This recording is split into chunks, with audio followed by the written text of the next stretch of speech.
Good afternoon, everyone, and welcome back to the Witch City Open in Nashua, New Hampshire, as we get going with some mixed triples action. Right now, we got Mark Cronin, Gail Payne, Tom Cocker taking on Tom Sawyer, Billy De La Roca, and Francine Flynn. So that's who we've got here. This match is already underway, and look at this. 121 will work, though, for Miss Gail Payne.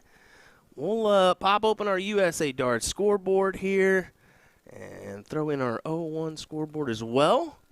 I want to welcome you to the stream today. We are about to do a couple things in the background. We're going to try to get a couple more interviews with some players as well as some other stuff. So we'll kind of do that one. We'll leave this one be with a little bit of just standard play. This is a top 64 match, so still a little bit to play here in this bad boy before we kind of enter that top 16, top 8 area. I'm sure that's when we'll try to jump in for some commentary. Just because I'm by myself this weekend, and we've got those massive WDF singles coming your way for both of the men and women. That's going to be a big, prestigious event with some big implications on the line. So that's what we'll plan on doing. I know that I'm going to have a couple guest commentators join me as well. I think Tom's going to join me from the Connecticut area. We also have Greg Tong, who's here from Dart Connect, as well as Darren Eldridge. So we may get those individuals in here to speak for a little bit. We'll see if we can make that happen in between their duties as tournament staff. So, yeah, we'll let this one play out. This is a best 2 out of 3 here, and we'll be back with some in-depth commentary a little bit later on down the road. But in the meantime, I'm going to try to go get a couple interviews with maybe like Rob McCurry or Callie West. I know I want to get Andrea Taylor and a few other men, including, well, this guy right here, Mr. Tom Sawyer, who's, I believe, the president of the of the Minuteman Dart League.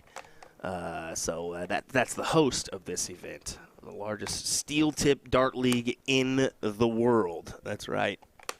All righty, folks. We'll let you hang in here and watch this action. Don't go anywhere, folks. USA Darts is bringing you a full day of coverage here in Nashua, New Hampshire. Still to come, we've got men's singles, ladies doubles cricket, men's doubles cricket, ladies singles, and then we got that blind draw at 8:30 if you're looking for something to do this evening. So, all right, folks, see you shortly with some more commentary.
Piranha Darts by Dart World as a part of their 2023 launch. I'm Jen Mounts with usadartsproduction, and I'll be doing an in-depth review of the soft tip and steel tip version of this barrel, and I'll be ending the video with some throwing action of both.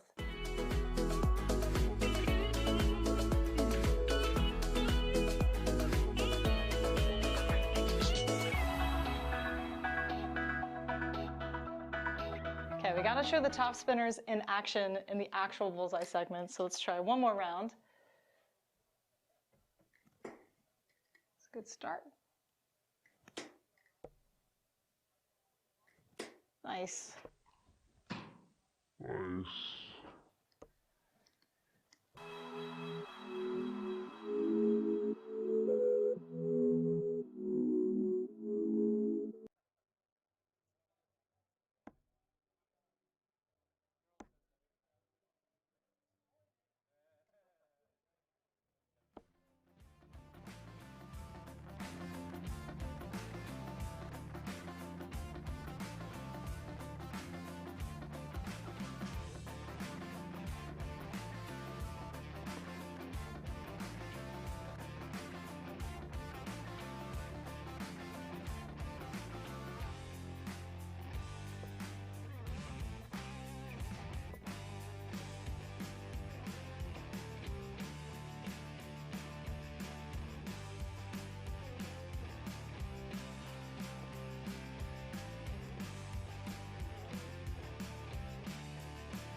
just jumping in to give you guys the word on who's playing here today.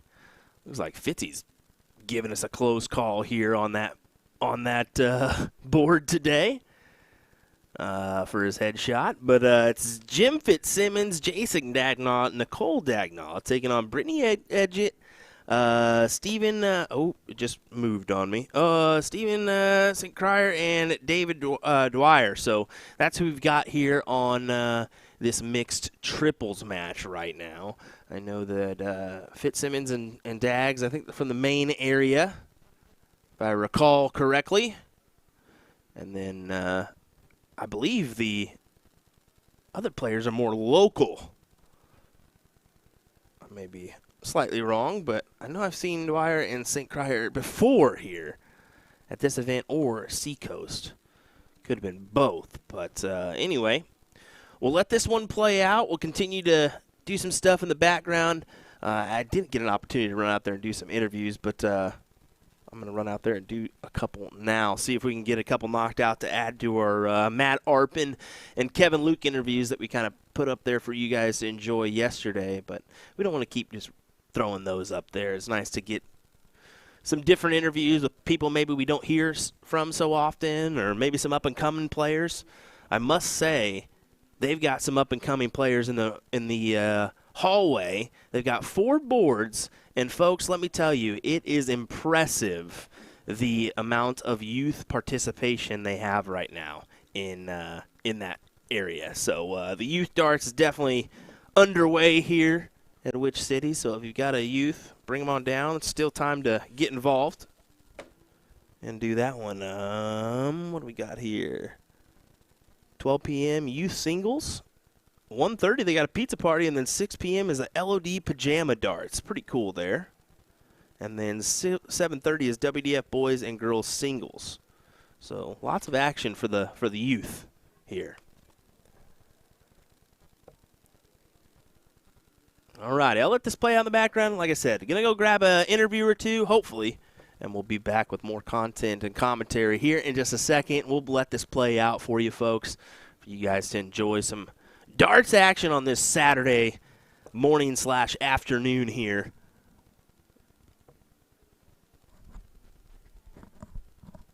In New Hampshire.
Alrighty, everybody. Jumping on here to introduce our players. Potentially, if I can get my Wi-Fi up and running on my phone, so I can take a dabble at Dart Connect here. It looks like we got, well, that is not the match I need. This is Jim Widmeyer, Bruce Robbins, and Sharon Randy taking on Rain Langless, Sophie Vibert, and Brian Ayer. I know I probably butchered all those, but I at least wanted to introduce these players. Had to run out there and adjust our tripod. Wanted to make sure that, A, we tried to avoid the kicks that we were having yesterday, and B, which we just get one right there, try to get Jim Widmeyer's fat old head out of the way. I've been picking on Jim. I feel bad. Yesterday I was like, oh, are you homeless? And then today I just call him big old fat head. Why not? You can tell him I said that. We're having a good laugh about it. Nah, but I just wanted to make sure that we didn't, or try to avoid having a potential skewed view here of our dartboard, as that was a lovely dart there from Mr. Bruce Robbins, 131 to set up 24 as they try to take this first leg.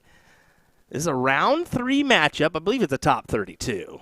No, it's a top 16. My apologies. So still one more to go. We still have a couple 32s going on and a couple 16s in the background of mixed triples.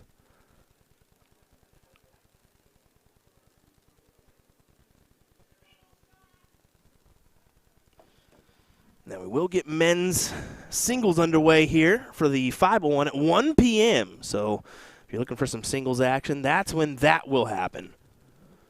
So probably be feeding you some matches after our finals is what I assume.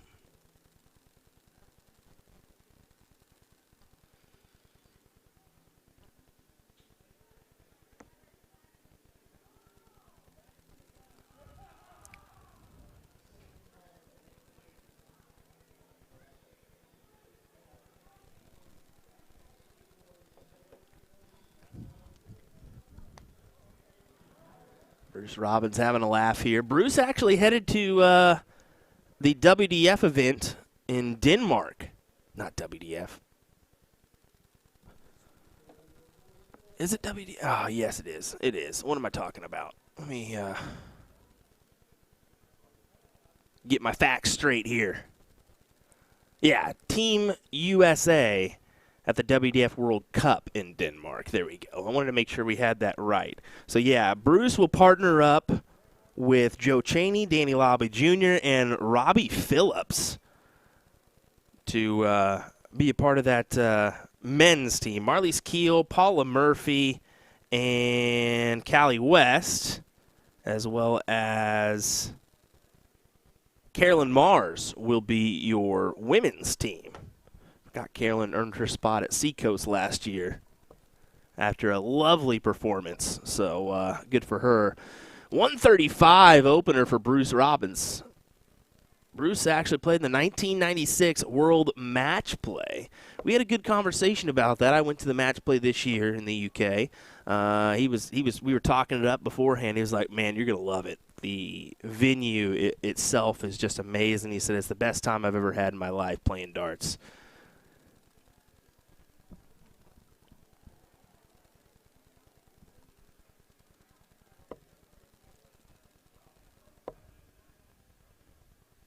We're using those Fit Flight W shape, I believe is what they're called.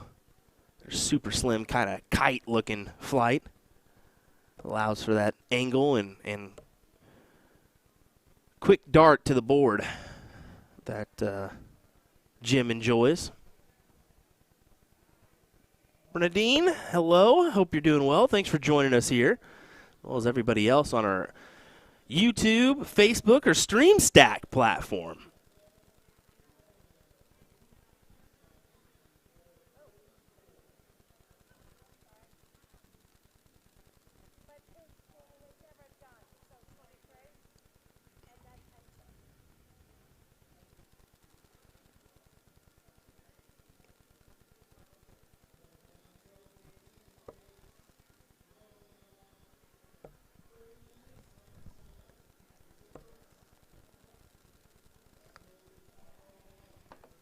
Just outside from being in that trip 20. Instead, it's only 28 scored, so really back against the wall. If you're Air Langlis and Vibert, they're kind of find themselves down in this one. Brucey could come up and pop a big number. We'll see. Kevin Collins behind Brucey joining us here, or getting up. Part of that Suicide 9 squad. Good 97. Good 97.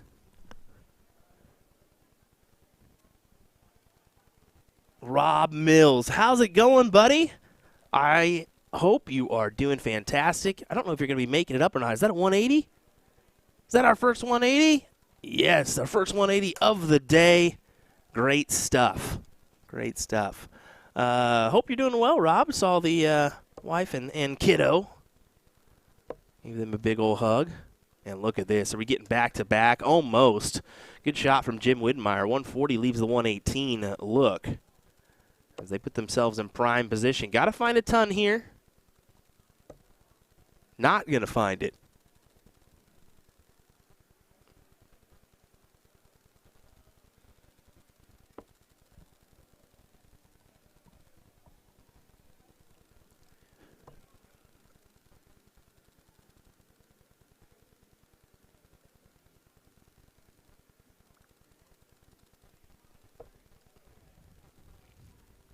Yeah, good setup job here. She's just going to leave this one in the hands of Bruce as he'll come up with 40 left for a 19-darter potentially.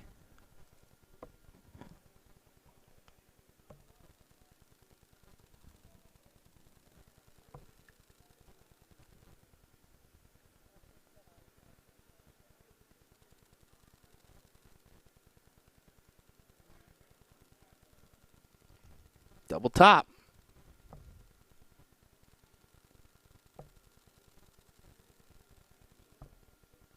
Can't convert on the double 10. Difficult darts, but still plenty of time. With your opponents on 173, they're really going to have to hit a number. 133 is going to be the attempt. If he can do that, he'll set up 40.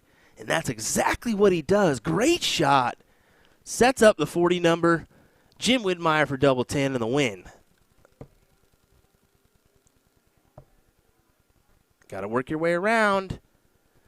I don't think he did it. He's just on the outside as this will go in the hands of their opponents. Oh, inside. You got to go double 5. And he goes inside there as well. Oh, my goodness. Chances missed. And she comes up and hits it right away. Great shot as Bruce Robbins, Jim Widmeyer, and I believe it was Sharon, if I remember right, will advance into the next round, the top 8.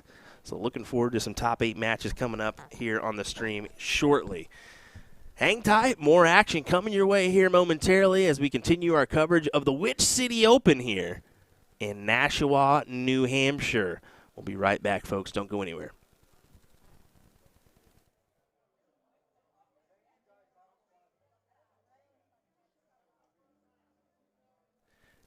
Jason Demers. There you go. I said it for you, buddy.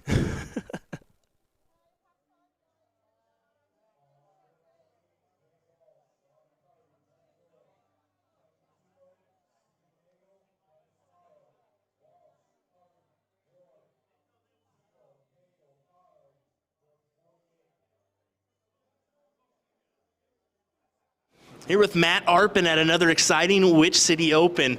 Matt, this isn't your first time here, right? No. How many times you been here now? About 3 or 4 now. Yeah. Pretty good tournament, you'd say, huh? Great tournament. I love it. Yeah. Well, you've had some recent success here. For the past year, you've been playing pretty well. You've been spending a year on the CDC tour. How'd that go for you? For my first year, I think it was okay. I mean, not up to my expectations in the way I can perform, but I took it as an experience, you know, my first time, and I learned a lot as well. So give it a go again next year. I was able to retain my tour card, so I don't have to worry about getting that again. that's a big thing, retaining that tour card, because your first year on tour can be difficult. You play these guys at ADO terms, not everybody shows up, you know, so to have everybody in the same environment and to do well on that tour must feel great. Oh, yeah, it feels awesome. I mean, I had a lot of tight matches, a few matches that I won, matches that I shot really well and unfortunately lost, but it was still a good experience and definitely something to look forward to again next year. So. There you go. Any goals for this weekend? Yeah, to retain my 501 doubles title from last year.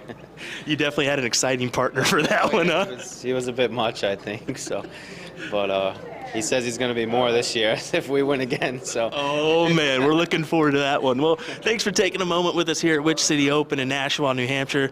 Good luck this weekend. Of course, thanks a lot. Appreciate that. Here.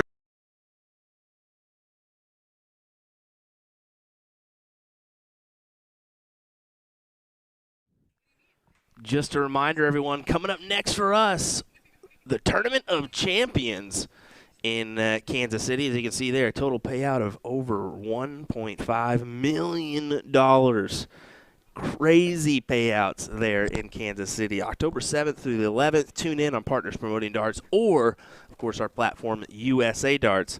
A little bit further down the road in November, we've got the Seacoast Open, not too far away from this event, as it's actually in Andover, Mass., which is just on down the road. So looking forward to being up here in this neck of the woods in November 10th through the 12th, folks, as we look forward to being in Andover, Mass. I'm looking forward to getting some more of that lobster in the middle there. So just a reminder of what we got coming your way here. We got another fantastic match. It looks like it's already called. We'll wait for that one to pop up on our screen, and we'll get underway with some more action here from mixed triples at Witch City.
Right. Don't know what we're waiting on here. I'm assuming players or something, but we did have everybody here, and then we vanished. So hang tight. This match will get underway as soon as possible. So fortunately, we can't give you anything else right now, but hopefully we'll get underway here in just a minute's time.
Alrighty, back underway. Sorry for the delay on that. It looked like we were just waiting on Ms. Robin Curry, who needed to get her blood sugar up, I guess. So, or need to maintain that blood sugar. So, got to do what you got to do here as we get back going with some fantastic darts.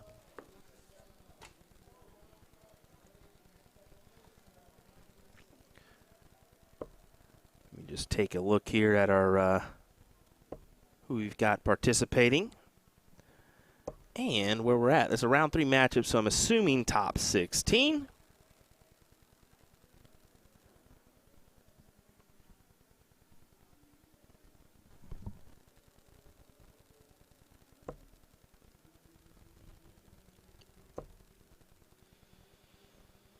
There we go. Dave Walsh, Robin Curry, Jeff Roy taking on Kelly Tabolt, Stephen Daigle, and Dennis Koto. I know Stephen and Kelly from last year's event here. They played well. Very good players. So this could be anyone's game. But we'll find out. Curry, Roy, and Walsh could be a pretty good team here in this one. I mean, you're in the top 16. We do have a couple teams in the top 8 as well. If you're curious about where you can check out the brackets or averages, head on over to tv.dartconnect.com. That's where you can check out the entire bracket per se, everything. Kelly into the trip 20, first dart.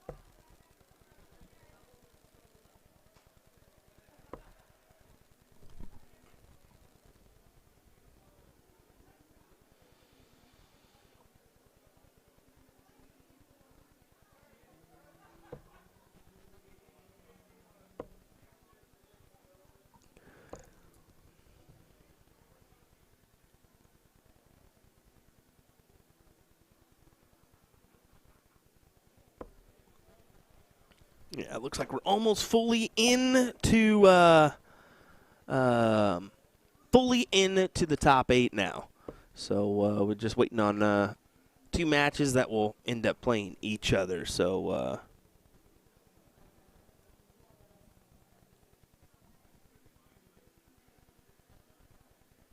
Dave Walsh here, a.k.a. Band in Boston, steps in. Not going to be too happy with those 2 darts. Does find the triple at the last and gives us a little fist pump as well. Leaves himself 90. Christopher says it's Dennis Kato. So hopefully we got that right for you. Yeah, pronunciations on the last name is definitely not a specialty for me. It's kind of dumbfounding that I do this job. But I'd much rather be doing the production side of things and leave the commentary to Sean, Nick, Ryan, and whatnot. But one-man band this weekend. I know Sean and Nick, if you're looking for some remote stuff, I think they've got a stream coming up here in just a few hours on Partners Promoting Darts and Eagle Eye Sports, which is our sister platform. So if you're looking for some all-star triples from the Partners Promoting Darts, that's where you're wanting to tune in. I believe it's going to be 3:30 local time is when they start that event. Or start broadcasting that event, I should say.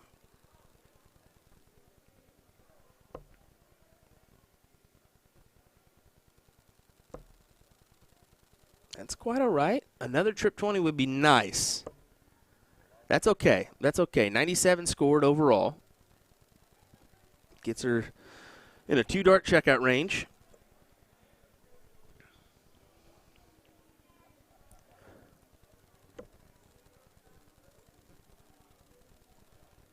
Jeff just takes a second. That looks into the 14 for me. So 51 remaining.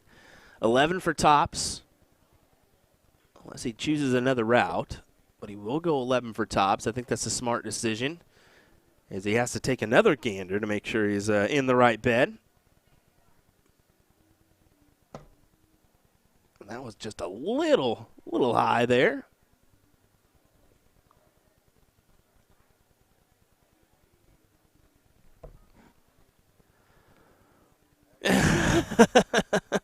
He just goes, how? What do we do there?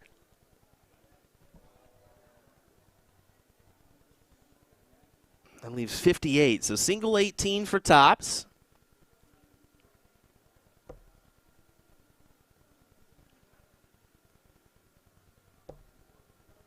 And can't manage to put it away. So Walsh will get the look at 40. After all.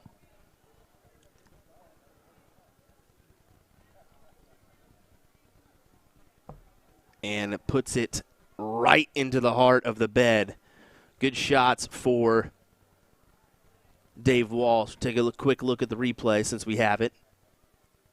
You can see him just set up here and pin that right into the corner. We'll go to a diddle now, and Steve not going to be too happy with himself on that one. As Dave manages to put in a 25 bit to take the first, or take the diddle and get the start here in our second leg.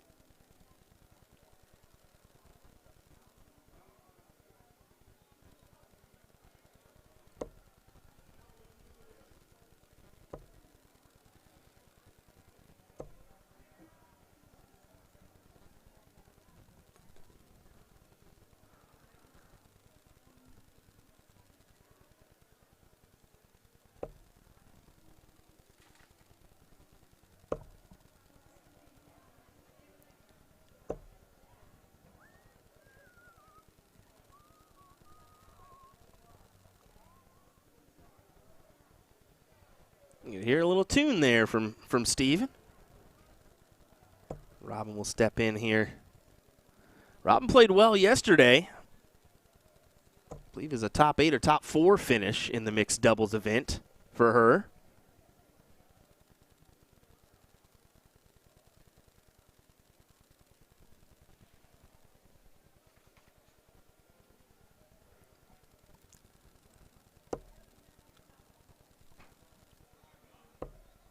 Oh, Kelly gonna fill it up. And she does fill it up. Great shot from Kelly Tabolt.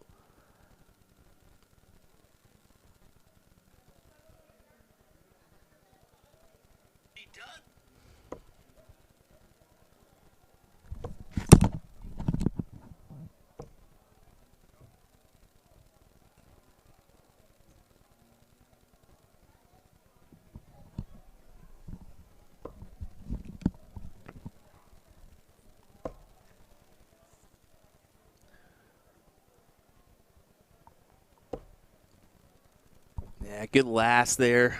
Recovers with the trip 20. Try to get rid of some of that static for you folks that we're experiencing in the background.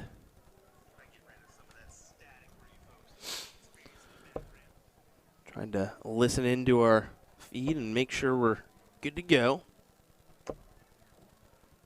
Good ton for Walsh. Sets himself up neck and neck here, 260 and 260.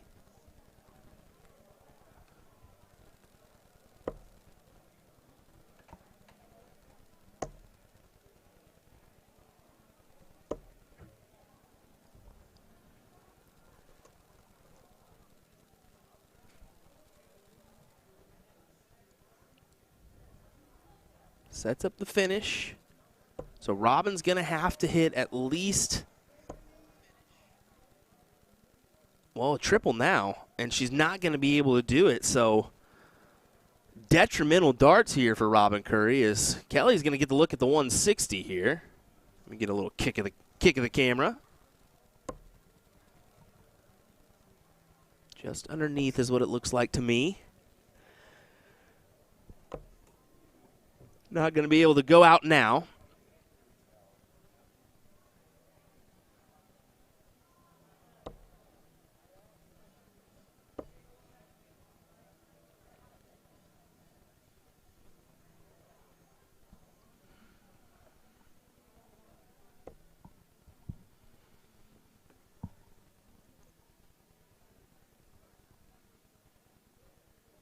Just 28 there from Jeff. Really wasn't what he wanted, because now he's looking on the outside in. So this is a could potentially be a 1-1 score line. We'll see how we end up here. I mean, we could always catch some double trouble. You never know.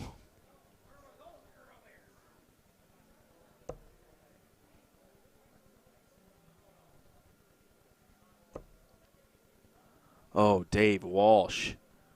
Oh, Dave Walsh.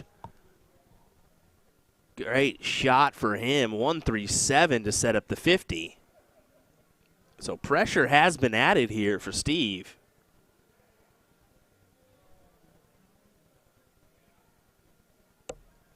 And, oh no, a bust. Right into the heart of the trip 20. Robin Curry knows, oh man, we got away with one here. Can she possibly steal it away? 18 for 32, 14 for 36, 10 for tops. She's going 10 tops for the win. Could use that as a marker. And uses it indeed. And we're seeing that classic 2 fist pumps from her as she's able to take out the leg. Robin Curry does it. Curry, Roy, and Walsh will advance into the next round. Let's take a look at that replay. You can see this marker dart here. A little bit high, but she's still able to use it. And a classic boom boom from her to head to the next round. Top 8 is what they're looking at. So hang tight, folks. More action from us here at USA Darts. From which city next? Don't go anywhere.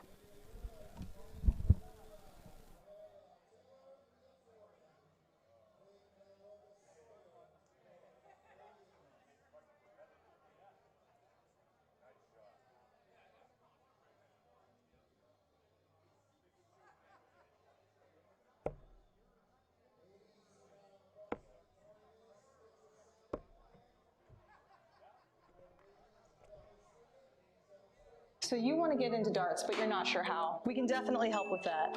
We're usadartsproduction, and we've been a dart specialty store for over 30 years. We have the greatest variety of darts in the country. But don't worry, we can narrow down that selection for you. Whether you're a complete beginner or a full-on expert. We developed our own Colonial brand to offer an inexpensive line of darts, dartboards, and accessories. So you can get into the game without breaking the bank. Join our amazing community by going to azdarts.com.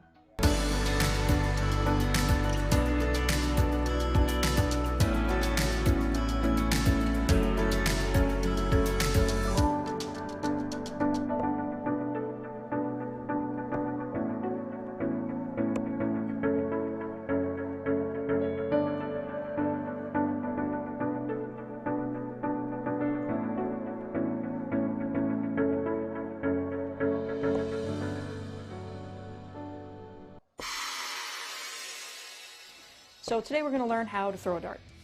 In each turn of darts, you get 3 darts to throw. So with all 3 darts in your non-throwing hand, step up to the toe line.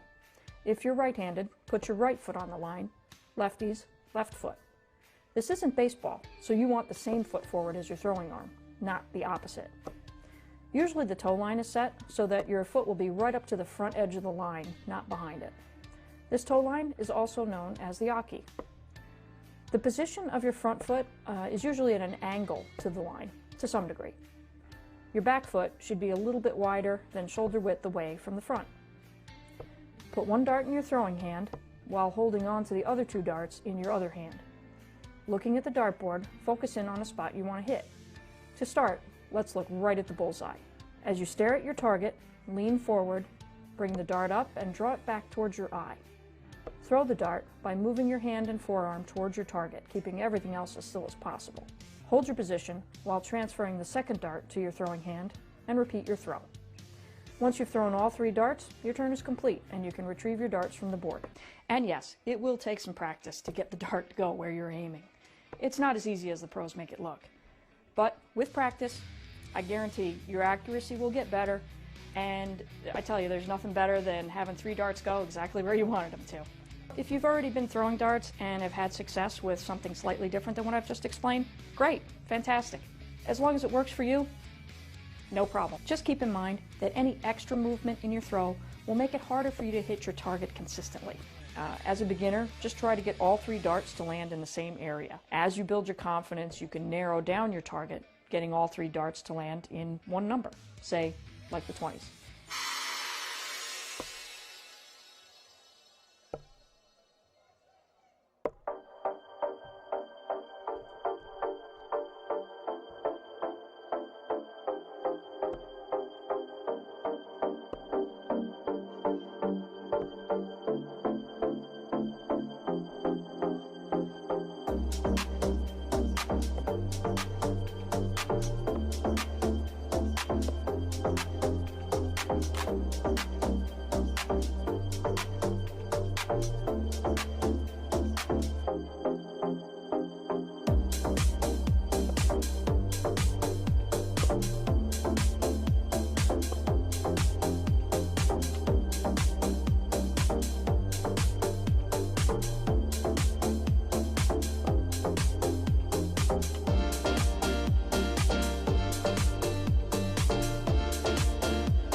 The Piranha Darts by Dart World as a part of their 2023 launch. I'm Jen Mounts with usadartsproduction, and I'll be doing an in-depth review of the soft tip and steel tip version of this barrel, and I'll be ending the video with some throwing action of both.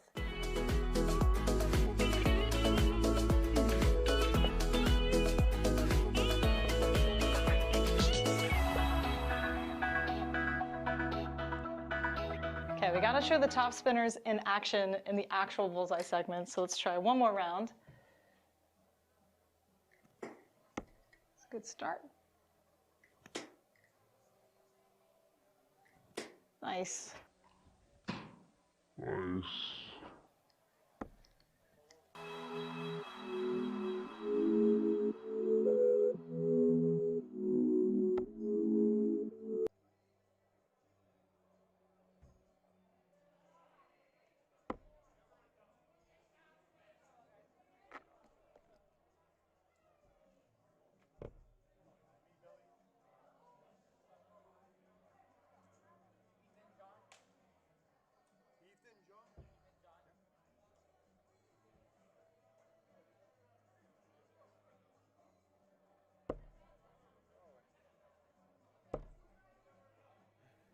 Alrighty, here we are back, folks, once again. Let me get the names of our players instead of just the halfway names. I know we got Ethan DeVera, John Foreman, and Andrea Taylor of Texas. Ethan DeVera, I mean, this kid is talented. Look at this already. 135.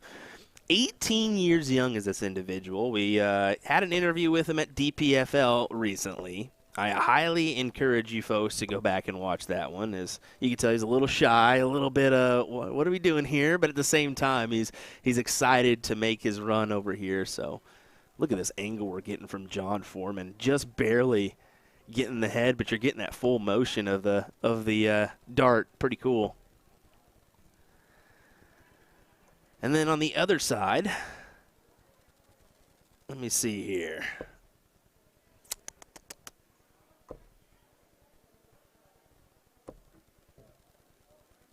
All right, so it's Sawyer, De La Ruca, and Flynn. And we've had them on the stream before, so I should actually know that one. But once you're in this point of the streaming, everything blends in together, and especially tomorrow. So if I make numerous mistakes tomorrow, don't blame me. Just know it's expected. Tom Sawyer stepping in here, who was rocking that Suicide 9 jersey.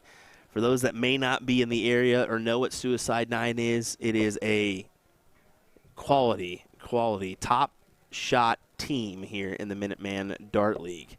They have been at the upper echelon of that their highest division for numerous years in a row.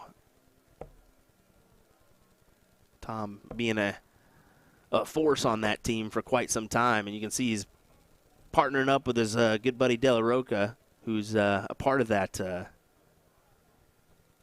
Suicide 9 squad. But yeah, look at this angle for John. I'm thrilled with that. We did a little maintenance on our camera there, lifted it just a little bit because, well, Jim Fitzsimmons and John Foreman are a little bit taller than I anticipated. So I had to resurface that one and make sure we were good to go today. And then let's talk about Andrea Taylor. This lady, rumor has it, used to play a lot, took a break, and then has gotten back into it. Rumor has it she knocked Stacy Bromberg off her pedestal there back in the day, which is quite the task when you think about that, how dominant Stacy was for so many years on the circuit. But now it's good to see her back in action. She played well in Charlotte this year, winning the WDF singles title there. Looking to have a good run here today. She what? Oh, and Robin Curry sitting next to me says she won the mixed doubles yesterday. I should have mentioned that because it was John Foreman and her. And then she won the blind draw with Kevin Luke. How about a draw for that? Kevin Luke, Andrea Taylor, that's a pretty dominant team, no matter who you're playing. Same can be said to this DeVera Foreman Taylor team because they could be one to watch out for in this triples. Let's be honest. Big shot for Foreman. And I said this yesterday, too. I mean, Foreman's playing well. He's kind of pulling out the woodwork since he's lost some weight. I think he's lost 50-plus pounds, so looking good. Could have a better face, but that's just me. I'm just kidding, John. Just kidding. Don't kill me. Peter Stewart Jr. joining us in the chat. Peter, how you doing, buddy? PJ, hope you're doing well. Hope you're enjoying college life.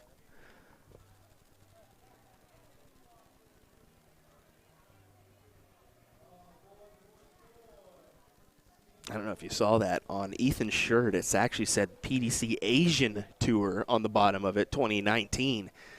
If that's a shirt that he played in 2019, he's 18 years young right now. He could have been 14, 15 playing in that bad boy and probably was pretty talented. It's crazy. I will say I can dig the relaxed approach of Tom Sawyer. It's almost effortless when he comes up and throws a dart. Foreman wanting a triple to add some pressure here. Try to get that first look at a check.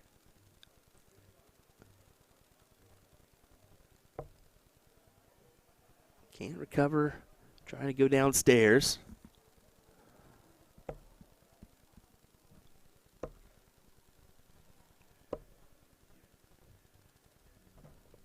Take a look at the setup here.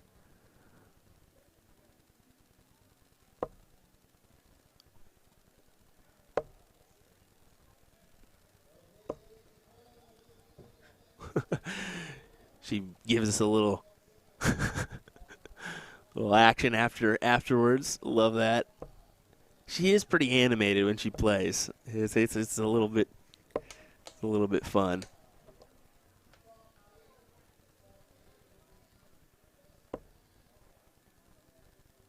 I believe that's in there for DeVera.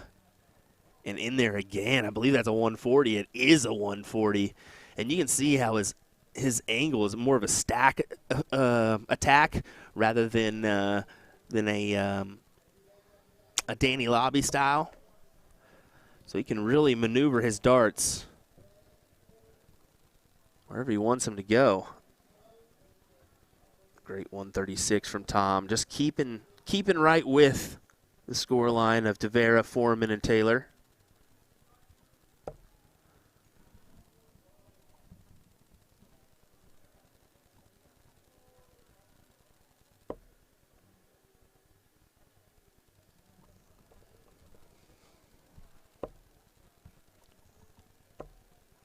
Oh, fill it up for us. Fill it up for us. Why not? Big 140.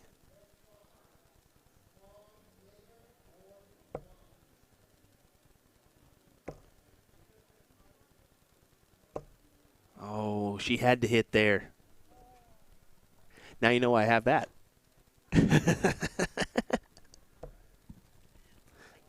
Yeah. So we have a motion-activated light back here in the hallway. I smartly brought a lamp for myself after last year, because last year I had to run down the hallway and jump up and down about 7 times, do some jumping jacks to get the light to kick back on. So by any means necessary here, we make the stream happen. Ethan not happy with those. 30 on the board, so 167 is what is remaining. Definitely not the best of goes there for him.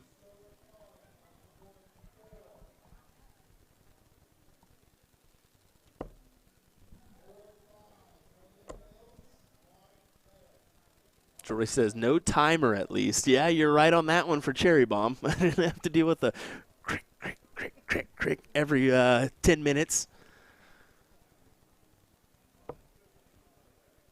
This 147 is not going to go now. Are we due for a last leg decider is the question. Or can John Foreman add some pressure to this one? Pressure is not added, to be honest. Just 44 on the board. Tops. And gets it. Big shots there, as we're going to go to a last leg decider in this one. Look at the averages, 65.87, 71.67. So really entertaining stuff. I do say so myself. In the 25-bit for Ethan.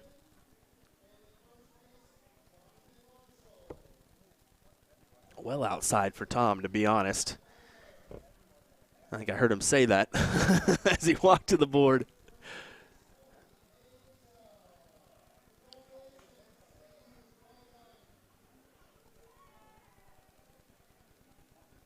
Ethan taking just a second, making sure his mind is right. I always mention this. If you haven't seen what Ethan's got going on with this flight selection, that is the Filipino flag. So blue, red, yellow, and the white shafts. To kind of give a nod to his home country. Another guy that does that is the one and only Steve Hilger. He does that as well, I believe. Steve, if you're watching, go eat some food.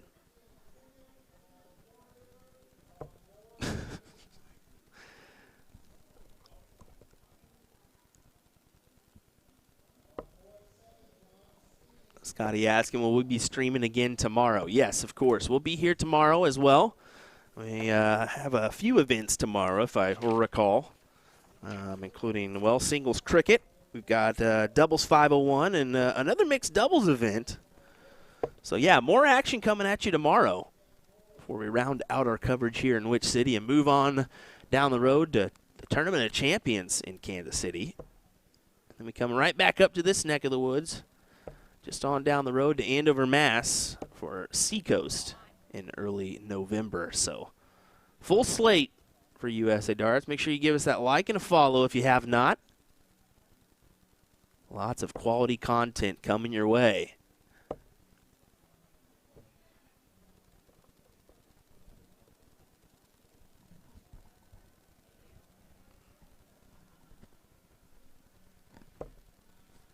Just the relaxed approach of Tom Sawyer's is unreal. Tom, an individual who's played on that lakeside stage before in the past. Interesting YouTube search if you get some time. Go check out that one.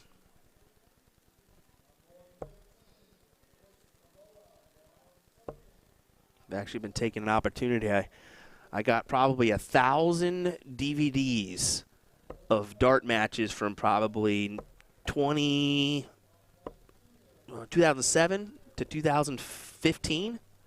So I've been searching through those for all the USA players, digitizing them. So look out for some of that stuff down the road. Maybe we'll see one of Tom Sawyer on the Lakeside stage. You never know.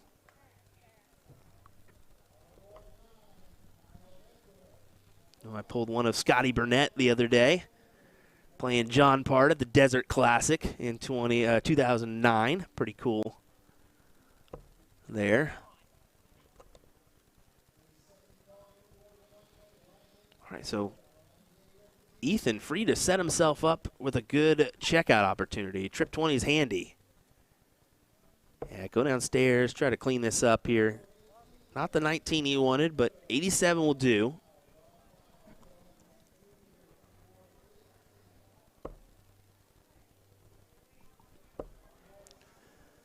Tom Sawyer looking to fill it up. Unfortunately cannot. Add some pressure, a little bit of pressure to this 82. Another one on that Trip 20 would have been real nice. But Bull double 16 for the win. And my, oh my, John Foreman hits it. 2-dart checkout for him. Great stuff. John Foreman, Ethan DeVera, and Andrea Taylor will advance into the next round. As you can see that, Bull double 16. Boom, boom. Best looking guy in the room, John Foreman. All righty, folks. Shannon over on YouTube asks, who hosts the Ghost tournament in Myrtle Beach? Do you know who that is? I know it's Ghost on the Coast. Ghost on the Coast. I know that Chuck Hudson has something to do with that, if I'm familiar, but I'm not for certain who runs that event. Just because I've never been. We've never had the pleasure of streaming that event. It would be a nice one to do. But, yeah, go ahead and go play your match. Let's have some fun, right? As Robin Curry heads on down to play her next match. Let's take a gander around the room. We can we're not going to be able to really move this bad boy without it getting cockeyed on us, but we can just kind of zoom in on a few folks and see where we're at. Take a few people. As there's the Buffalo, Bruce Robbins over there. There's Ryan Gaudette. We'll see if he shows up or not. Oh, yeah. Here we go.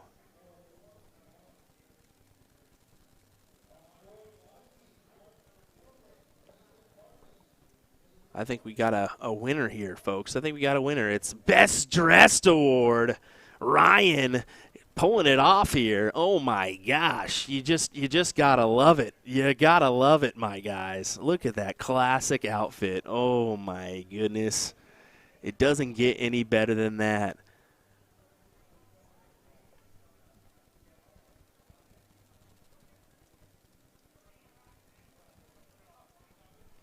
And then we're just going to get we're going to get Leonard too, because you got to. The old pup of the day, considering he's a senior now. We'll just do that one. Leonard, don't kill me. Don't kill me, but I'm going to send this to you just because I'm a funny guy. Why not?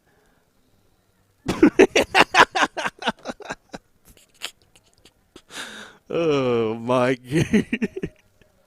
He says, why not? Why not? There we go. Love it. Love it. All right, folks, hang tight. We'll be right back with more in just a moment's time.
Alrighty, folks, we're going to get this match up here first on our live stream.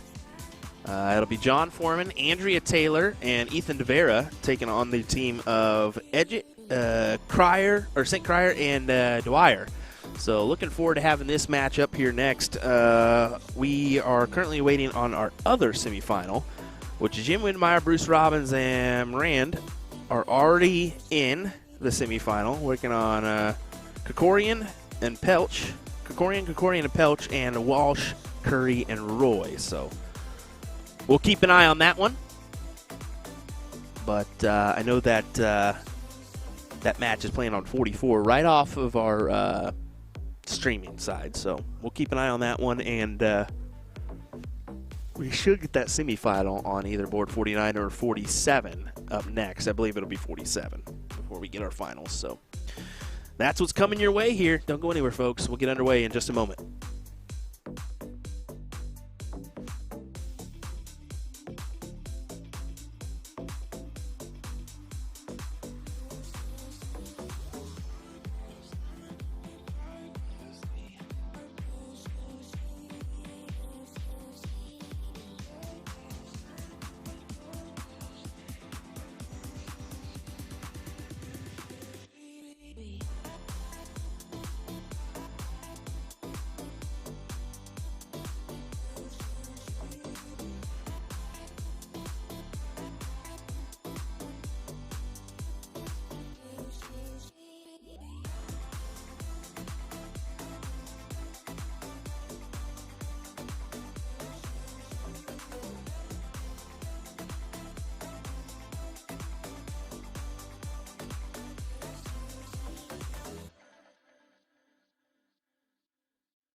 Well, if you can tell, this is going to be a little bit awkward with Calm kind of jumping in to do the chalking duties here.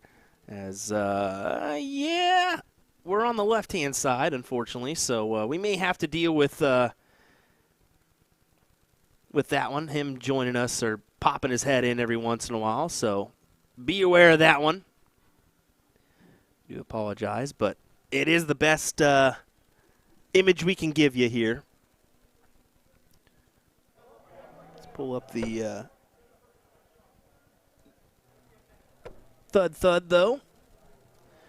We can get back underway. Let me pull up that scoreboard as well. There we go.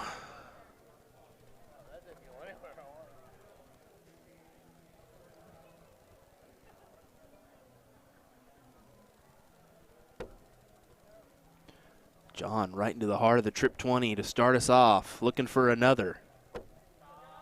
He grabs another. Big shot from John Foreman.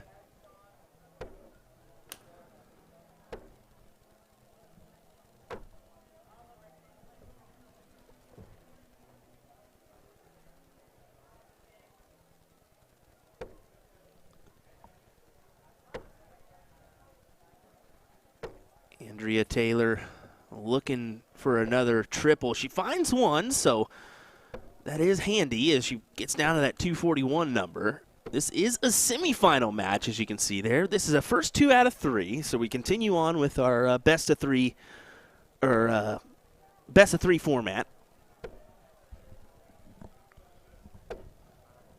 Gonna see who's gonna make their way into the finals.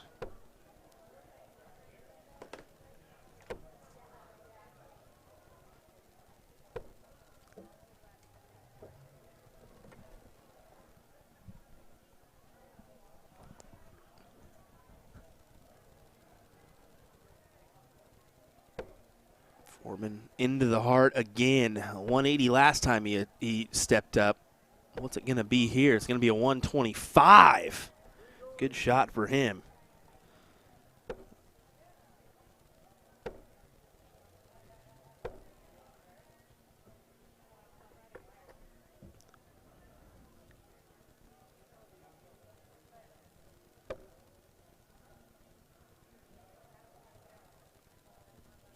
Doing a little thinking here. 65 remaining. She goes for the 25 route. Not going to be successful, but she's got time here. So no harm, no foul.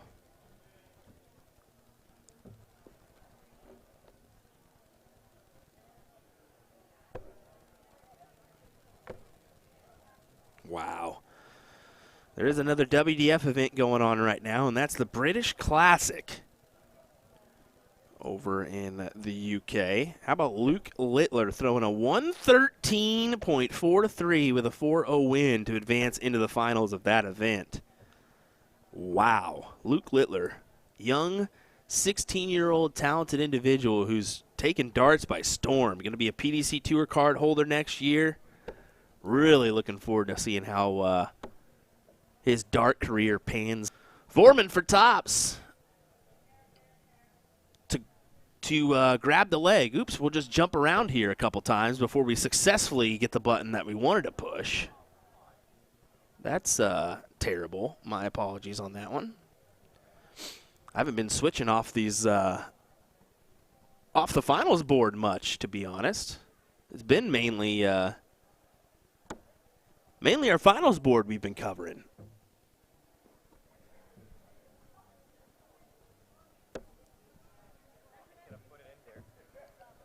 Nick Teixeira joining us. Nick is talking about Ethan. Ethan actually asked about you when I saw him yesterday. He's like, is Nick here? I said, no, he's sadly not. I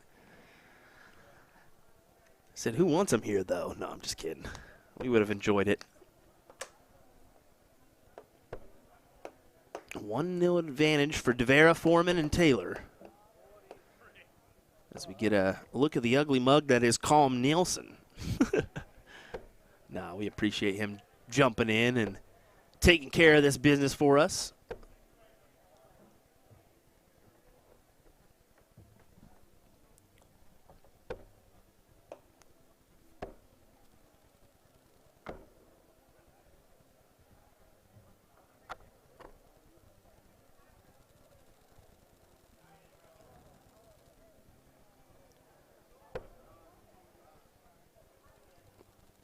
Foreman gives a come on.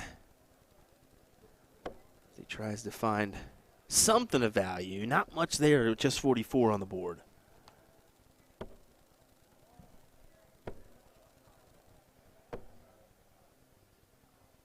Brittany, yes, you are not hallucinating. Those are awfully long swords she's got there. She is one of those ones that prefers a longer barrel, and Andrea's is pretty long as well. She's got those reflex points, so they dig into the board a little bit more and kind of wobble there.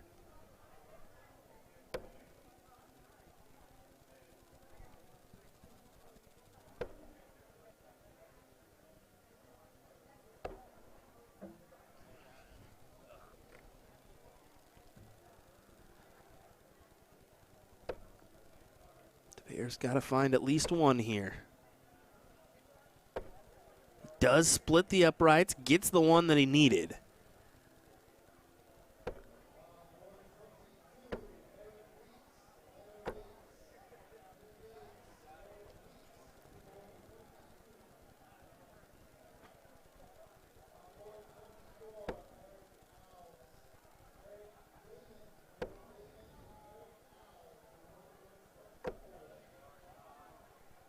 Yep, solid. Just solid. Ton there for Foreman.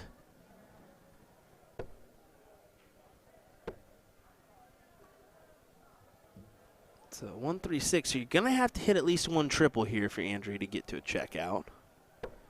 You can't, and there it is. Big darts there for her. She does it first go. Yeah, pressure's added on this 160. This 160 may have to go.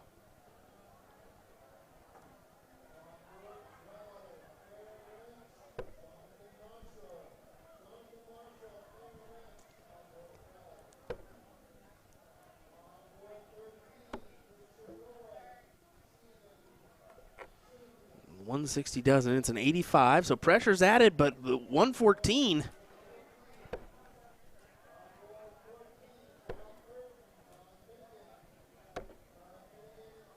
will not. Not really the ideal look that Devera wanted. He just leaves 74, so really he's going to take this one out first. And the big number missed. Unfortunate, as he's not going to get a look after all.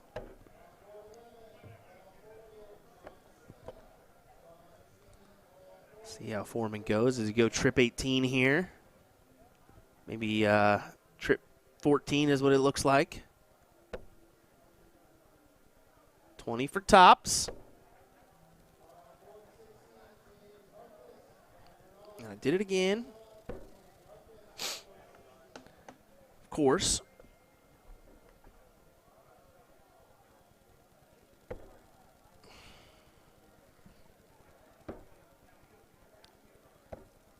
Inside for Brittany. Oh, that's difficult.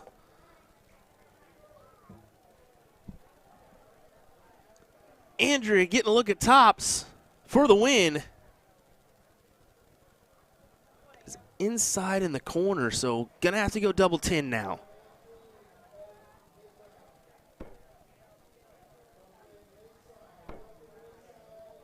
Ooh.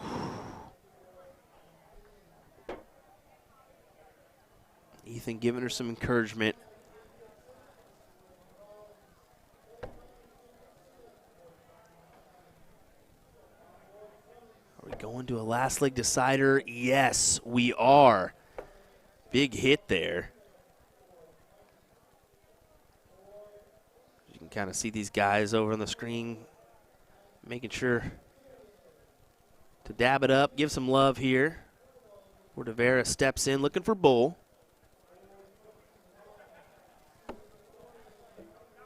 Getting a little trigger happy on those buttons. It's not that. It's just that I've got 3 different boards I'm trying to do, and I've been using mostly the middle one. And when they switch boards on me for the semifinal, it changes everything. So I'll just keep my hands away from those switches on these boards. How about that? We'll be all right. It is what it is. Jeff Jones, how's it going, sir? Thanks for joining us.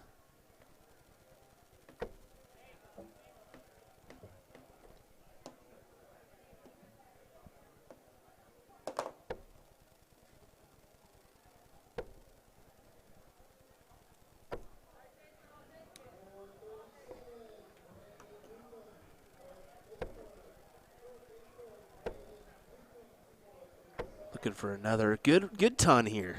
Just continues on the pressure. Look at these averages, 72.37, 60.96.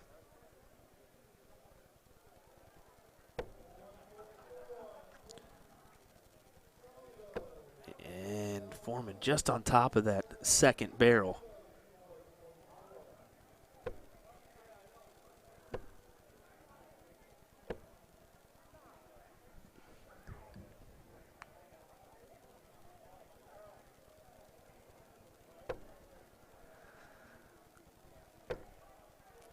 Andrea. Good ton. As you can see, some animation here on the face of these players after they get done throwing. They know how massive this is right now. I mean, they're playing, I haven't said it yet, but payouts right now, they're playing for some good money. $750 for first place, $375 for second. Top four is $210. And remember, that's split, so big difference between 210 and 375 split. So 125 apiece, or a lot less. What do you want to do there? I don't know if you get first. I mean, that's a lot of money coming your way. So how about this for the men's singles, though? $1,200 for first place for men's singles. That's an impressive take-home prize.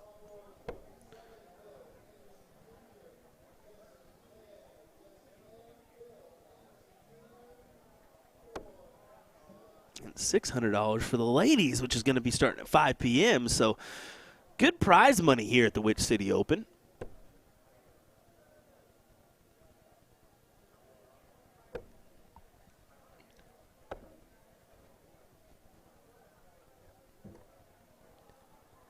$80 on the board, pressure on this 148, and you almost feel, well, it can't go now. So 66 for the win here.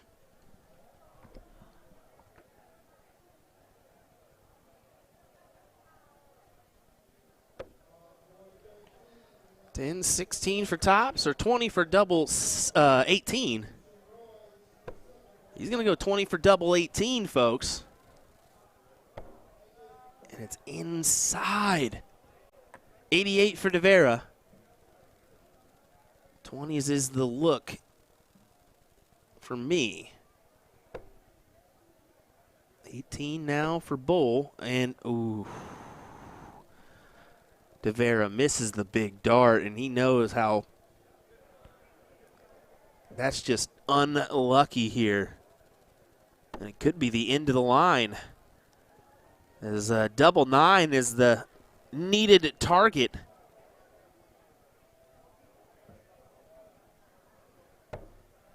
And double 9 is grabbed. Big shots. Winner, winner, winner for St. Crier, Dwyer, and Edgett, who will advance into the finals. Let me take a look. I don't know if we're underway yet on our board number 49. It doesn't look like it, so we'll hop on over to our player view here. We'll take away that score line, and I'll get situated and hopefully not have too many screw-ups like I did in the one previous. But we'll make it work. We appreciate you folks being here. We'll be right back with our other semifinal action on board 47 next.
Here we go once again.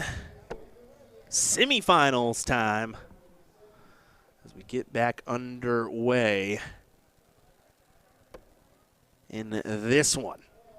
Back on board 49. We may see that Chalker's face every once in a while jump in to do the score line. We apologize for that, but it was a little bit more difficult to change the old tablet and move it to the other side on this one. But we'll make do. We make and do. Providing you 3 boards of action here at the Witch City Open. Gotta admit, probably one of my favorite tournaments. It's up there. Of course, just being up in this area too. I enjoy this area. I enjoy Wisconsin as well. Two great areas to be at. Just think of the overall atmosphere up in this neck of woods for darts in general is pretty impressive. So as we mentioned, this is the ran by the world's largest steel-tip dart association, that being the Minuteman Dart League here.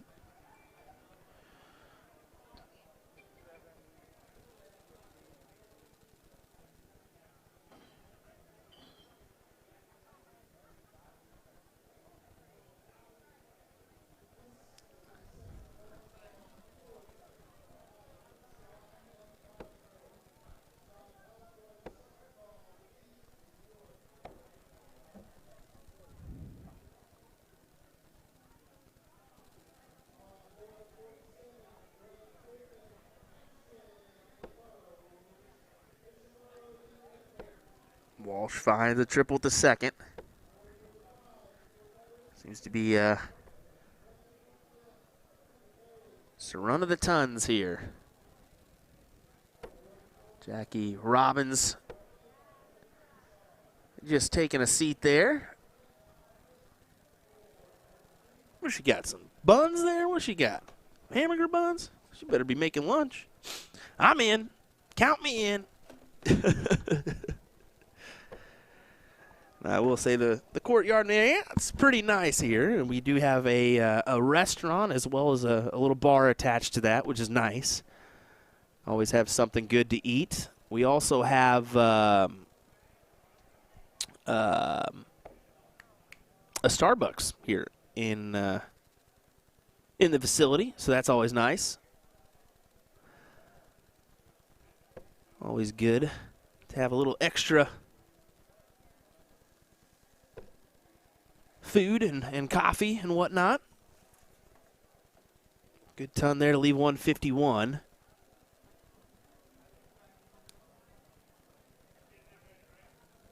Bruce going to have to set up the 175 here. I like going on the downstairs there for start. Strategic. I think Bruce even intended hitting the triple there. You can see him just say, oh crap, what did I just do? Having to think about how he wants to go about stuff. Good setup, though. 48 left, it should be.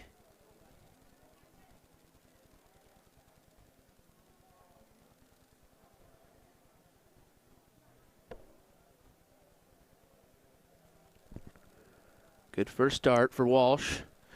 Mr. Banned in Boston. This goes. He'll be banned again. Not going to happen, though. Into the single 2.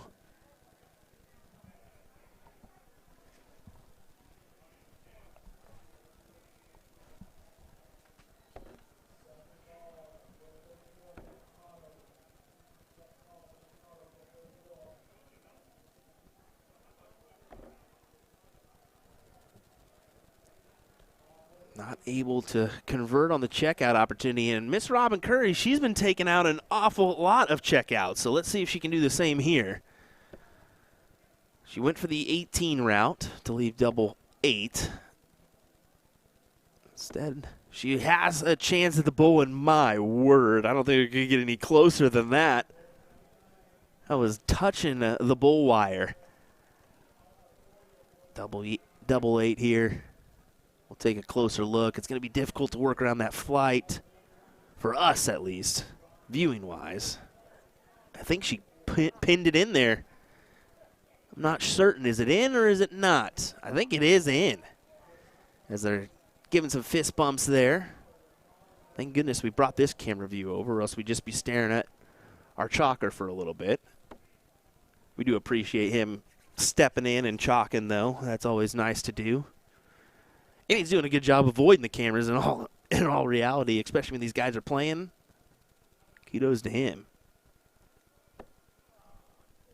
Not the best of goes for Bruce, let's be honest there. He wanted a little bit more than that.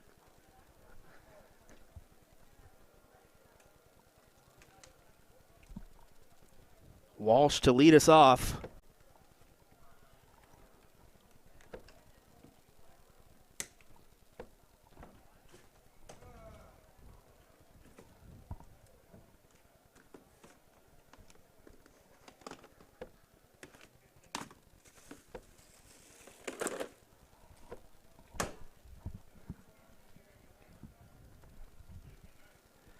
Great answer after the ton 40 opener from Dave Walsh.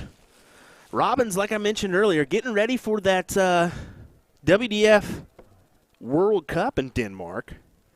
I know he's looking forward to that event.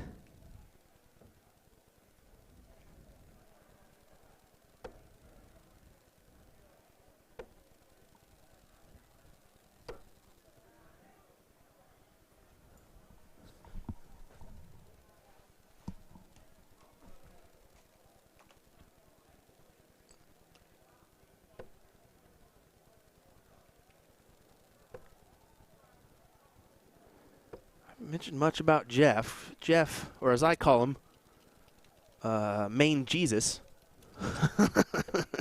Everybody knows him as that one, so it's often funny to do that one. He's always a phenomenal shot when he makes it to these events. He can usually go pretty deep in a bracket. We all know how that is. It's just about all about timing. And if those, his reflex points want to work for him. How about another big 140 from Dave Walsh?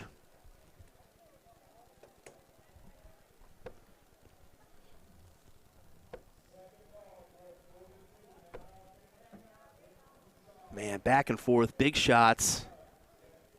Bruce and Walsh really doing a number on the scoring segments here.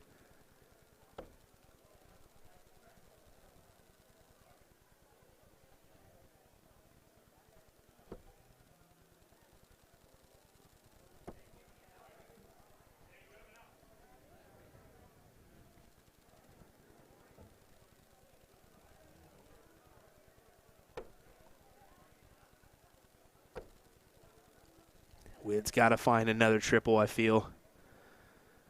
It's pressure, but I don't know if it's enough pressure. Roy taking a look at 66 here to tie us up 1-1 in our semifinal match here of mixed triples. Leaves the bogey. Unfortunate for him.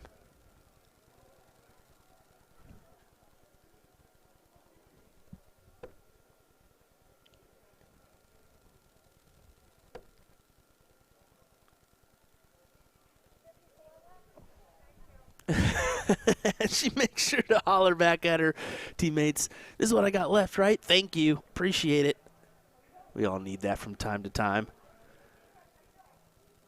Heck, I need that from time to time. Sit next to me and help me out. 7 for 32. Now double 8.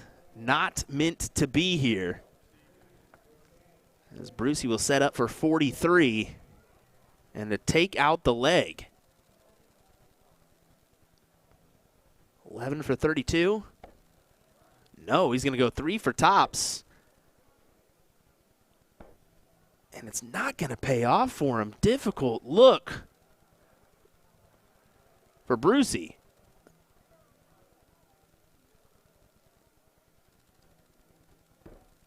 But the checkout queen is coming to the Aki. Can she use that as a marker? It's an awfully good one. And no, she can't. She says, oh, Lord. Been there, done that one, Robin, numerous times.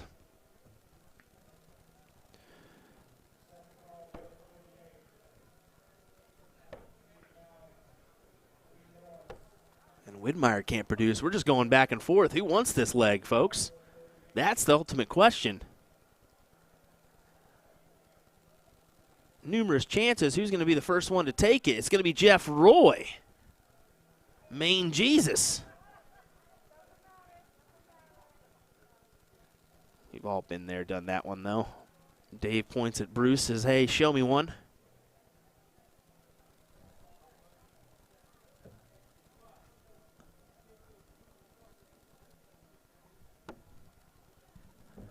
Bullshot Dart saying, first time I met Jeff, we got paired at the Colorado Open Blind Draw in 2019 on my birthday. We went on and won it. He was great, and we had a blast. Yeah, let me tell you what. Jeff Roy, quality individual through and through. Okay, hold on. But let's talk about the shoes for a second. What are those? What are those? Oh, my goodness. What are those, Croc Aldis? Or Adidas? I don't know. What the heck are those things? Oh, fantastic.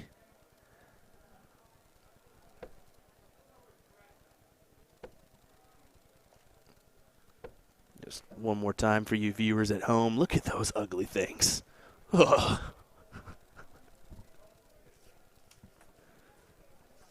Someone tell Jeff to get some new shoes.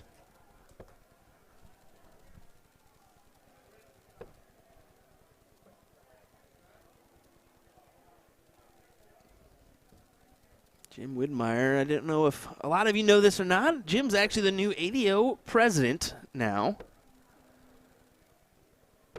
So nice to see him at the head of things.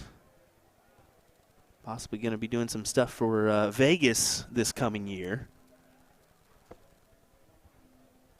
Looking forward to LVO in January. If you haven't got that circle on your schedule, definitely do so. Where can you go enjoy a dart tournament, gamble your life away like Will Stuart usually does? Sorry, Hannah, my beautiful wife, where all my money goes.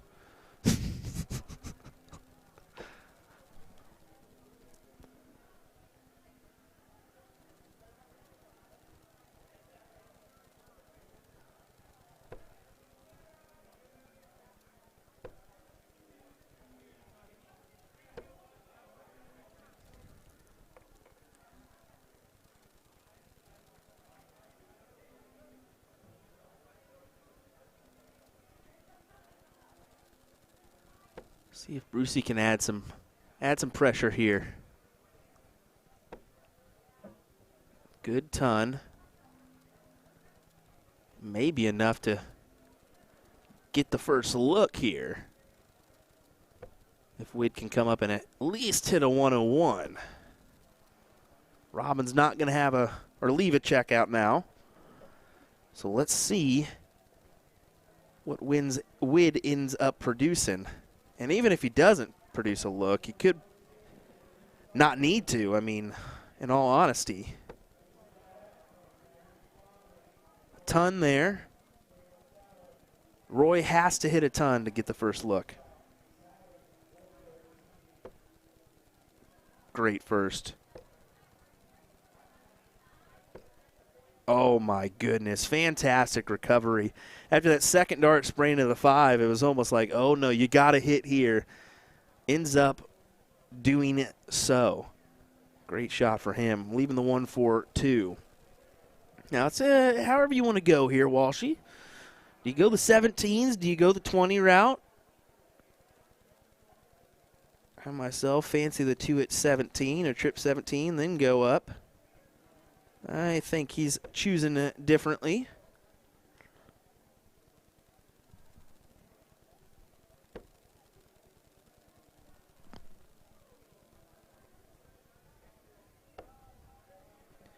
I could switch to the 19.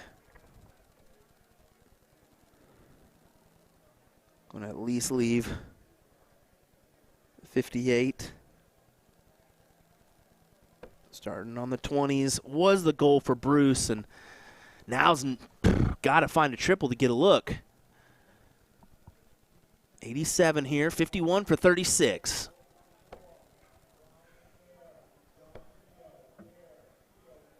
Unfortunate darts here. Curry, Roy, Walsh for the win. 18 for tops. A little bit more difficult now. Only going to get the one dart potentially.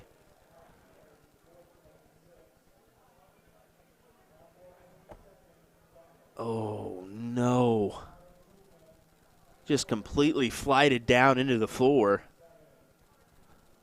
Chances and opportunities missed. Wid for the win. Yep, that is in the single 12, Widmeyer.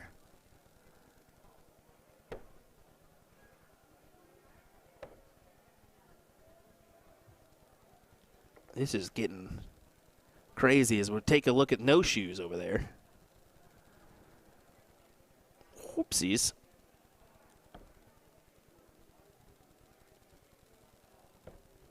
And Jeff Roy manages to grab it. Oh, my goodness, guys. That kind of got a little bit crazy there, let's be honest. Didn't know quite how that one would end up, but, hey, it is what it is. Curry, Roy, and Walsh will advance into the finals. So hang tight. We'll have that final coming up, I believe, on board 48, which will be our center board.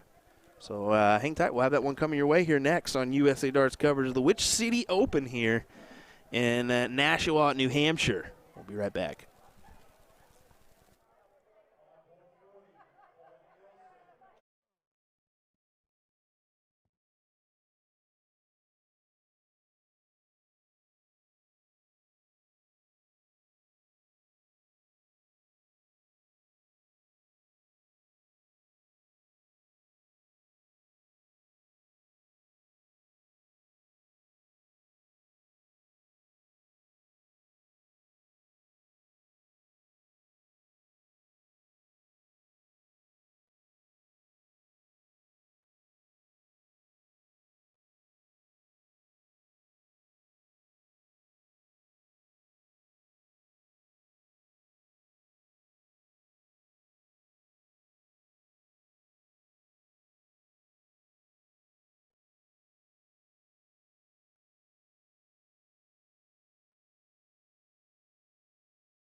Okay, everybody, how about finals time here in Boston, or New Hampshire, I should say.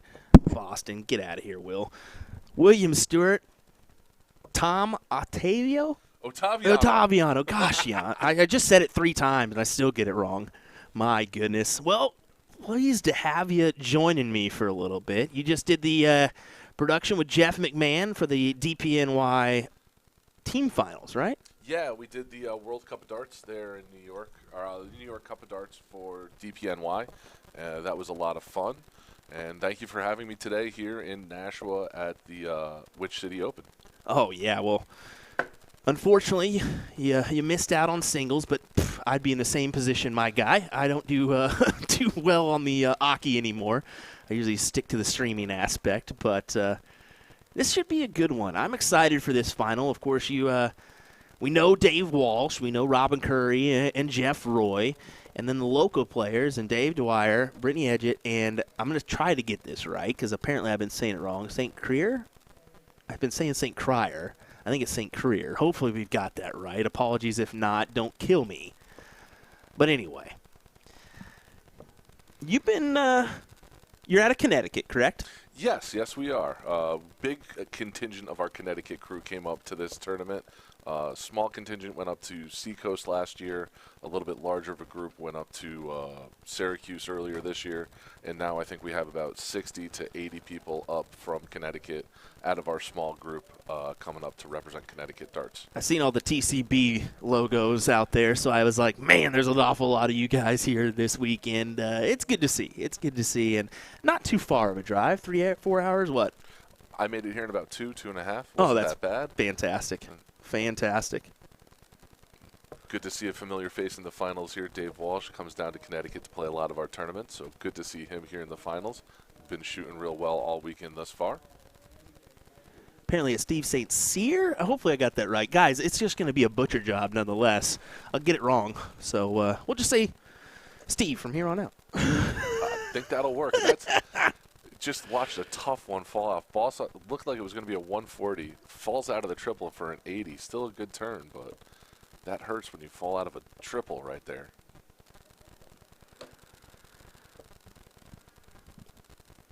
Got a question about singles. Singles is just getting underway, if I'm not mistaken. A couple matches maybe played out that started at 1 o'clock. So this is the first event of the day, rounding out, where we get into the singles action here in just a little bit.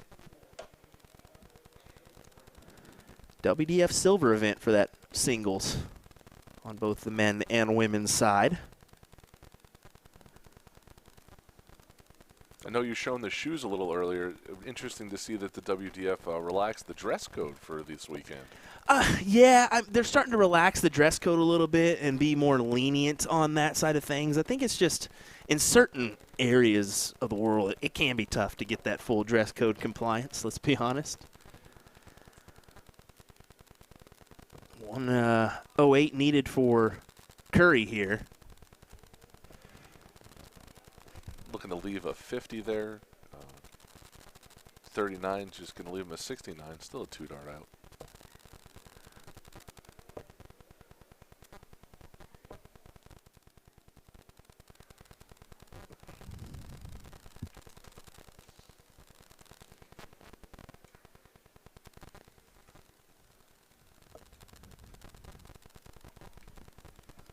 Left himself 39 there, falling into the trip tent.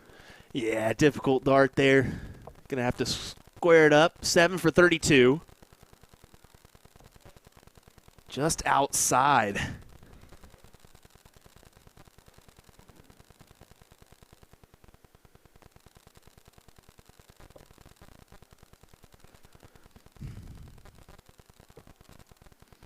Apologies on the static. We're working on trying to get that fixed here.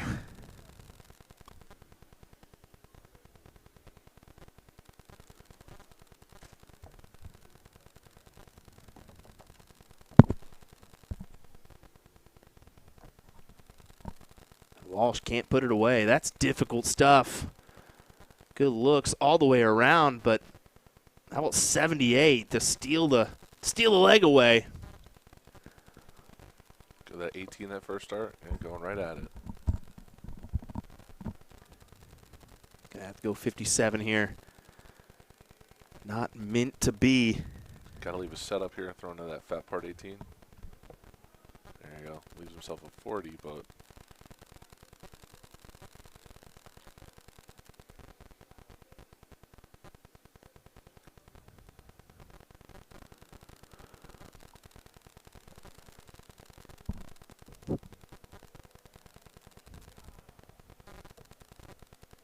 Curry is shaking that one off. She knows. Coulda, shoulda, woulda. Oops, go to the other one. 24 for that. Missing outside with that first dart. Really good look at that with that last one, just missing outside. So 40 is the look here to take the leg. that's a good marker. And he uses it. Great stuff indeed.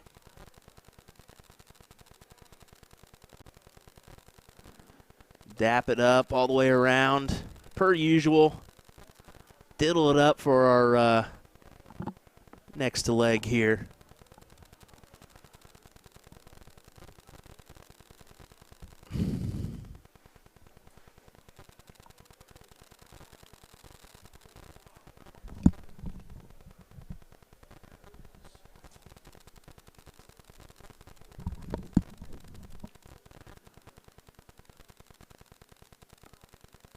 Ooh, missing just below.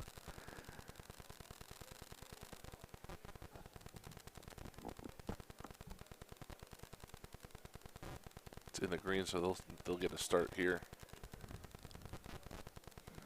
1-0 score line for our finals here at the Witch City Open. $750 on the line for first place, $375 for second, so a pretty big difference here.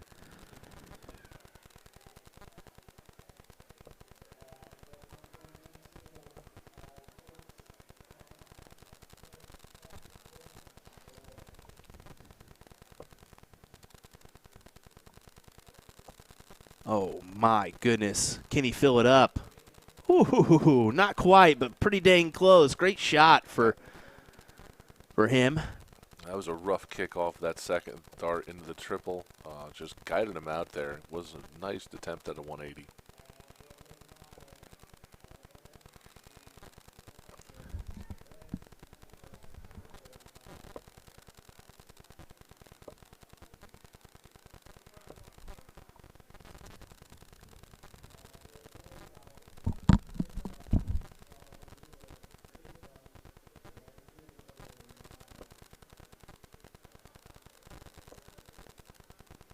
Can he do it? Just a little low for a 140. That'll bring him right back into this match, though.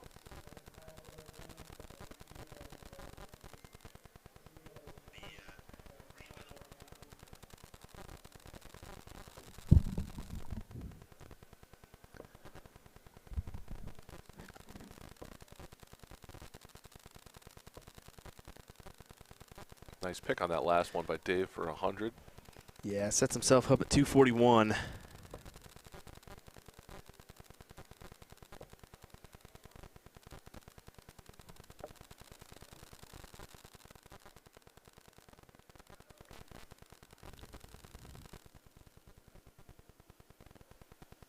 See if Curry can find a triple here to get themselves a look at an out.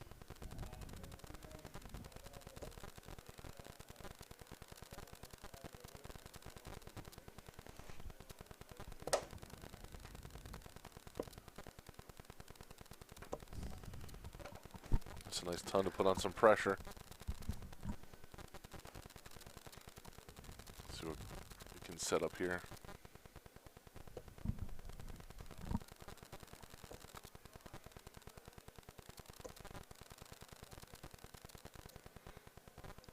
Yes, 95. Good shot there. Sets him up with 86. Try to make this a 1-1 scoreline here. Yeah, Brittany not the best it goes. Nice little two-darter here for Dave. See if he can hit it here. Gets the first one. Big 18 there.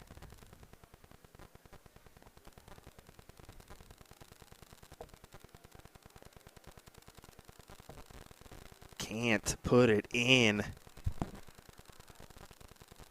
Uncharacteristic for Dave Walsh, just a little on either side of a double right there, but they're still going to get 3 darts at it.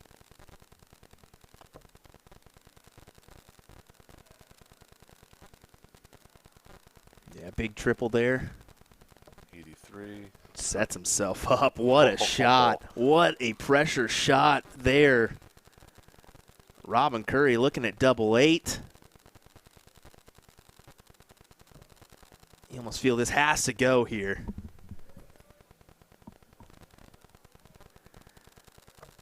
Oh, no. I wish we had a slow-mo that looked like it bounced, like it hit into the double and just kind of ricocheted out there. That's a tough, tough look.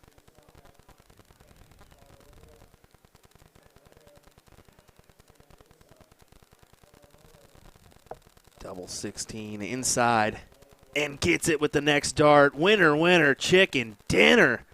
We got a mixed triples champion. Absolutely unfazed by that opportunity. Just a little high on the 16 and then right in the center of that double 8. Absolutely fantastic out there.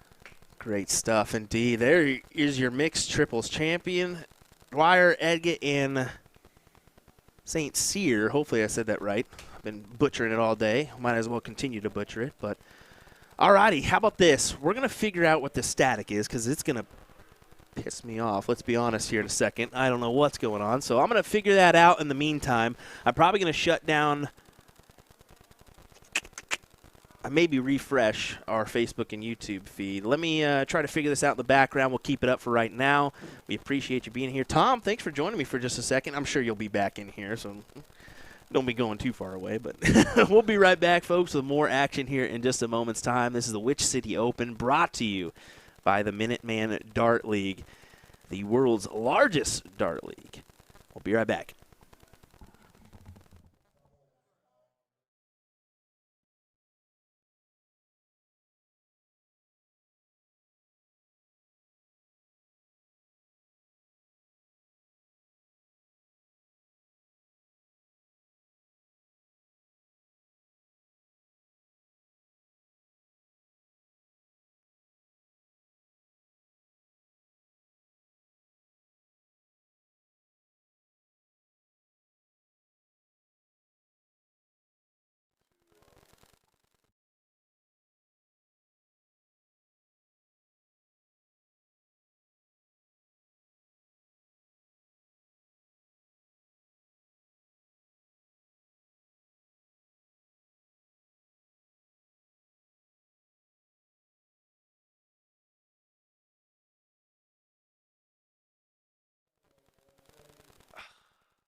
Okay, we've kind of done a couple things in the background, trying to make it make that static go away. We'll see if we can get that figured out. Tom will be back momentarily to join me once again.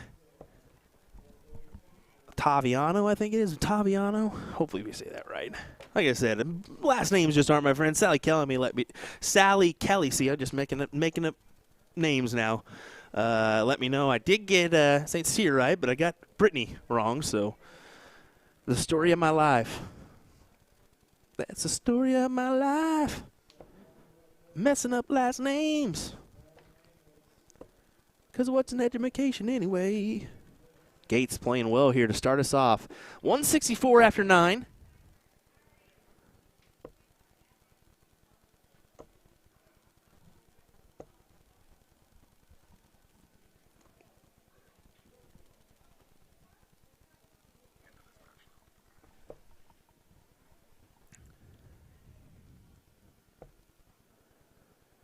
Just a reminder, this is your WDF Men's Singles 501 event. Round number 2, so I think we're just in the top 128 if I'm not mistaken.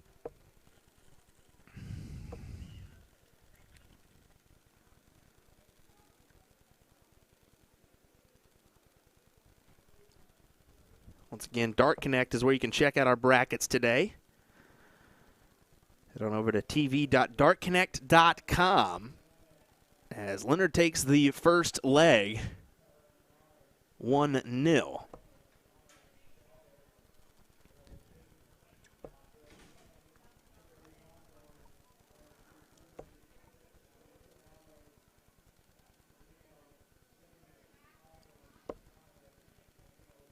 So this is actually not a top 128, it's a top 64 because they did have that preliminary stage of 260 or 256 in there.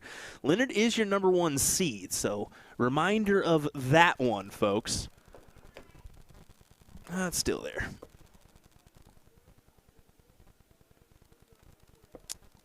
We tried. We'll figure it out. We'll get the static figured. But hey, Tom joined me once again. Good to see number 1 seed Leonard Gates out to a fast start with 100 average in the first leg. Woof. Yeah, pretty impressive stuff, huh? He doesn't mess around anymore when it comes to darts.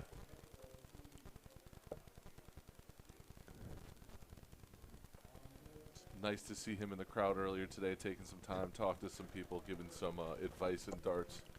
Good to see that out of Leonard.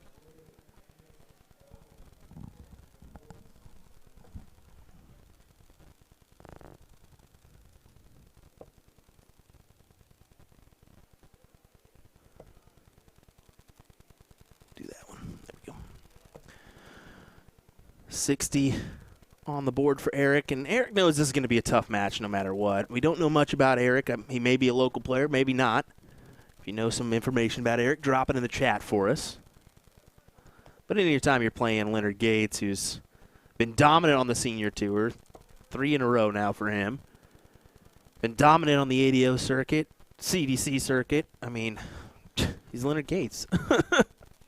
And you never know, as a player, you know, that we don't know a lot about Eric. You don't know if he's following the Pro Dart Tour or if he's just here as a local guy. So he may be walking up and not knowing who Leonard Gates is and just being like, wow, this guy is, he's not missing. It's crazy how that one ends up, doesn't it?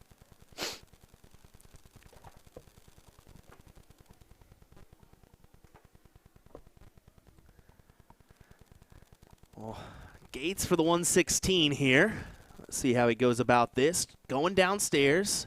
Needs the triple to leave tops. Not going to happen here, but plenty of time with Eric back on 174.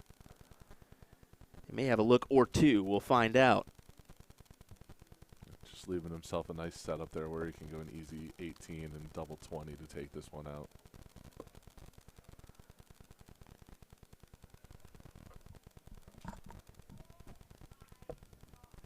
For tops.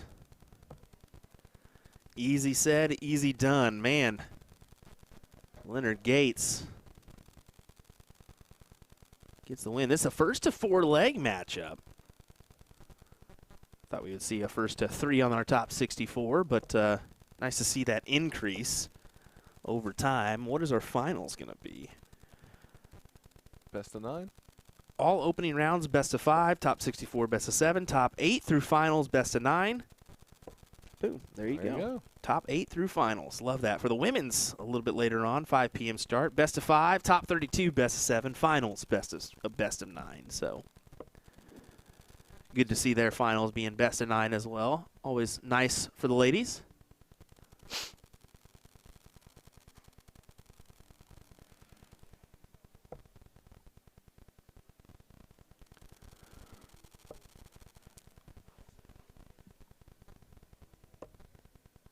Nice last pick there by Eric. Indeed. Problem is that Leonard Gates is going to follow it in with a big one. Yeah. 140. That angle's a little bit deceiving for us. We normally don't have that angle. We normally have the kind of PDC style angle for the dartboard, but with our setup here, rocking 3 boards, it makes it a little bit more difficult. Makes it a little bit more difficult indeed. So. Well, you are doing an excellent job at this event. Give yourself all the credit in the world. Kidding me? These guys are putting on the show. I'm just trying to show it off. Leonard's certainly putting on a show through 12 Dude, right now. We'll leave to 78. He is quite the player, man. If he can be around that 90 mark throughout the day, he could be promising for this title here. We'll find out. 78 the look. Trip 18, double 12. My goodness, he's making it look easy. He thinks that's the game. You got one more leg, my guy. They both think it's the leg. They're walking away. They're about to find out it's not. Yeah, one more leg, buddy.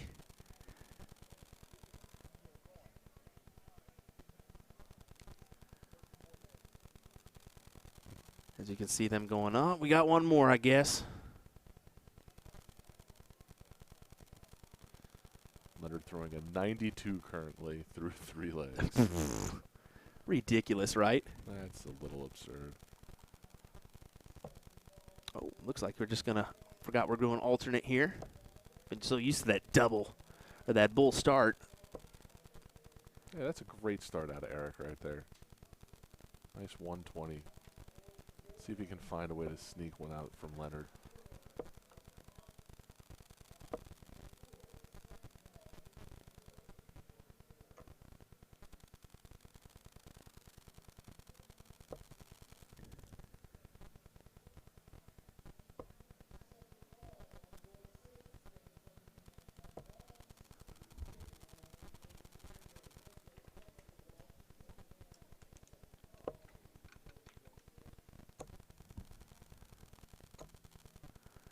Leonard opens up. Ton here. This could be a good leg. He's got to hold on here, Eric. Manage a triple with this last dart. He cannot. Just 60 on the board, but The way Leonard's going, you know this is going to be a ton-plus turn here. you'd almost assume, right? But assuming isn't guaranteed. Oh, my goodness. Slack turn from Leonard. A 38, almost human turn from Leonard Gates. Why don't you get a 3 in there, bud? You'll be like the rest of us.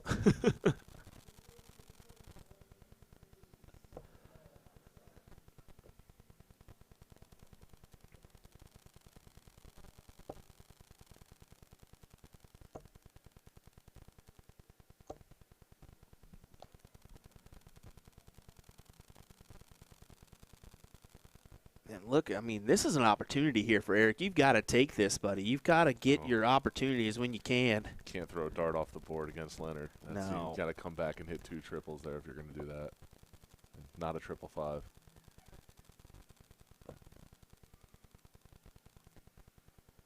Sooner or later, you got to assume Gates is going to regain form and find that trip 20, or if you go trip 18.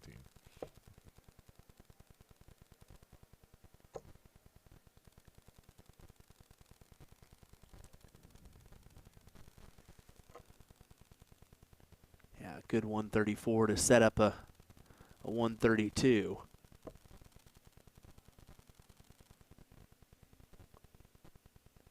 Opportunities could be out the window here for Eric. He doesn't leave the checkout op. 132, he'll start on the bull. And even with Eric outside of checkout range, you can see he's frustrated with it, wanted it. He's not playing against somebody else. He's playing against his best darts right now, trying to make sure that he's ready for tougher challenges down the road here.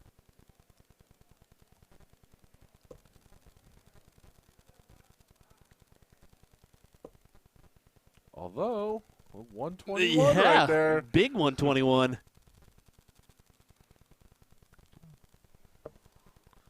For the game, 32. Just outside. All right, no nerves here. 42. Nerves. He just took a big, deep breath. Oh, my goodness. He's sitting here thinking about how he wants to attack this. 10-6 wire is my go-to.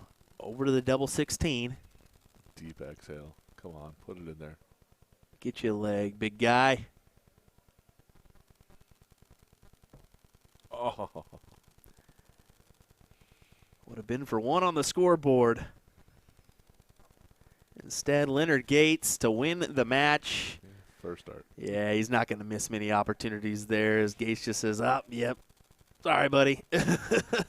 On to the next one is, let's see that average from Gates here. Only an 84.68, but he was around that 90 mark most of the time, averaging over a ton of that first leg. Good stuff from Leonard.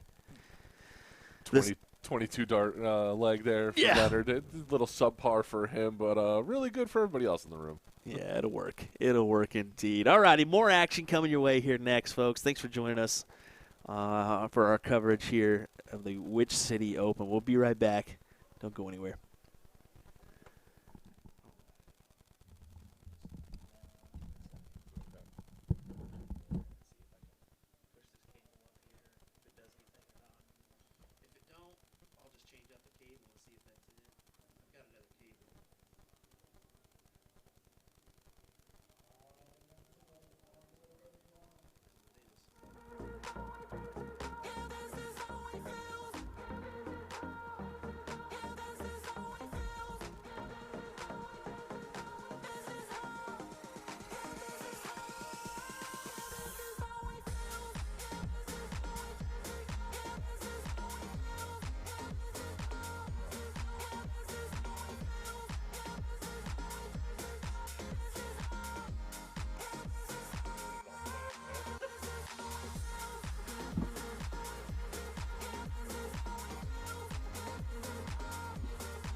The one and only Kevin Luke. Another weekend, another tournament for you, huh, bud? Oh, yeah.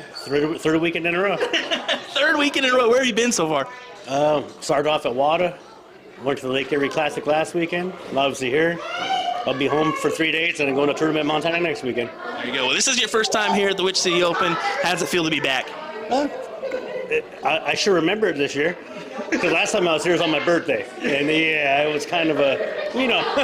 We all know how that one goes. We all know how that one works. Who are you doubling up with this weekend? I'm playing with Ross Minty. Okay, that'll be a good partner for you. That'll be a good partner. People. There you go. Well, Hey, Mr. Mediocre bugged me enough times, so I told him, okay, let's play then. there you go. Any expectations, any goals for you this weekend? Obviously hoping to win that singles. Because, you know, I gotta send that ADO point number 1 right now. Well, also some big WDF points with it being silver. That too, yes. So it'd be nice to qualify for Lakeside again. Obviously, you can't do it this year, but it's a 2-year system now, so we'll see how it goes. It'd be nice to be on that stage once again, huh? Yeah. Show them how the Hulk Hogan really comes out next time. There you go. Well, good luck to you this weekend, Kevin. Appreciate you taking a moment with us. Thanks, Will. Here with Matt Arpin at another exciting Which City Open. Matt, this isn't your first time here, right? How many times you been here now? About 3 or 4 now. Yeah. It's a pretty good tournament, you'd say, huh? Great tournament. I love it. Yeah, well, you've had some recent success here. For the past year, you've been playing pretty well. You've been spending a year on the CDC Tour. How'd that go for you? For my first year, I think it was okay. I mean, not up to my expectations in the way I can perform, but I took it as an experience, you know, my first time, and I learned a lot as well. So give it a go again next year. I was able to retain my tour card, so I just don't have to worry about getting that again. That's a big thing, retaining that tour card, because your first year on tour can be difficult. You play these guys at ADO tournaments, not everybody shows up, you know, so to have everybody in the same environment and to do well on that tour must feel great. Oh, yeah, it feels awesome. I mean, I had a lot of tight matches, a few matches that I won, matches that I shot really well and unfortunately lost, but it was still a good experience and definitely something to look forward to again next year. So. There you go. Any goals for this weekend? Yeah, to retain my 501 doubles title from last year. You definitely had an exciting partner for that one, huh? He was a bit much, I think, so. But he says he's going to be more this year if we win again. So. Oh, man, we're looking forward to that one. Well, thanks for taking a moment with us here at Which City Open in Nashua, New Hampshire. Good luck this weekend. Of course, thanks a lot. Appreciate that.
All righty, everybody, welcome back. Another exciting matchup here.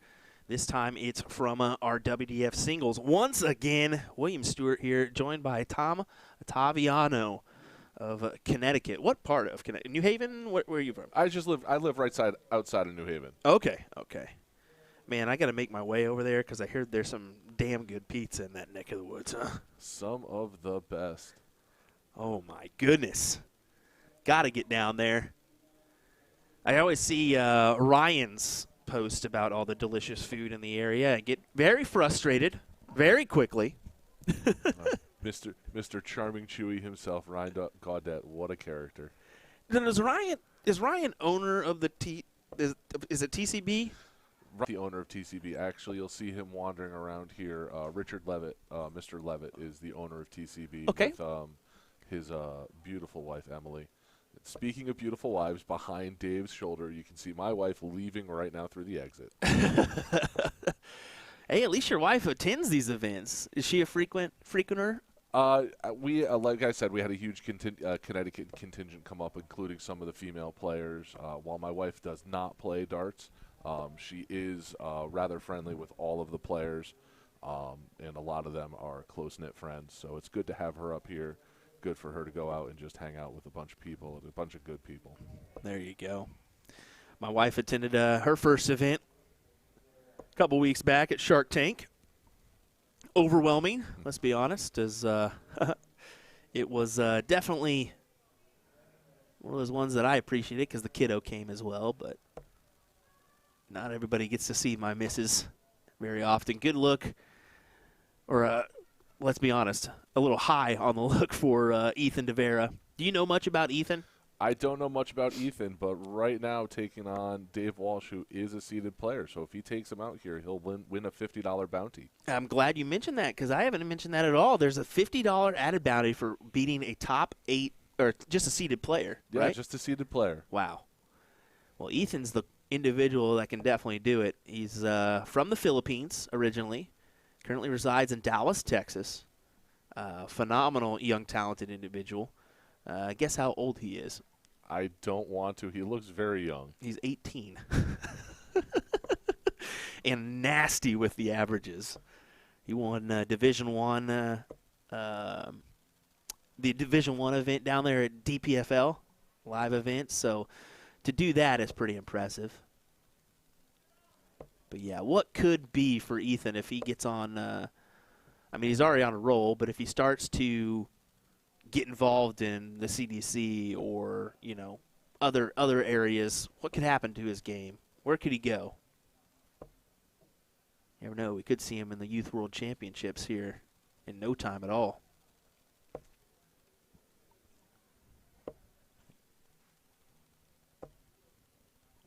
Throwing a 93 through that first game, slowing it down just a little bit here.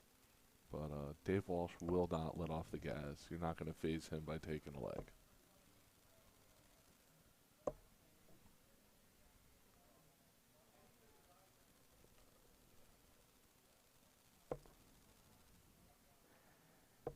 Yeah, going to have to do the switch there. That flight just in the way of the triple 20 for Ethan.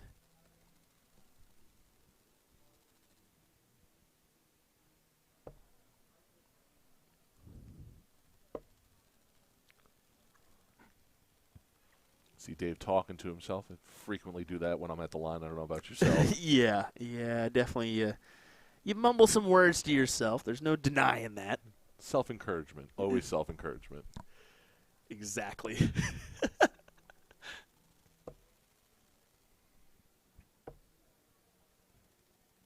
Self-encouragement. More like, what were I thinking?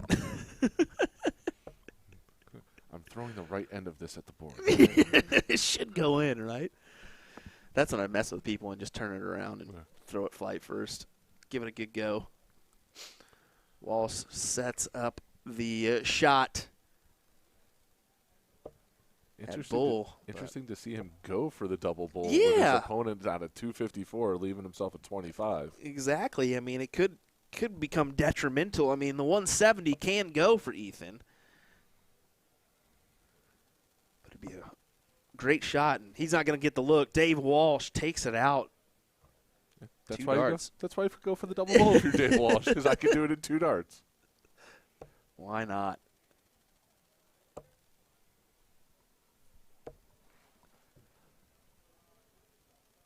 Good switch there for.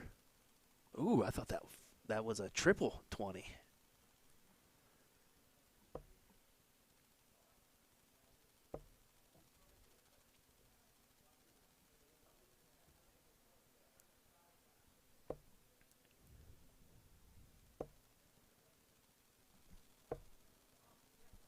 My button would work. There we go.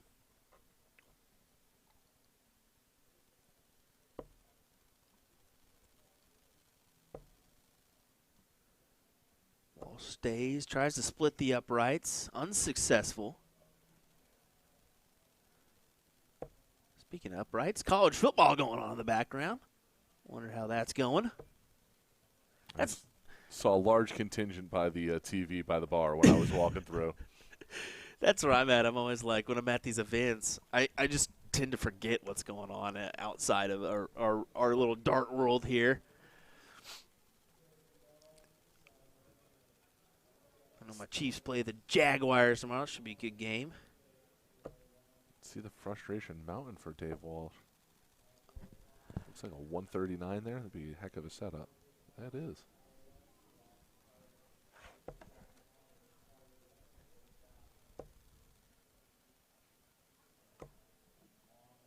Ethan with the 132 doesn't really have to attack it on the bull, but will so anyways. Tons the leave.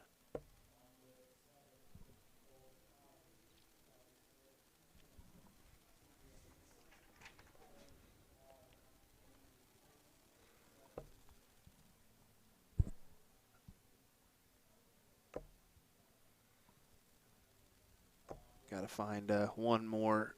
Doesn't find it, but 1-2-1 isn't out of the realm here if he gets a look. Question is, does he get a look? 75 now. Or sorry, 65 now. Right at that bull. You got to take your look, especially with Dave on 1-2-1. He's going to attack this the traditional 20 route. We've been seeing a lot of people utilize the bull with that first look on 1-2-1, or even 17s. I mean, however you fancy, still got to go. Ethan going right at this? I believe so.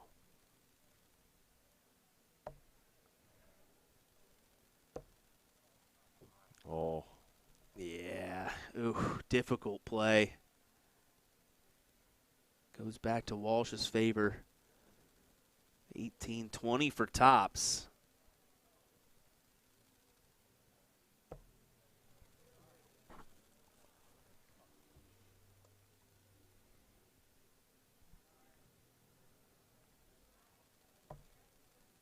And Ethan gets it.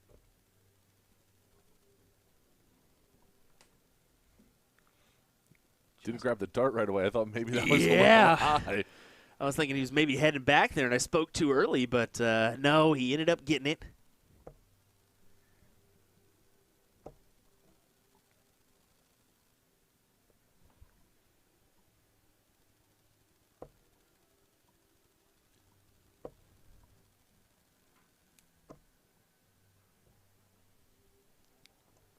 Love to see that consistency in the 20s.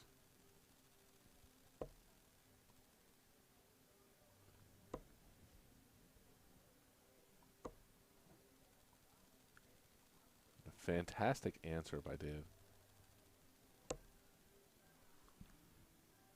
That in, it looks in for the first dart. Ooh. He didn't like it. You know, that might be blocking the rest of the triple if it's in. That's the problem. His angle is great, but at the same time, it's very difficult because for me, I can't stand my dart. I'd rather have the Danny Lobby style where I just see the point and I can aim at the point rather than the barrel. You saw it just again there with Dave Walsh, the dart landing just a little sideways in the triple, blocking that whole triple, so he's got to move. Oh, 40 floor. Oh, 80 floor. Never mind. Wonder if he was a little gun shy because he moved on that last turn, trying to sneak it in there, and ends up on the floor.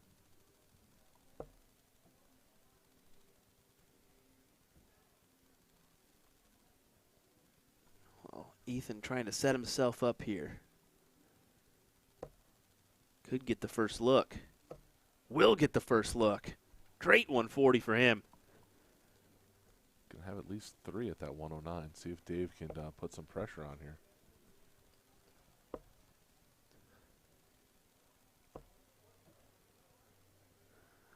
$19 should be the look here for Devera. But he's going to go 20s. I like the 19s there. It's just all in however you feel, really.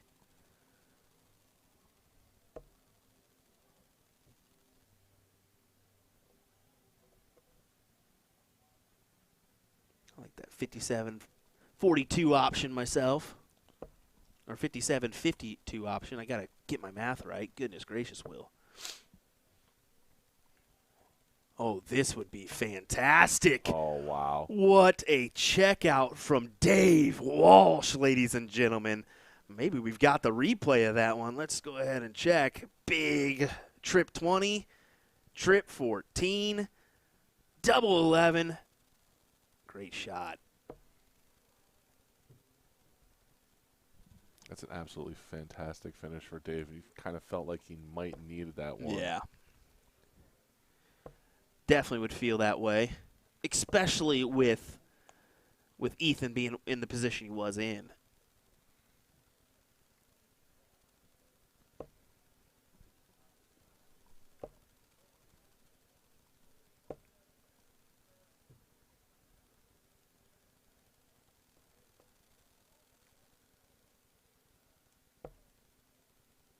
Based off of Ethan's pedigree and what you've said for his accomplishments so far this year, I don't think you're going to get any wilt out of him coming back with David with that finish there. So be interesting to see how he scores down and keeps consistent here.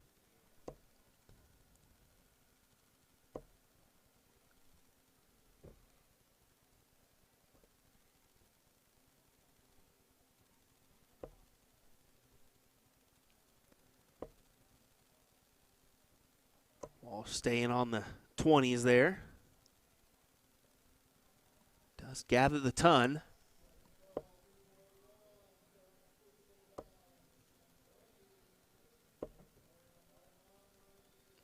All right, a big shout out to Dart World for these alien dartboards we're using this weekend here on all our standards.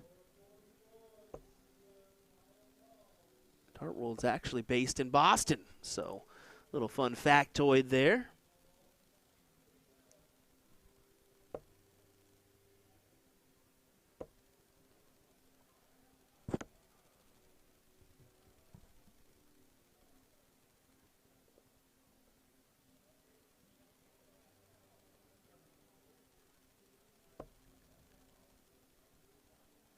Dave into the trip 20 first start. 140 would be awfully nice. Doesn't convert, but it's still a ton is handy. Ethan's got a shot here. Boy, would it be a doozy if he did. 97 will leave him in a good spot, though.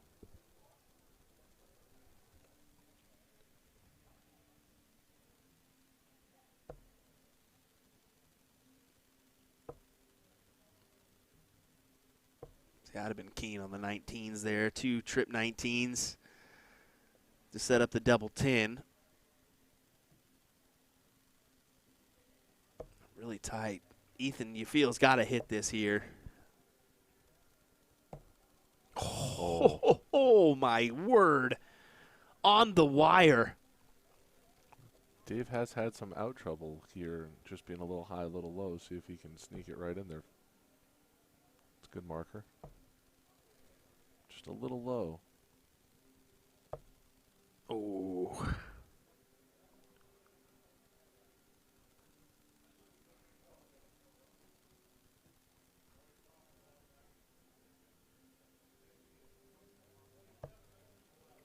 DeVera puts it away. Big hit for him. 3-2 scoreline now, putting him one away from a win. And to advance into the top 32.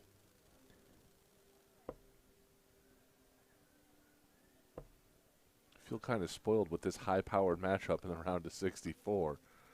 Oh, yeah, definitely. You're going to get some good ones right off the bat. I mean, not everybody is going to be ranked, and especially with like Ethan, who's just making his way around like to different tournaments and those bigger forum tournaments. He's just starting to develop those ranking points, so it's going to take a while for him to get into a seeded spot. So, yeah, we're getting spoiled. Big shout out to our tournament staff who's done a nice job facilitating matches over to our streaming boards, especially good matches at that. You don't want to see just complete waxings the whole time.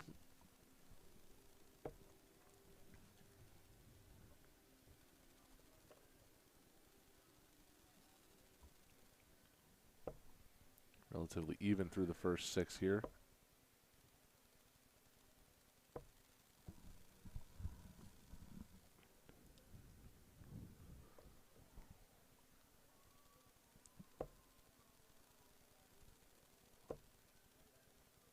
Looking to fill her up. Just 1-2-1 though. Still handy. Still a great shot.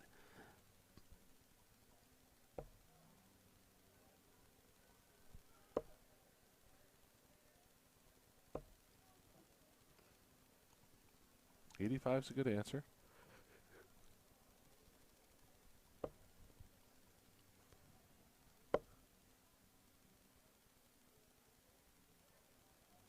going to think about it there for a second.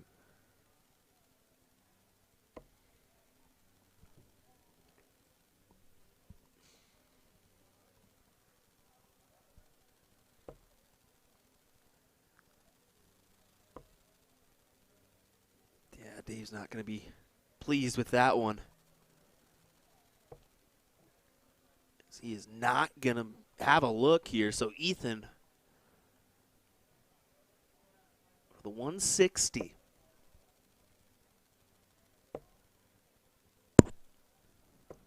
So at least get a triple, does so. You can see that subtle fist bump there. He knows that's a big hit. Lead himself at 60 with Walsh on 206.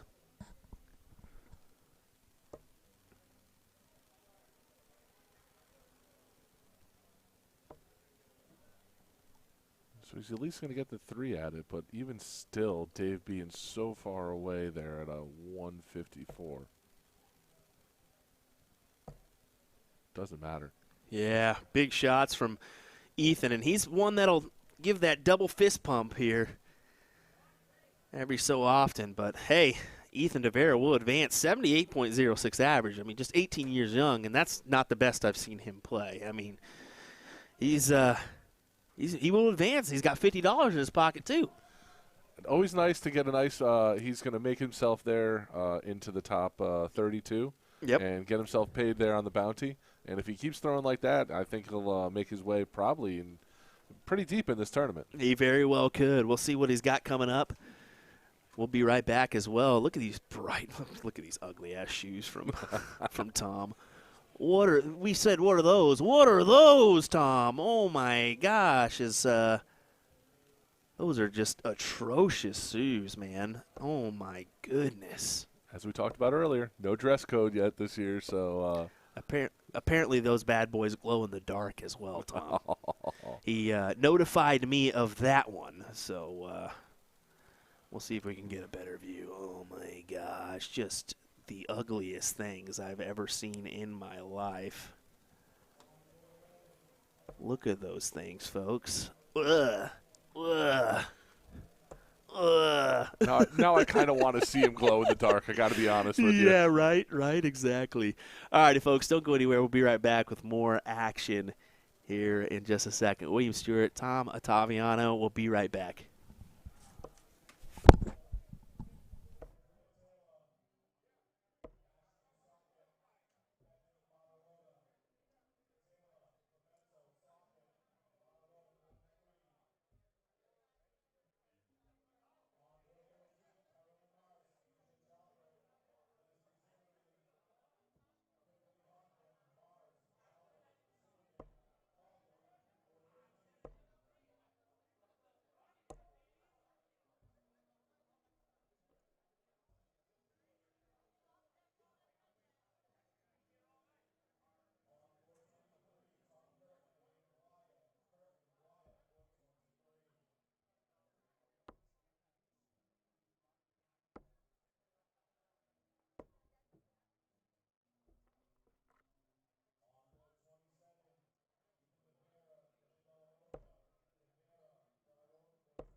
Tom Ottaviano back here for USA Darts. Will's taking a little bit of a break. He'll be right back with us.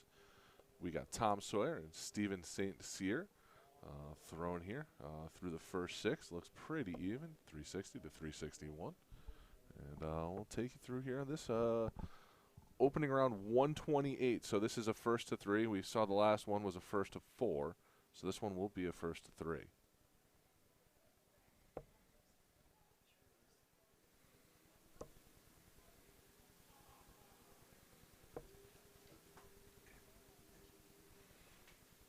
And just like the previous one, Tom Sawyer is ranked. And so if Stephen St. Cyr does win this one, he will win himself $50 for a bounty.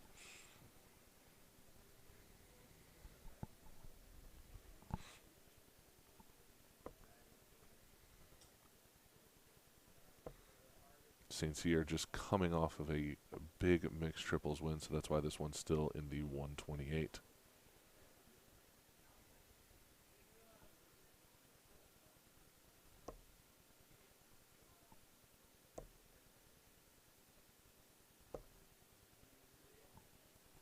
It's a nice ton there. Himself a 151. See if Steven can get himself to an out here. Need to find a triple. It's in at 217. That'll do it. See if he gets himself a little closer. Goes something odd. Falls into a triple 3. It'll be at 84, 74.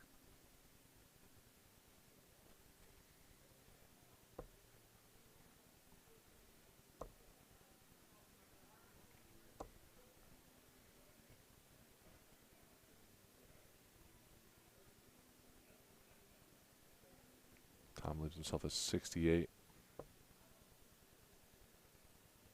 88. He's got a 2-darter here. Let's see if he knows where to go. Should be a trip 16, but it looks like he's going to stay up top.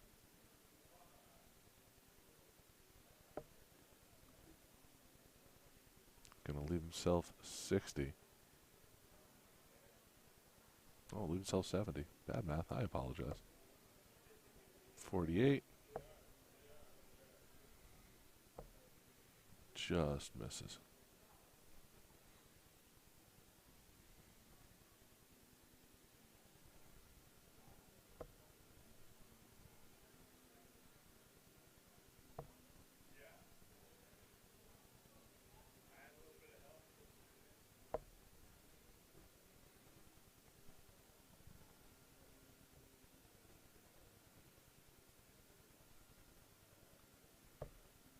And hits the double 10 to take it out.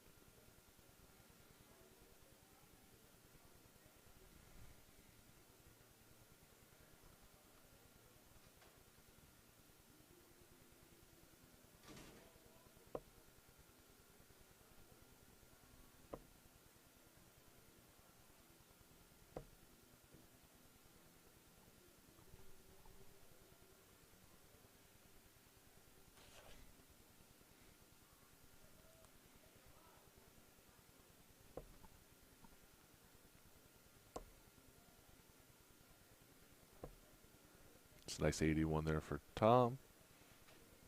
See if Steven can find himself a triple this turn. There's one.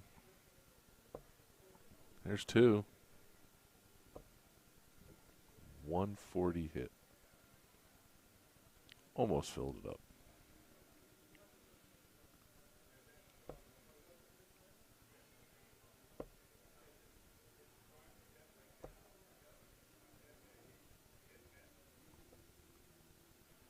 See if Steven can keep his foot on the gas here.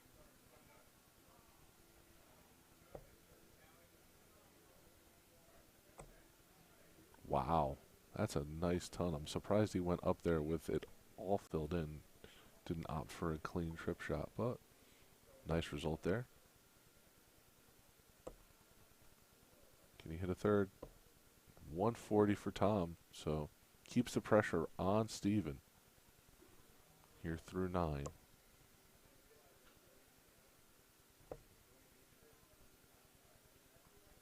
He's got 121 left.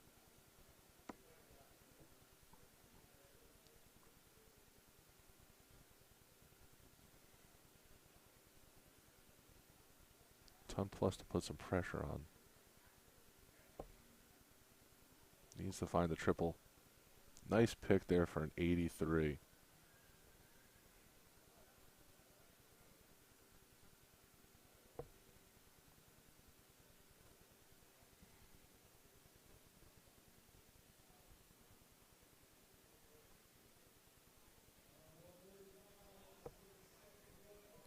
Just misses that double, that triple 19. It's going to go up and see that that's 40 scored, leave himself 68.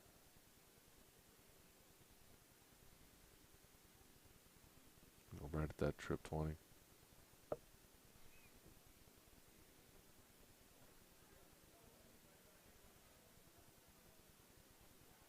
At 156, he's going to need a couple triples here.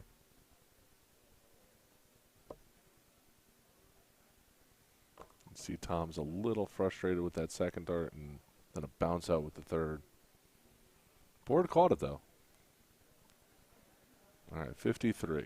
Should be, see if he goes 13 double tops.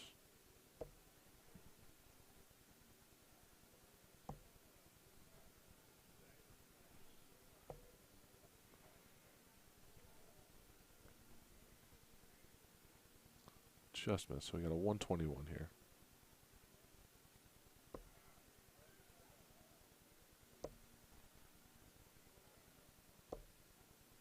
26 scored.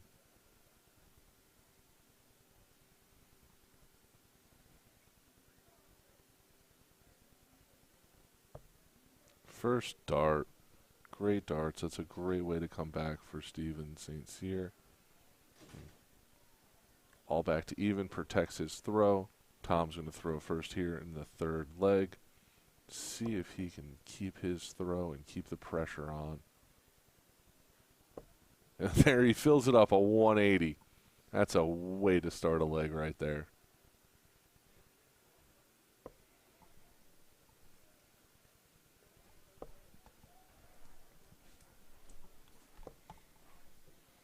It's a solid answer with a 100 from Steven.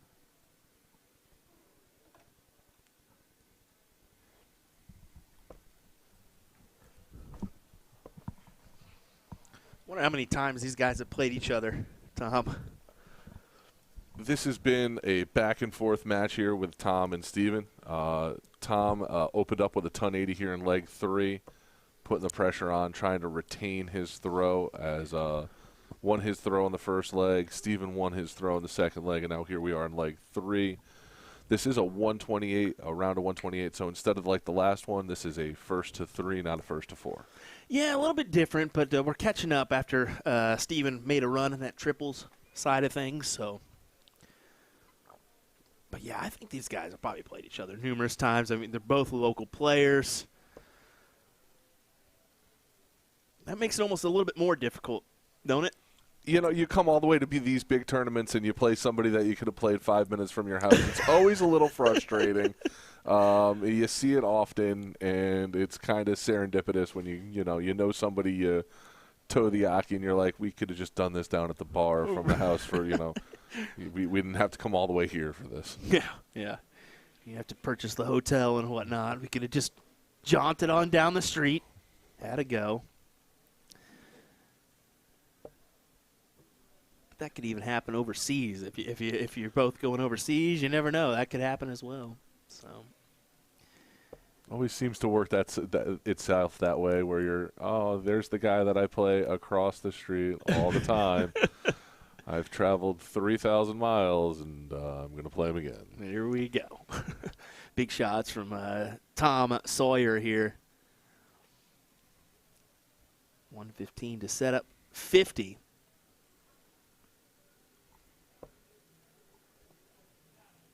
Another triple for some pressure. Goes for the double bull.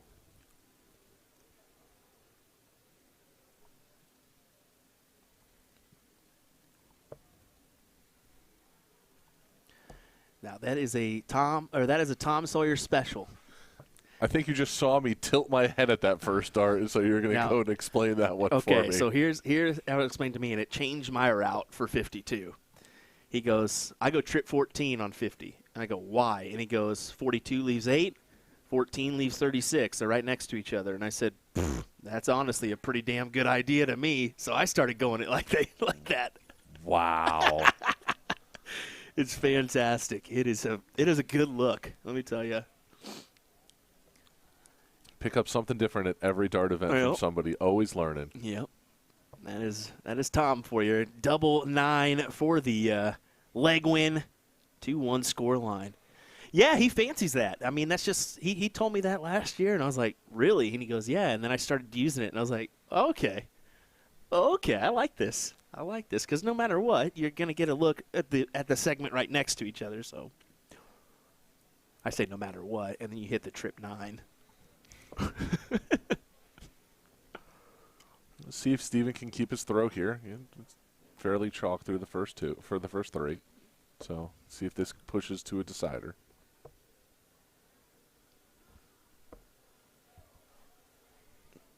Kirk Chapman joining us in the chat says, loving the stream from Canada, boys. Well, we appreciate you joining us, as well as everyone else. Give us that like and a follow if you have not. Lots of quality content coming your way, and I believe, we should have another stream coming up here in just a second as PPD, our Partners Promoting Darts, is going to be live with the All-Star Triples here in just a second. So if you got Eagle Eye Sports or another device, throw Eagle Eye Sports up there on Facebook and or YouTube.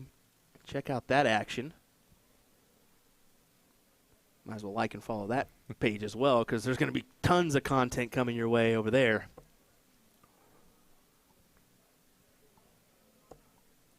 I think he just filled it up. Did he fill it up? Big 180? No, 1, 2, 3, right next to it. Pushes that pressure onto Tom. Want to see a ton plus turn and maybe an 81. Yeah, okay.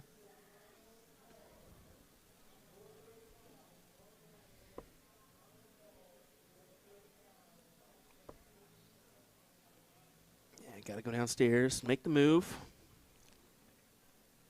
Set yourself up.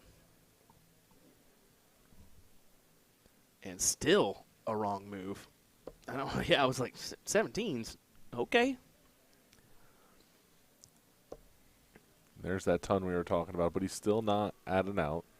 Steven's going to set himself up here for, hopefully, he's hoping the low ton. With that triple, he's probably hoping for a lot more. Oh, my goodness. 46 remaining. 610 wire. And 130 is a heck of a turn there at 166. Yeah. Indeed. It puts you in prime position, and with Tom not in checkout range, you're going to get at least 3. Splattered across the triples there in the 20, a 5 and a 1. See if he can't hit this double 9. There it is. Going to a decider, folks, in our top 128 match.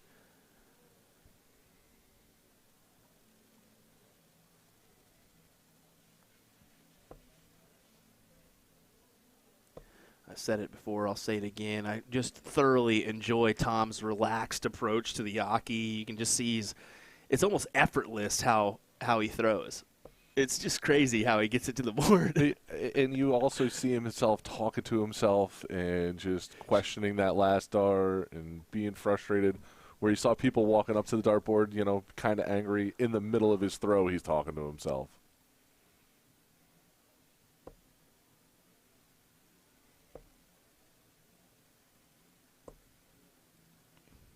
Not the best it goes. Just Stevens got the clear advantage right now in this leg. Yeah, he's got to put a little pressure on here. Finds a triple, it's got a huge amount of pressure, but the 40's not going to do a lot. Ton plus here from Tom, and he's kind of back right in this.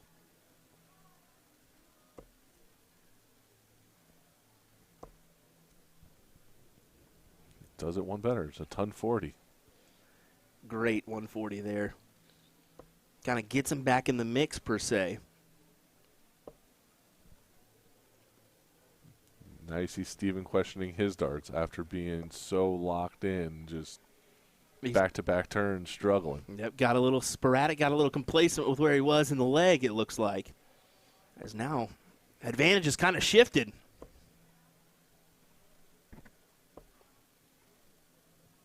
Great last.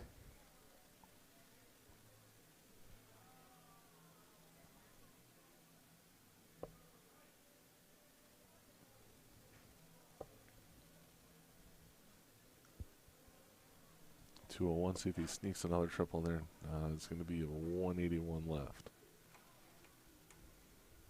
Oh, 201 left.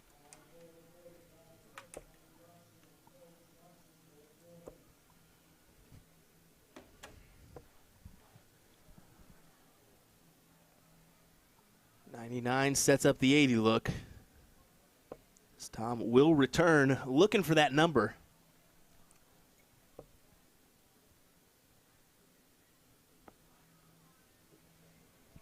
He'll have at least 3 darts at it.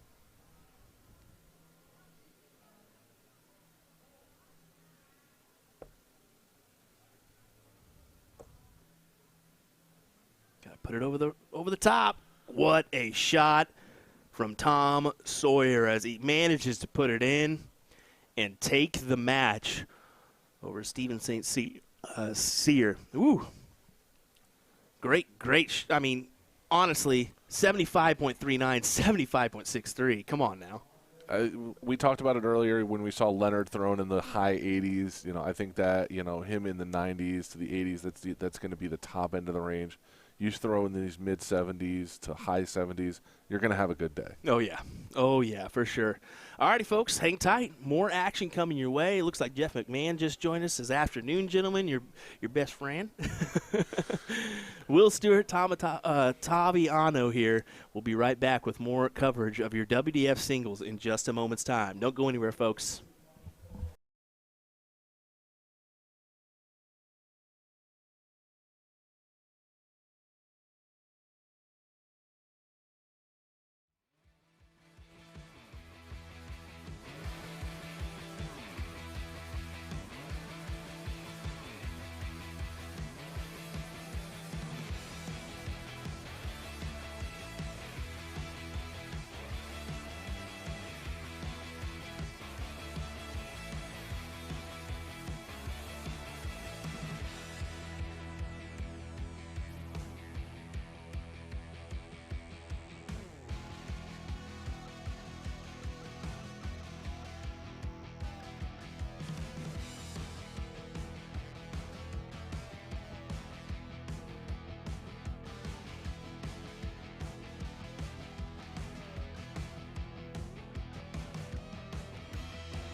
Well, here we go. More WDF singles actions from the men's side. Matt Arpin takes on Stephen Daigle. I believe it is what it's pronounced.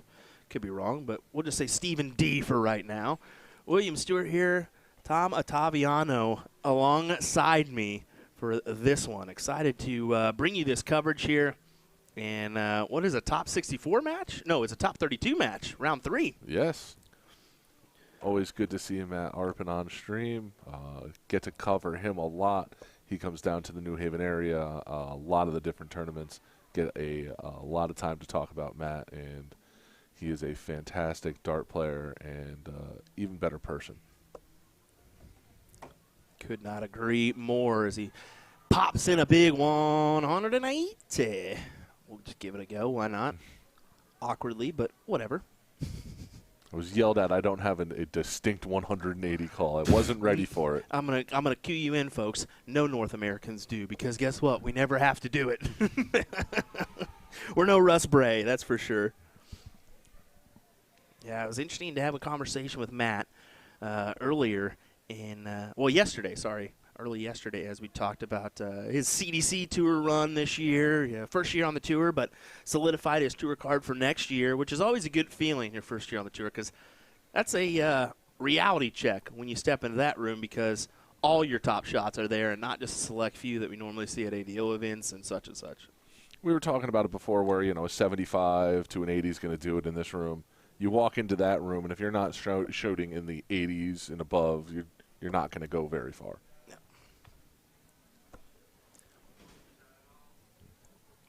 He kind of sets himself up there, 60 remaining. Steven's going to have to hit and pray that Matt doesn't take this out.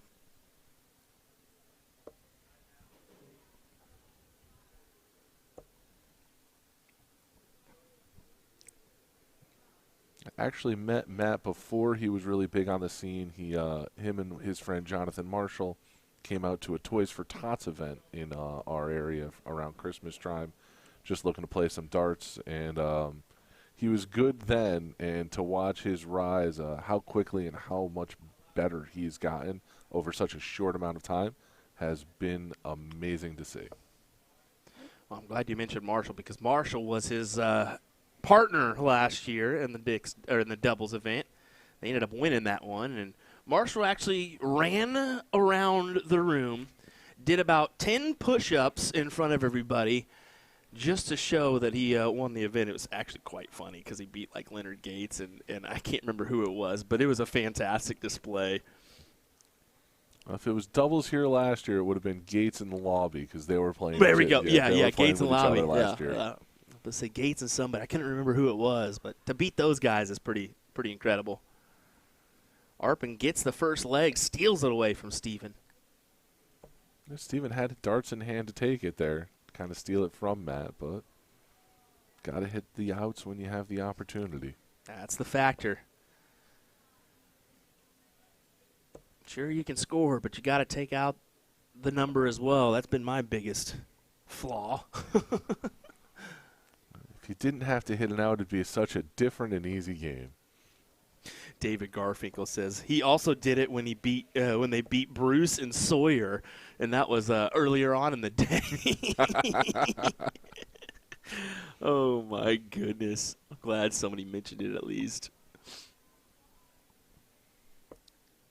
I should have clipped that honestly and put it out there and say how to properly celebrate a win.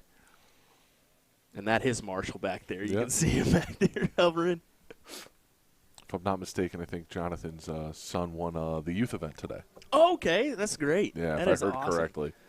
I did just make a post on USA Darts about the amazing youth participation we've seen here at this event. I mean, pretty incredible to see the numbers they have for youth darts out there. Definitely a growing field. And like we saw earlier with an 18-year-old throwing an 80 up there. And getting kids under, 10 and 12 to throw darts, it's definitely going to be a more competitive and a younger scene here shortly. Well, that's the thing is, in order for us to compete on the international stages, we've got to start playing darts sooner. We've got to get that experience. And, yeah, you can develop experience in 3 to 5 years, or maybe even quicker than that. But you look at Luke Littler. That kid started when he was 3, 4, or 5, and now he's playing in the World Championships. Yep. Like, oh my gosh! And he's playing like 100 average. He threw a 113 today to win 4-0 to get to the finals of the British Classic. What? 113. Not even with my best darts. Not even with Matt's best darts. Not even with 6 darts could I do that.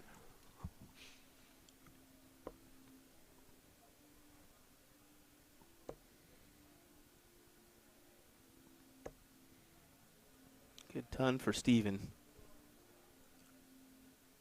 We'll have the first look. But what kind of pressure is he going to be under?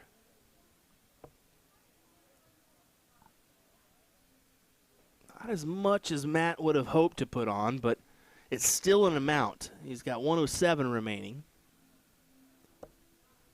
Oh, that's a perfect triple. Use that as a marker, too. Oh, no. That was a perfect marker if I've ever seen one.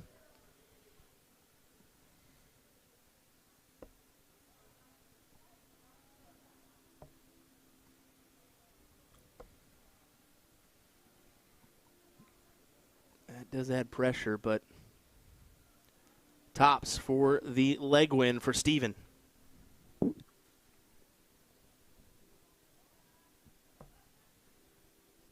It's a good marker. See if he walks it down. Oh, just a little too much.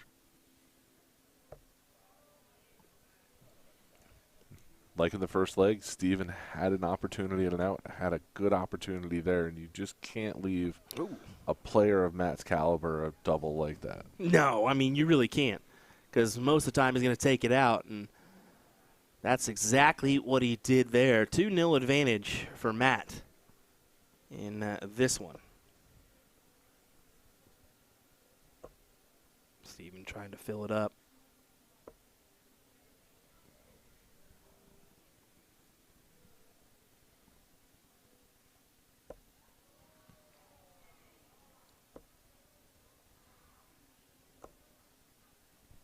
I think Arpin's rocking some new Galaxy barrels. Kind of Phil Taylor-esque design, if I'm not mistaken. Good to see him with his own Galaxy barrel design. Those custom darts for him. Really well-deserved for him.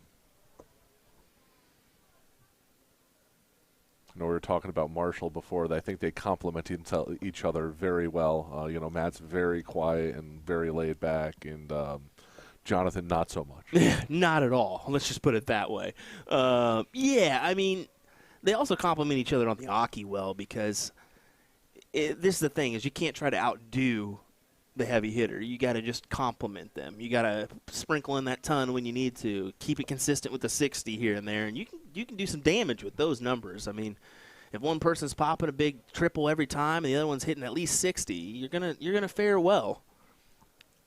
Let your big gun do the work, and you just be the complement. Yep. You know they're going to go up, and you know what they're going to give you. You just got to make sure that you give them a little bit. And I think that's my biggest advice for people that play, you know, if you get the chance to play in a blind draw with the likes of Leonard Gates or Kevin Luke or any of those top-tier shots, I mean, don't go in there thinking you're going to outdo those guys, because most of the time you're not. Yeah, you get lucky a couple times, but just compliment them, and you're going to fare well. How about a big 140 for Arpin? That is definitely handy. We had a night with the pros in Connecticut with Damon Hedda, and he was very much the same advice. Hey, we're going to do our thing. Don't try to stay with us. Just let us do what we do. Mm-hmm. Come up and have fun, and just understand that we're pros. Funny story. I beat old Damon Hedda's butt on that old soft tip board. Yeah, it was good. When I went to the UK for the match play, I was dumbfounded when I pull out my phone. It's ringing off the chain. I'm like, what the hell? And I look at it. It's Damon Hedda calling me. I'm like, what is he doing? He's with Gary Anderson, Dimitri Vandenberg, a couple other guys. They're like, hey, come have a drink with us. I'm like, no, I'm watching darts. What the heck? No, they're good. There's a good. Even those pro players are great. They're great personality-wise. So 96 for Arpin. Can he get this one as well? see him having to move there. That dart hanging in the 20. Steven again with a shot here at a leg.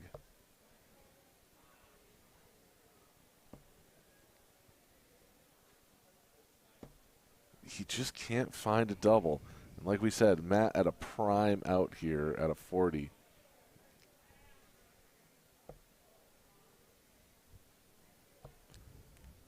Just can't give him those opportunities. No, you really can't, because most of the time he's going to take it out just like he did there. As we can see, scoreline moved to 3-0. Just below, over the double 10. Good shot.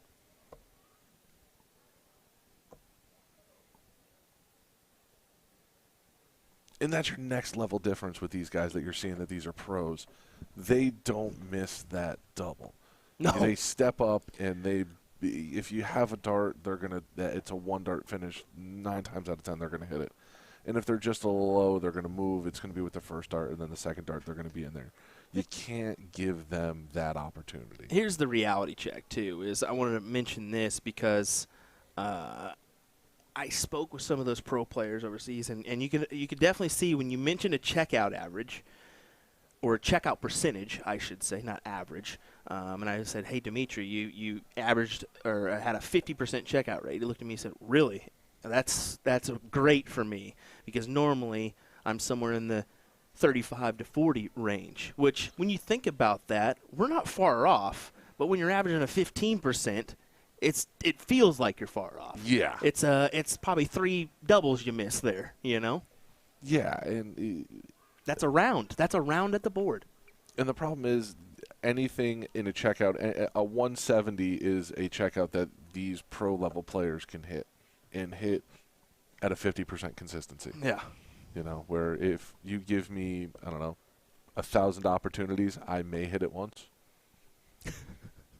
True. Very true. I've actually only hit a 170 once in practice.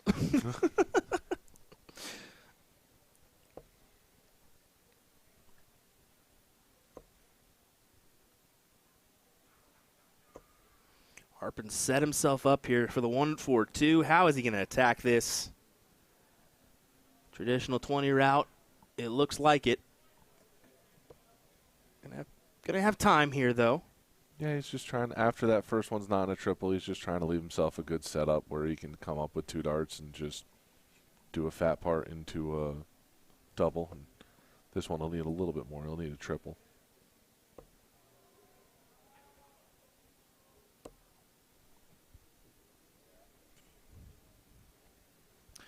Here we go with 96. Double 18.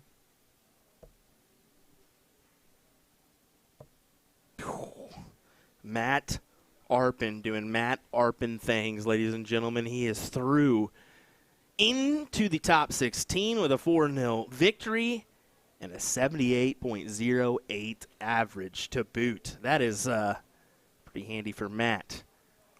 Exactly where he probably want his average to be a little bit higher. Yeah. But I think he'll take a 78 and a move on to the next round. Oh, definitely. Definitely. I mean, he's going to want to be in that 80 to 90 range, essentially.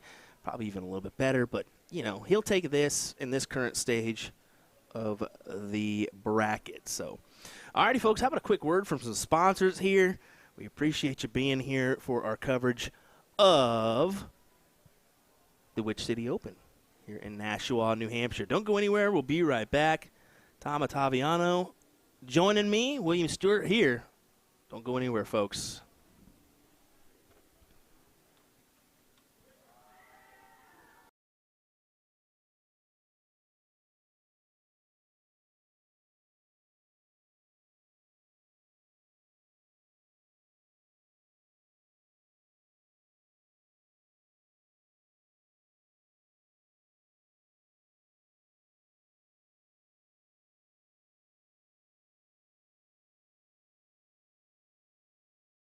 So you want to get into darts, but you're not sure how. We can definitely help with that.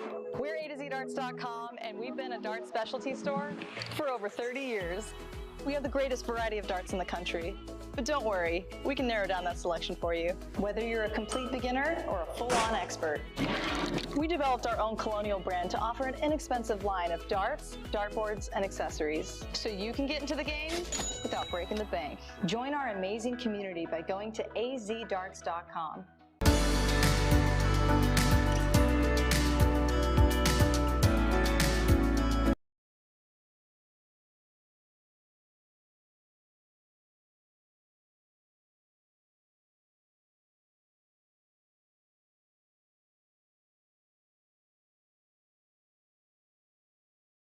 All right, I had to stop those interviews and take a look at Marshall's kid here, because look at his throw, man. Unbelievable throw here from this youngster. We were talking earlier. I think he won the youth events. He's think about who he's getting to learn from. He's getting to learn from Jonathan. He's getting to learn from Matt. There's quality dart players that you're going to get to learn from here at such a young age. Well, look at him playing on the big board too. I mean, that's the thing. I mean, he's probably of age to start doing that, but I mean, that stroke is better than half the men in the room right now. I just said it. I was like, man, I wish my darts were that confident. My stroke looked like that. Incredible stuff. Well, hang tight. We'll go back to our little our commercial break here, and we'll be right back with more action here in just a moment. I'll move this screen to the players' cam so you can just stare at this youngster chuck some amazing darts here. How about that? All right, hang tight.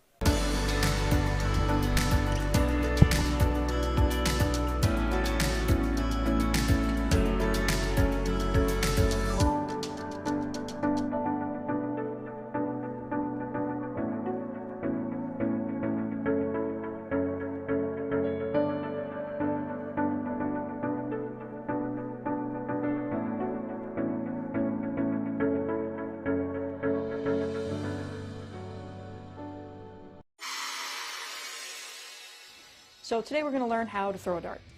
In each turn of darts, you get 3 darts to throw. So with all 3 darts in your non-throwing hand, step up to the toe line.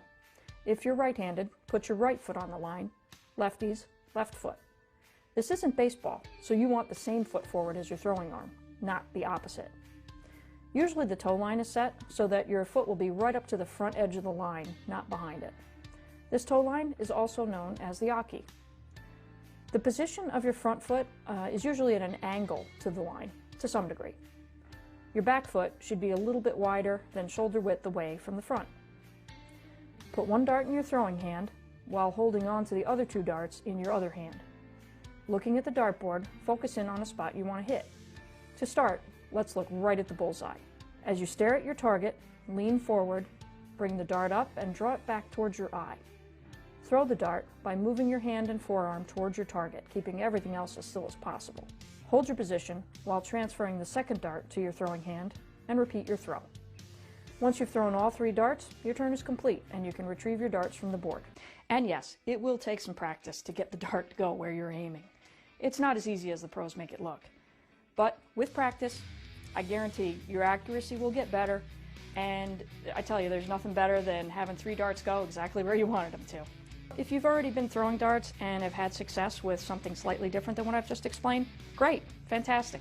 As long as it works for you, no problem. Just keep in mind that any extra movement in your throw will make it harder for you to hit your target consistently. As a beginner, just try to get all 3 darts to land in the same area. As you build your confidence, you can narrow down your target, getting all 3 darts to land in one number, say, like the 20s.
the Piranha Darts by Dart World as a part of their 2023 launch. I'm Jen Mounts with usadartsproduction, and I'll be doing an in-depth review of the soft tip and steel tip version of this barrel, and I'll be ending the video with some throwing action of both.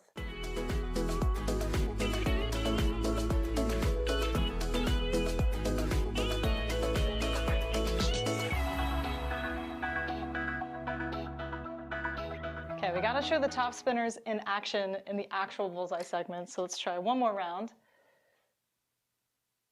It's a good start.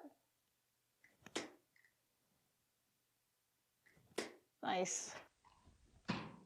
Nice.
Alrighty, here we go. Once again, another top 32 matchup here. Leonard Gates takes on Brian Daughtry.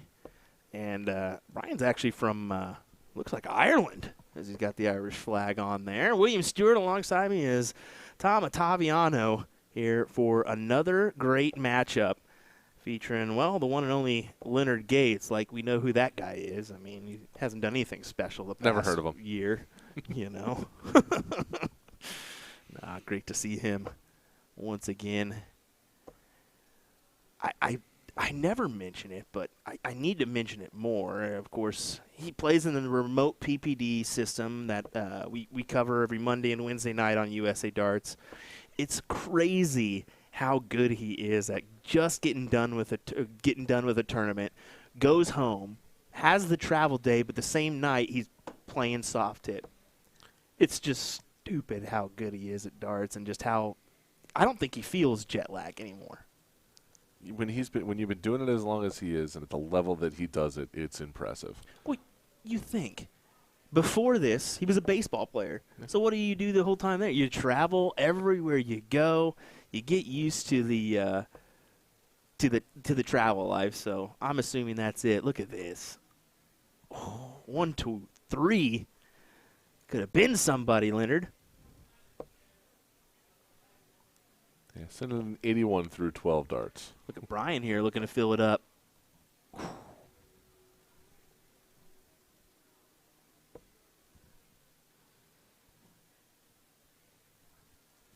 Again, asking for a close-up of the Gates darts. It's a little bit more difficult with the view that we have here. I'll try to get you one. That's about the best we can do. It's just the angle we've got. If we had that side angle, you'd probably get a little bit better view of it, honestly, but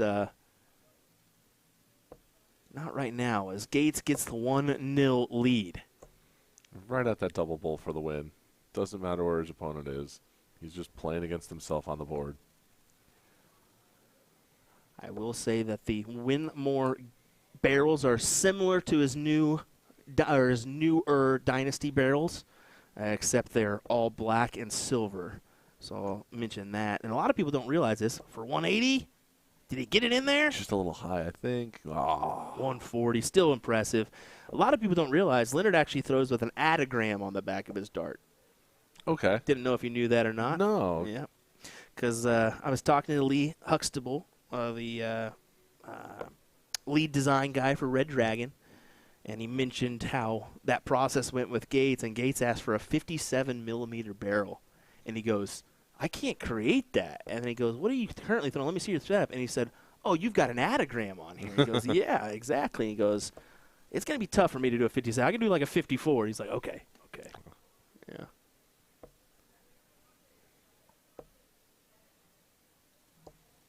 Ooh.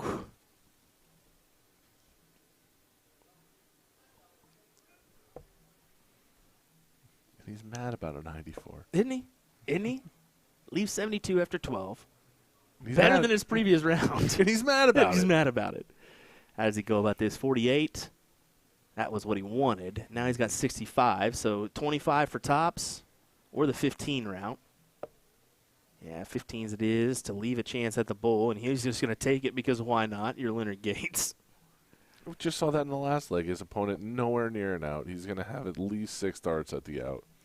And he's gonna go for it because he's not throwing against Brian. He's trying to throw against future opponents. The reason why I went for it, too, is because he hits it so often. You see his cricket strategy where, okay, he just hits it 2 darts. His cricket strategy, he'll go for the bull instead of the 16s or 15s sometimes because he hits that double so often.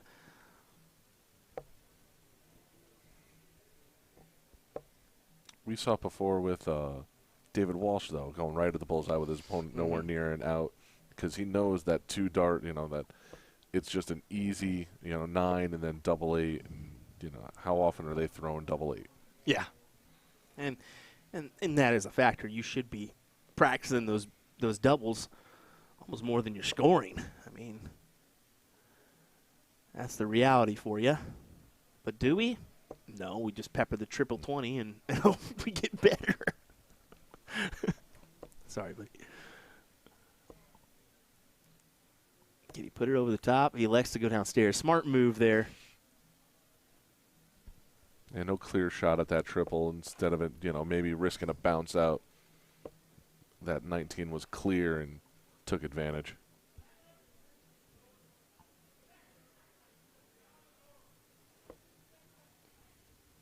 Well below his intended target with that first dart. But scraps it together for a ton.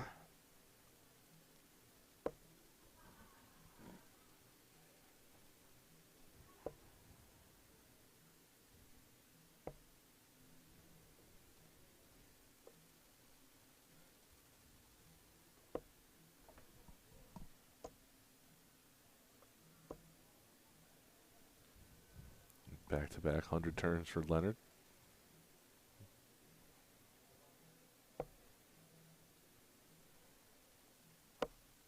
Yeah, I'm surprised he didn't move there. I mean, to me, but we got that higher angle, so maybe it's not as blocked as it seems.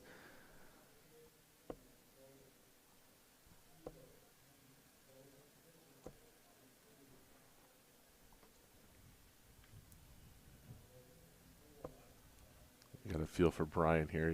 3 turns in a row by Gates in the hundreds. Oh, exactly. I mean, takes a lot to scrap together. Sticking with it, though, Double 8. Nice double clutch by Leonard. Too easy. Just too easy. He makes it look just too dang easy. 92.02 average and a 3-0 advantage for the one and only Soldier. Leonard Gates. Brian's not throwing bad. He's throwing a 60. No, he's not throwing bad. I mean, of course he wants to throw a little bit better, but we don't know normal averages for Brian just because this is my first time seeing Brian. I don't know about you, but My first time seeing Brian this weekend, but a 60 average in the room's not going to be, terrible. No. It's going to get you through some rounds here, but when you run up to a force like Leonard Gates, you feel for him it's just a little out of a depth for an average shooter in the room. oh, definitely.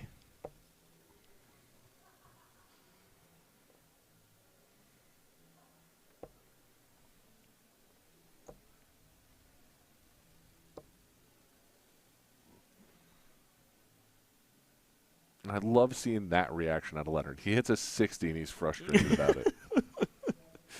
Just shows you how much he wants to every turn get the maximum, get to throw his best darts, and when he's not, he's frustrated.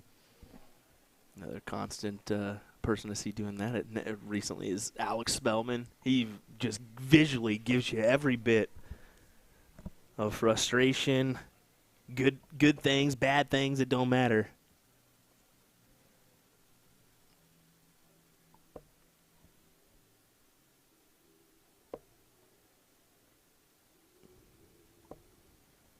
My first big tournament, my first cricket ever at a big tournament, I got the luck of playing Alex Spellman. That was fun. Sally Kelly letting us know we have a large Irish community of shooters on the South Shore. Brian is a part of that. Great shot. His girlfriend is at the table. They welcomed their first child recently, so good stuff. And as we speak, Leonard Gates just takes it out. Here we are chatting away, and Leonard's just like, oh, hum up. Yep, oh, yeah. Was that a 116? Just ridiculous. I was like, oh, surely I got time to mention this. Nope, not when you got Leonard Gates up here. 4-0 victory, a 93.94 average. My goodness. Another question here, Carl, asking, why is it called the Witch City? Well, we're very close to Salem, Mass. Salem has a very historic witch kind of thing going on. So this event is usually held around Halloween. They've moved it up this year to avoid that traffic that goes to Salem. So I think that's why they call it Witch City, is it kind of revolves around that Halloween time, Salem, Mass, that kind of thing. So there you go. It was definitely it was held around Halloween time last year, and last year it was definitely a big traffic area up here. Yeah. That's the thing, is I even saw witch hats in the airport, like when I got in. Yeah. So imagine that around Halloween. That could be a little bit crazy. But more action coming your way here next as we continue our coverage of men's singles here at the Which City Open. Don't go anywhere. We'll be right back with our coverage from Nashua, New Hampshire in just a moment.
Well, sorry about that. We had to take a moment and zoom in on the ugly mugs out there.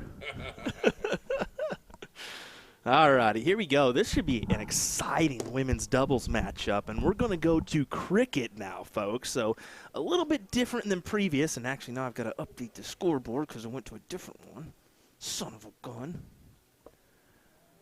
We will move to ladies doubles cricket. Wanted to mention that as we've been in 5-on-1 mode, so nice to feature some ladies matchup, and this is a top 8 matchup, so really an appetizing one, no doubt.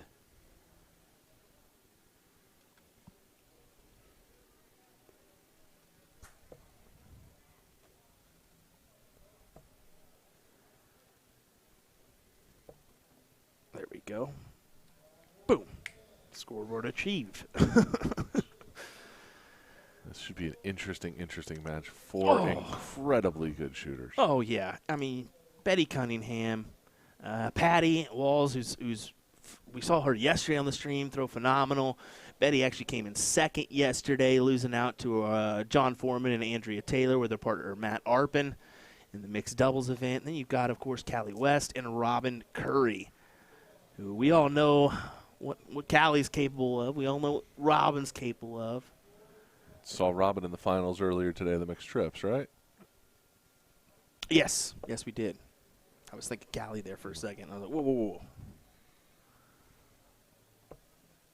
That does surprise me. We didn't see Gates and West at all. I don't know. I wonder who they missed out to and who was their third.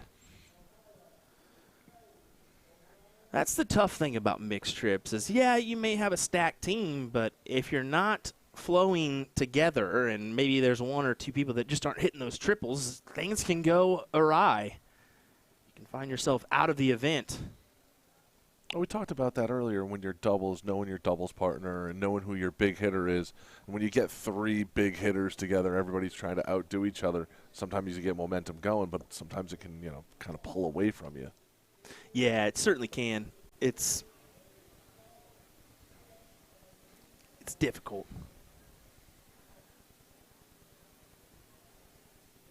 Fun fact for Robin, she's throwing those new Fit Flights, her signature flights.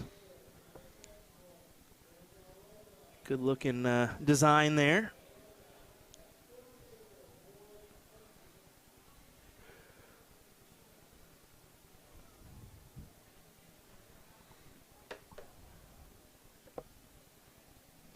Callie with her classic double clutch.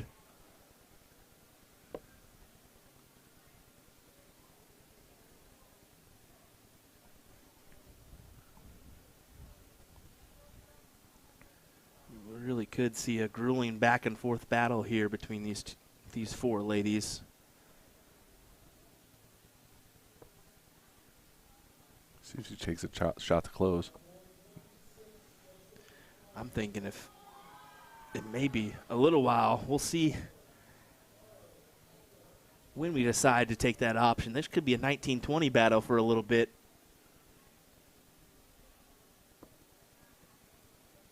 Till you commentator curse it. Always happens. It's bound to, right?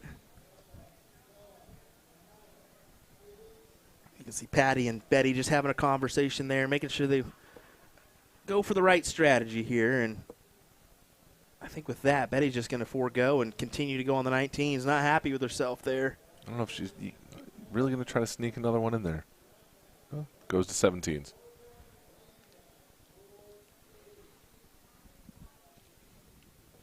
At least on our angle, it looked like that was clogged up real good. Certainly looked like it.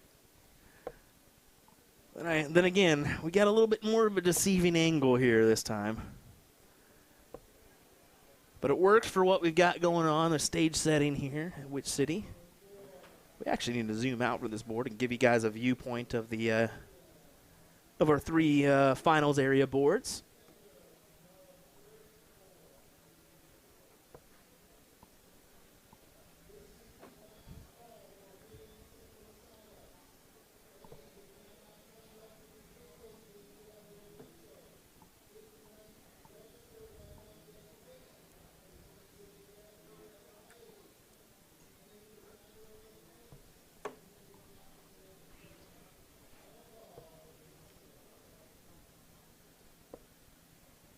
And you see Curry finally closing out those 19s. I'm frustrated with that last dart that it doesn't find a trip 20. Yeah, she wanted a little bit more. She does got the subtle advantage, though. Was it 69?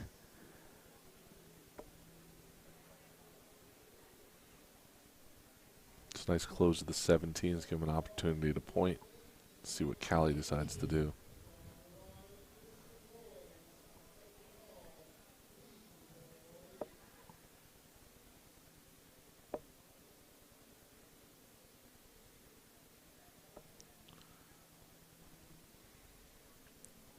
Sneak it in there. Oh. Nah, not quite. Not quite able to do so. So 17s is going to be the look here for Patty. Got to hit at least, I feel, 5. I was going to say anything other than 4, you're not going to feel any kind of comfort. Just the 3 singles. So we'll see if Curry goes ahead and quick closes this. Just the 18-point advantage, so I wouldn't be surprised if she moves off this to point. But, yeah, pretty straightforward. Just 2 fat singles. Why not? Oh, that is a detrimental dart. Yeah, she couldn't even tell where the tip landed there. Yeah. I mean, I feel like you're going to have to go right at it, try to maybe above the triple or right at the triple. You know, if you knock that 3 out, it doesn't really matter, but you just got to hope that dart lands, finds a way to land in the 17. Yeah, go for it. Go for that 17. Oh, no! I'd almost aim directly at that one that's just kind of hanging in there. Yep. And just try to get it out of there, honestly. Big triple for Betty Cunningham. Pours on the points here.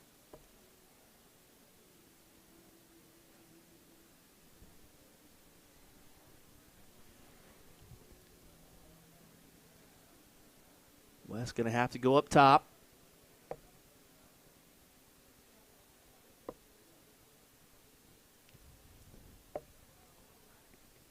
Smart move. Yeah, go ahead and close it out. You're down in points, but take the risk, take the shot.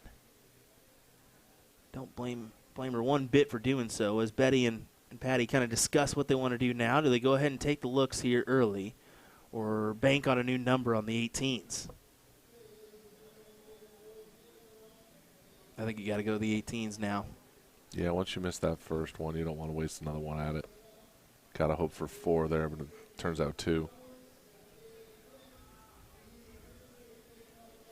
Robin rocking her USA jersey with the nod to her Canadian nationalism, I guess, or I don't know if you can consider it heritage. I don't know how you home country. I don't know. Whatever. She was born in Canada. There we go. Boom.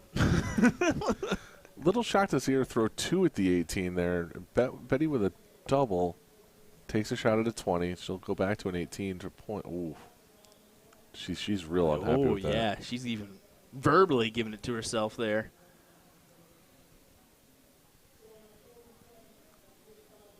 Can't tell if she was actually going for a 20 with that second one or if she just flew off the 18. Callie does grab the lead, but she's going to stay right there for more points. That's probably the smart decision with the 18s open for walls.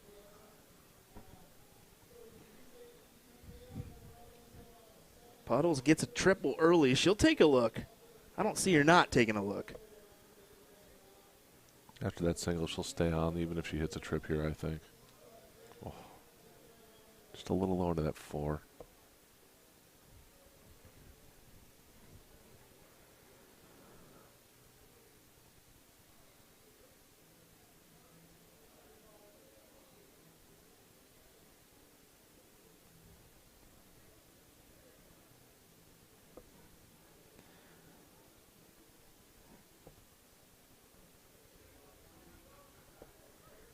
Ooh.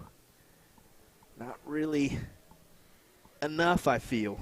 All 4 players you can see frustrated with the way the darts are landing right now. I mean, you look at the average, 2-2 and a 2-2. I mean, it's definitely not a bad performance, but it's not their best effort yet.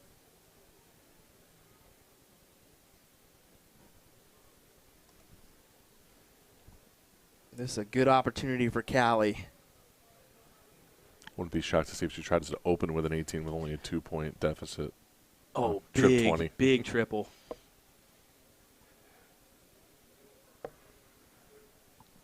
You know what's interesting, and I'm just kind of thinking about this. In the men's game, we're starting to see more uses of opening houses rather than closing segments. In the women's game, we haven't really seen that a lot. You know, I would kind of like to see somebody try that strategy on some of these ladies and see what they do. Would definitely be interesting. That's why I was talking about. I thought Callie might go with that close for that 18 there, you know. But it's only 3. Wow. Yeah, difficult, subtle advantage. And this is where do you go just straight 18s? You've got the 15s, too, that has a single mark on there. But it's kind of always interesting. Cricket is just so – you can do so much. You can do so much. It's not just a standard 501, check out, be done. It's so many interesting – do you put the pressure on with points down? Do you take that shot and miss, and then you give them the look? There's so many things you can do. Very interesting talking to the top level players because everyone has a little bit of a different take on what they're going to do, when they're going to point, when they're going to try to throw a bullseye. It's always a little interesting to see the philosophy behind it. You look at your likes of like Chris Lim or even Gate. Some points will take those shots even down 60 points or so to go ahead and close a number and then go ahead and pop a big triple to score the points after it. It's just. It's so interesting.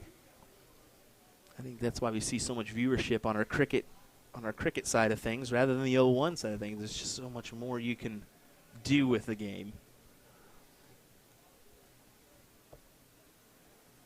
3 big 15s. Go ahead and close that wedge. But Curry only needing 2.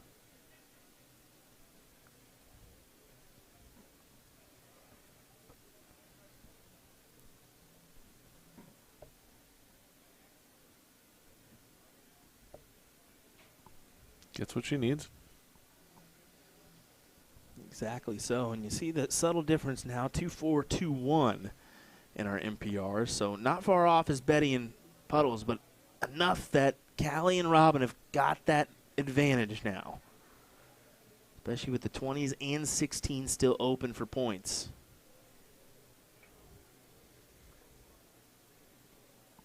Be interesting to see if they try to go up a bull here. They're not quite there right now. Oh, massive. Nope, just going to win it. Callie West does what she needs to do to take the 1-0 advantage here.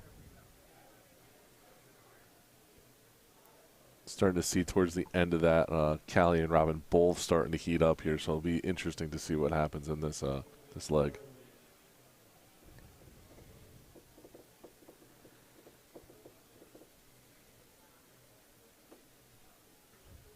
Actually, this will be a diddle first. Mm-hmm.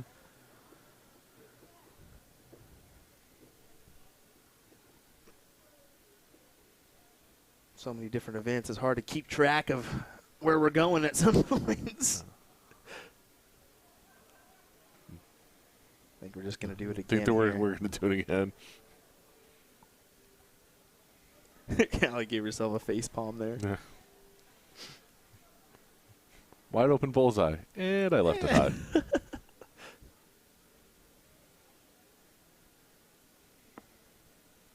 More along the lines of, I just hit 3. I can't hit another one? Oh.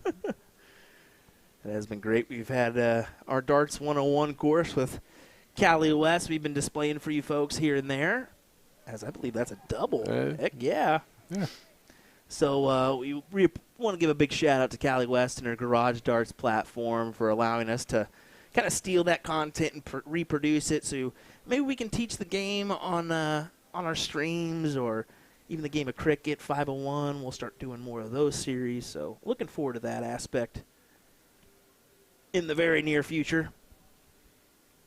Because the reality is, as we broaden our reach, we're starting to see more European audience, more Australians join us, and the Asian audience, so many more people. Those Europeans don't play cricket at all, so some of them don't even understand it, you know? Also nice to see her go out, and it's a great way to introduce people who don't maybe play darts at all. Yeah, You know, it's a great beginner's look at darts and how to get yourself better from that, maybe just a beginner, to taking that next step. It's not a hard sport. All you need is some arrows and the will to jump on the board. That's really all you need. Pointy end towards the board. That's all we always say.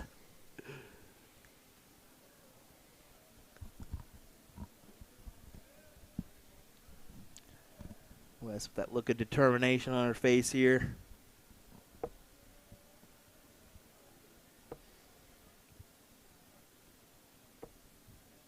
There's 5.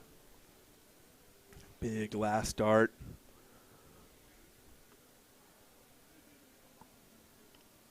Like I said, you could see towards the end of that last leg, all 4 ladies started picking it up a little bit, so this one's going to be interesting. Couldn't agree more. There's a nice 5 as well.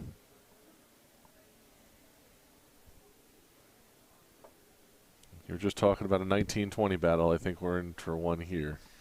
Yeah, it looks like it. It looks like it. We'll see if that's proven to be the case. Oh, big hit there for Robin.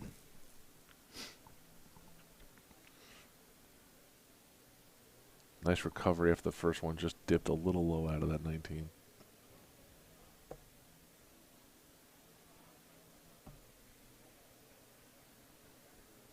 I will say I did take a look at Betty's barrels as well while I was out there. She used a old school knurled grip for hers all the way on the barrel. It's all the way throughout. So that's why I kind of found it weird. I was like, oh, you look at your darts. There's no gripping point on there per se. It's all the same, but hey, habits are habits. Each of us have our own unique throwing style. There's Callie with a big 5, putting a lot of pressure here. Massive, massive indeed.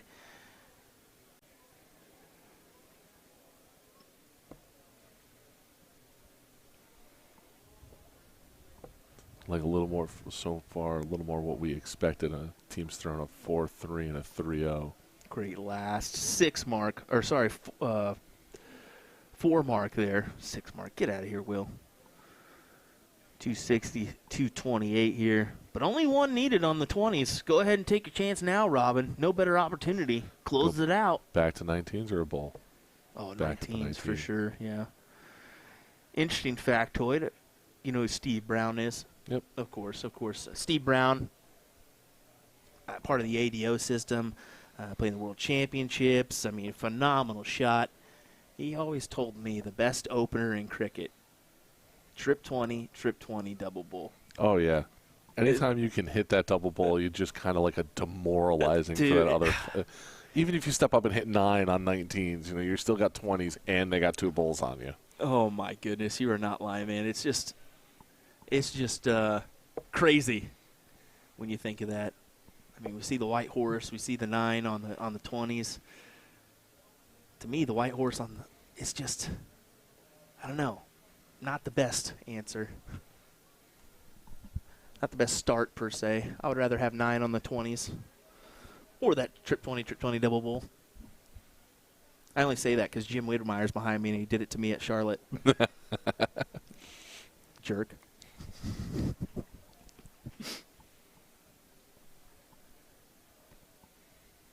See what Robin sends here, going after the 17s. Go ahead and try to close it out.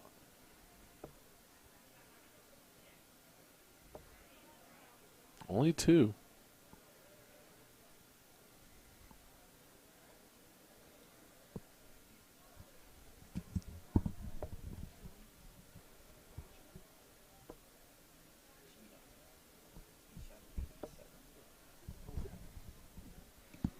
That'll give him the point lead, but 19's still open on the other side.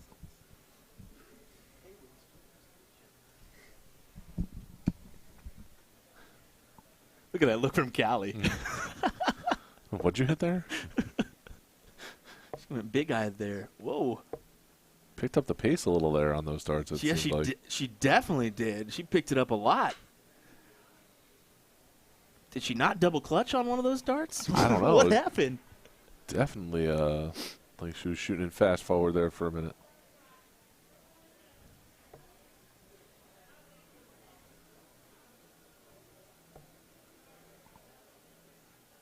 One more would be nice. A big triple would be handy.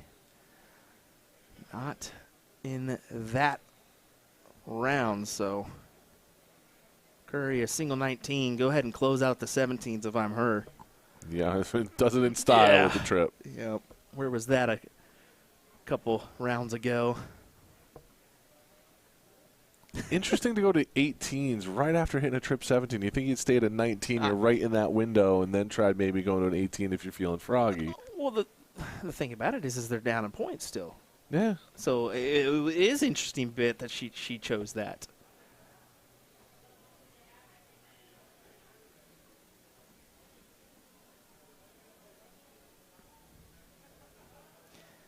Yeah, Callie won't mess around. She'll go 19s here.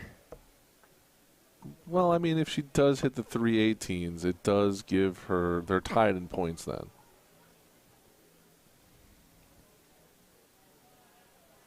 Yeah, I was going to say that's that. 1 point ahead is better than tied any day. You can win on a tied match. But either way, yeah, if you're in a position where you've got the houses, they don't have any, yeah.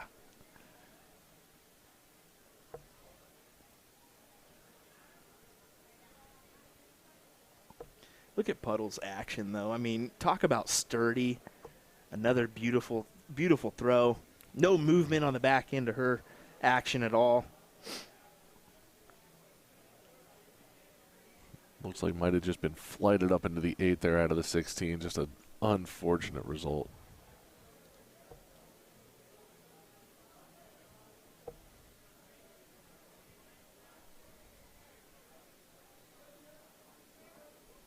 One step closer to victory if you're Robin Curry and Callie West. I think you need at least 7 out of here. Got to settle for 5 if you can. It's good, but I don't know if it's going to be enough pressure at this point.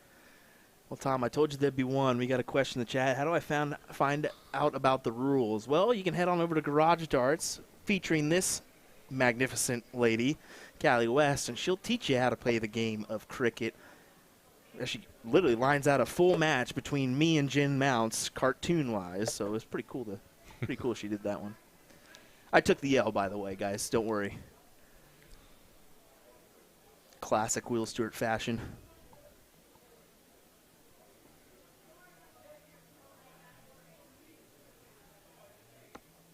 Oh, big double, the opener off. Oh. Manages to slide one more in there, though. Curry with 3, though, can advance into the semis. You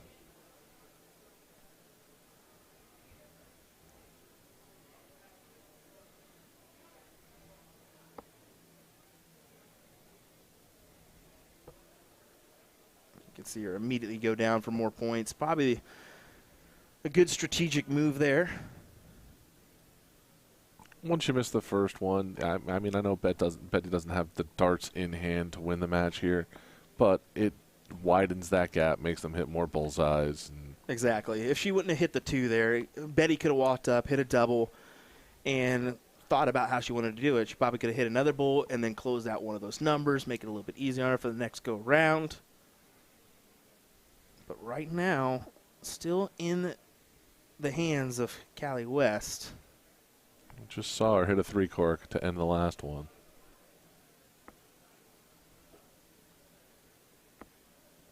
Oh, you said you just saw her get a 3, and she gets it there. Wow. Back-to-back games for Callie, ending it with a 3-cork. Absolutely fantastic darts.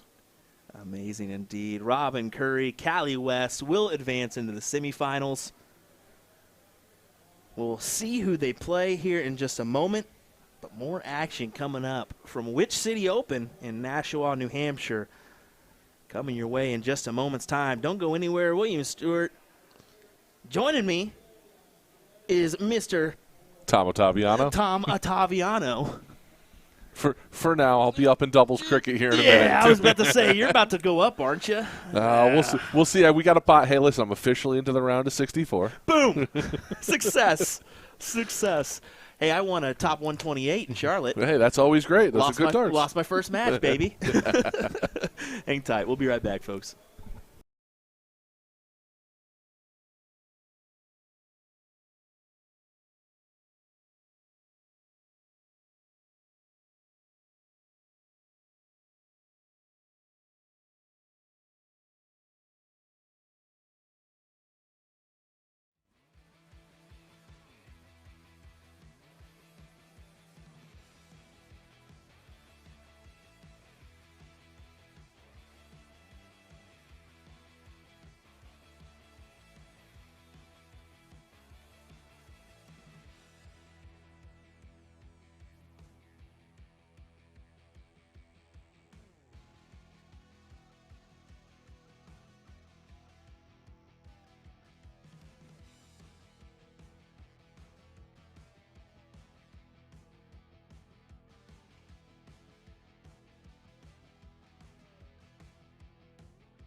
All righty, back again, everyone. Sorry for the delay. William Stuart here, joined by Mr. Tom Ottaviano. Ottaviano. I'm going to write this down so I can remember it.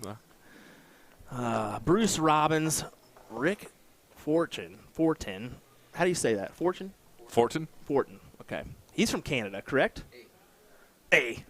You son of a gun, Jim Widmeyer. Just gave me an A. What the heck?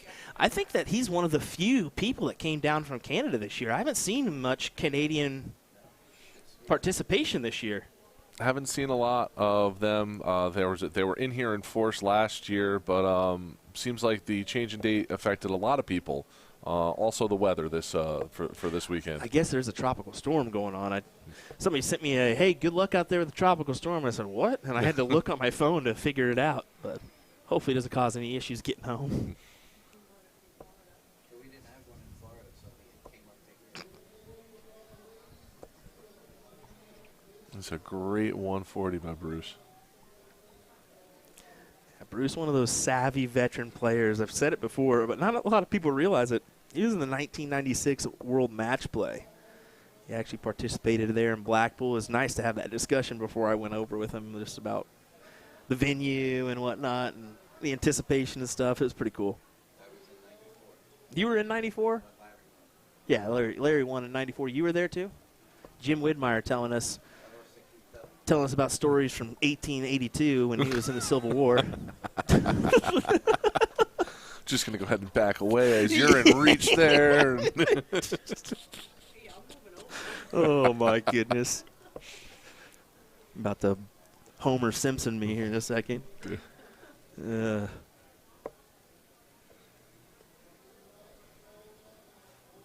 Rick only a 60 scored there. Use him at 228. Bruce with the opportunity to give the first look at a checked out with just 60. Hunting for more now. It's a nice 140. Oh. Bruce is feeling it right now. He's getting ready for that World Cup in Denmark. When do they leave? I think they leave here close, like within the month. Okay, so like next week. Okay, so that'll be good. It starts with 26, runs through the 30th. 26 to the 30th, and if Bruce is playing like this, watch out, everybody. He'll be playing pairs with Blvd. Oh, and he's matched up with Danny Lauby. Oh, my word. Lauby, an individual, has made that trek and is staying over in the UK currently. I think it could be big for his game to do that. I mean, anytime you can spend a year over there playing consistent big averages, it really helps. Rick with an 88 here. Be interesting because I think it's both him. I think Jules Von Dongeren's over there as well. Is staying over there. He hasn't made the. He'll go over there in spurts because his family's in the. Oh, wow! Big hit, and you could see him give a little fist bump there. That was great. Jules has family in the Netherlands, so it's easy for him to kind of stay over there for 3 weeks or a month at a time. But Lisa and the kiddos are based in Parkville, Missouri, so. It does make you wonder if, I know Jeff's got a job and a family here in Canada, but if he made that jump, or if Matt Campbell made that jump, same thing for him. He's got family, but what could happen? Looking for a 180. Ooh. Because you got to think, you're not spending that day or two ahead of time traveling to the event, dealing with the jet lag. Maybe you're a little bit more prepared, and maybe you can get some better practice in between the events too. I mean, the online side of things has done massive things for us here in North America, I think. I don't know about your thoughts on that, but just having to jump online and get a similar practice partner rather than maybe you don't have that similar average in your area. You're now being able to jump online, and if you're Danny, you can play against Alex.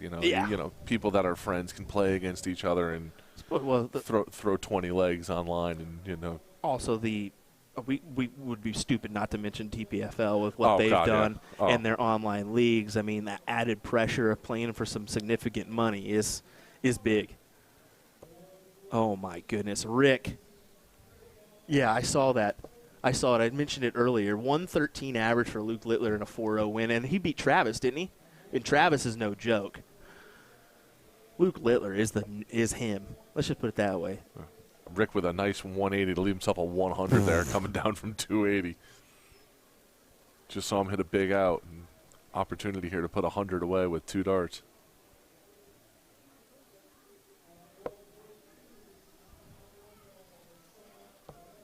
Oh, double. Oh. By his reaction, I don't think he got it. I think it's low. That would have been a fantastic shot after a nice 88 finish on the bull.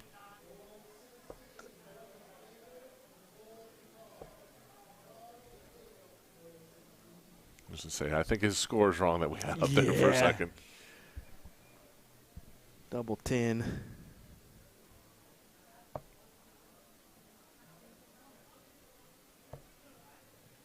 Ooh, got to step over here.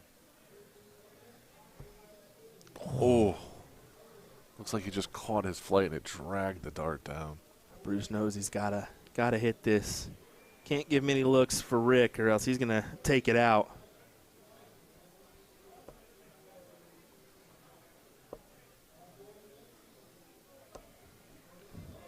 He's not going to be happy with the 95 there.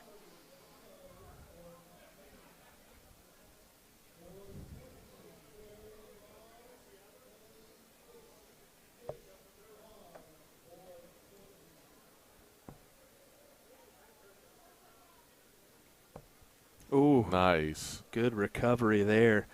2-1 lead for Rick in this quarterfinal match. Our WDF men's singles 501 event here at Witch City. Now this one's going to 5, so that's a huge break in the throw there. Yeah, we'll be best of 5 or best of 9 the rest of the way. Yep.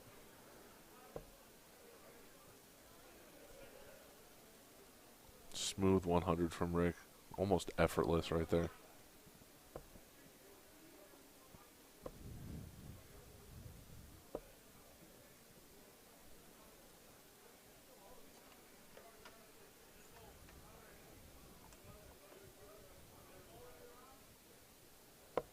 After starting off strong, it just looks like Bruce is just a little bit off.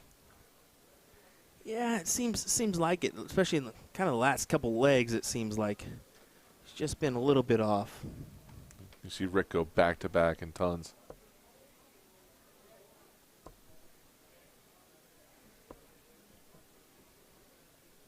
There it is again. Bruce just a little bit off, throwing a 43, finding himself into that 111.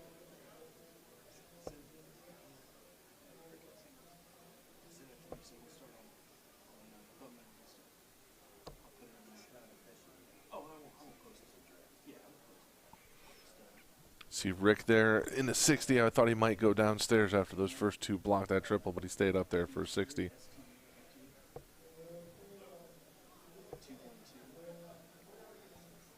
See Bruce move after hitting that trip 5. Finally got fed up with just being around that 20, but can't find a trip in the nighttime either. That's a trip 5. See if Rick tries to sneak another one up in there. He does for 55.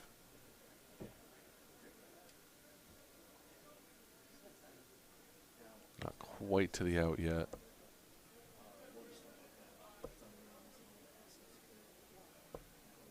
Bruce finding a couple 20s there, a couple trip 20s for a 140. It's a nice comeback. See what Rick sets himself up with here. He's got the advantage with the throw here.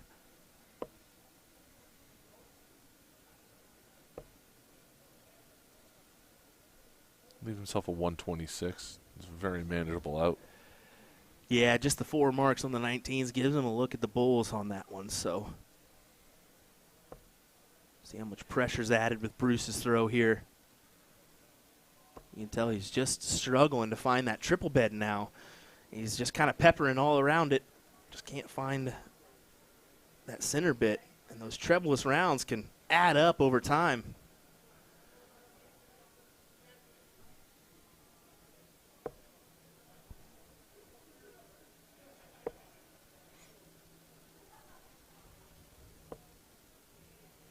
just like that. That's going to give Bruce an opening here.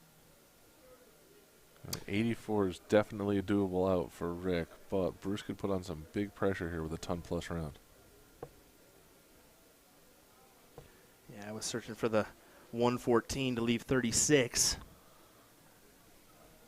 Rick with the 84 look here. Leave himself 42. 52, sorry.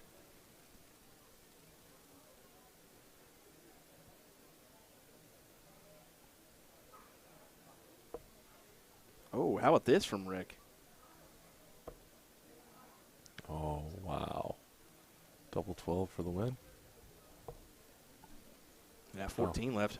I'm about to say, that's a unique way of going at that. That's why it threw you off. 54-16. Yeah. You go that way? I go 16, 48 to 36. You've been hitting the trip 20. You might as well just stay right there. Wow. Look at Bruce. Bruce shaking off that double 12. Oh, Brucey. That leave 28. And he gets it. All right, Bruce. Just like he drew it up. Double-double. Rick's laughing back there, too.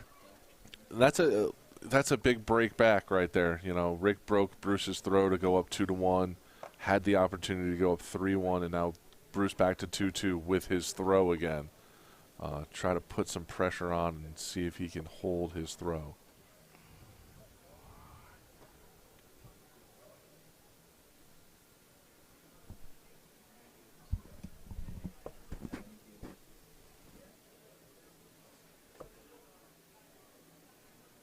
Rick going for a 180.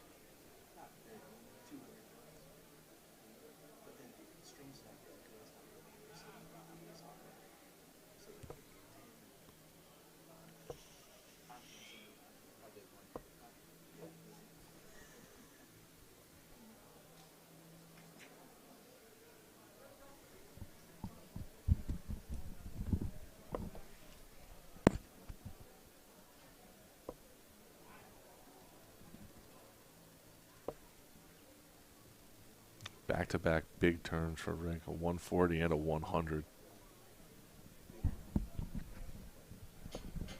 Putting a lot of pressure on Bruce here. Answers with a 140. It's a great answer after Rick comes out with the 140 and then a 100. Answer with a 100 there of his own.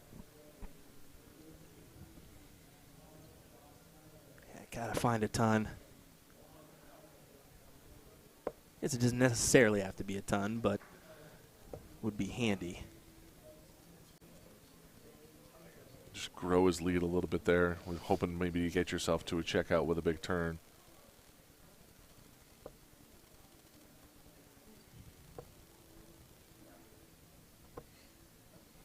Second time we've seen Bruce land in that 555 and then move right downstairs after it. Hasn't worked either time for him yet. Hasn't been able to find that trip 19.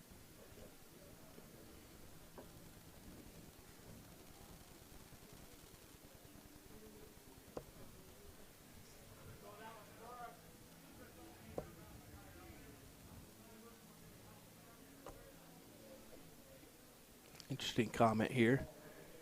Someone saying Rick's got a throw almost identical to Jim Long. I could see that. Yeah. I think he's got a little bit more of an aggressive follow-through than Jim, but definitely setup-wise along the same lines, for sure.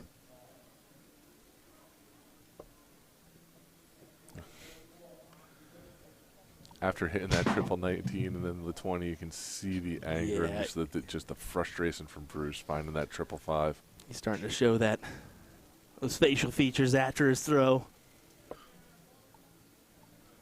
Another 20 or 16 for tops. Oof.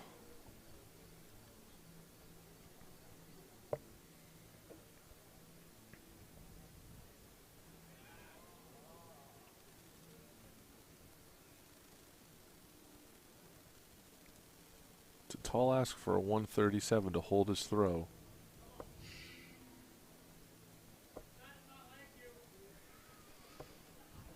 Task proven to be almost too difficult here. Tops for Rick for the 3-2 advantage.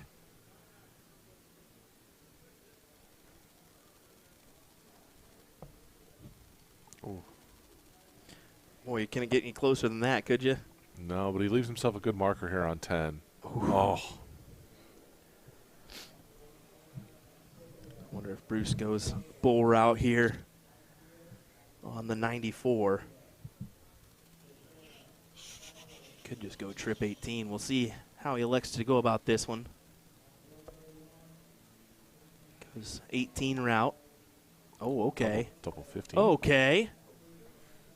Okay. I guess. Go for the trip 18 first start and just immediately change. Yeah. Double 5. He's go right at it. Or looks like he's going to go right at it. No split.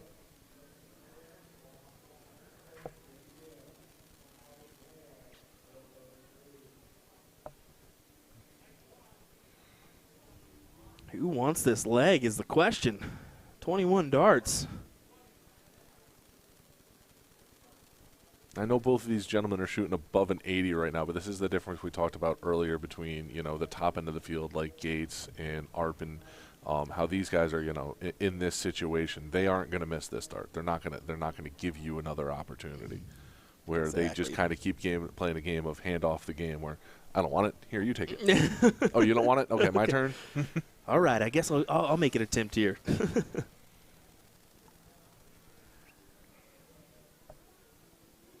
And Rick gets it. Speaking of Arpin, you see Arpin and Marshall there.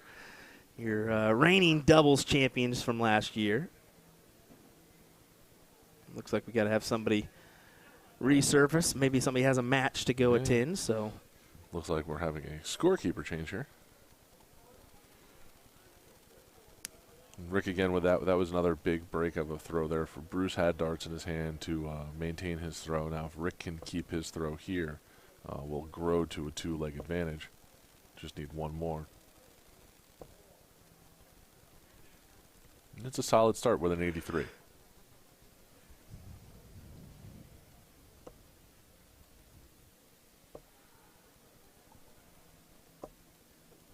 Did he catch that last one? Was that a ton 80? It looks like it. There it is. Big 180. Bruce didn't see it. Turns over and says, I guess I got one here.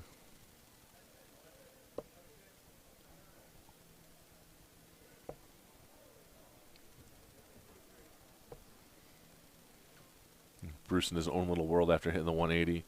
Finds himself just kind of focused on his next turn, what the task at hand is. Try to make this a 3-3 game with an opportunity to go up 4-3 if he can get a break, and then it's his shot. Ooh, just to that neighboring double or triple 5, and you can see it. He's going immediately down again. Yep.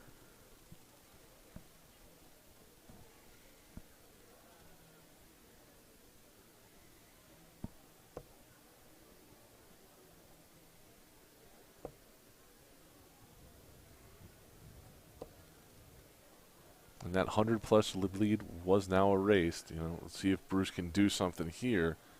But I think he's got to keep this tight knit.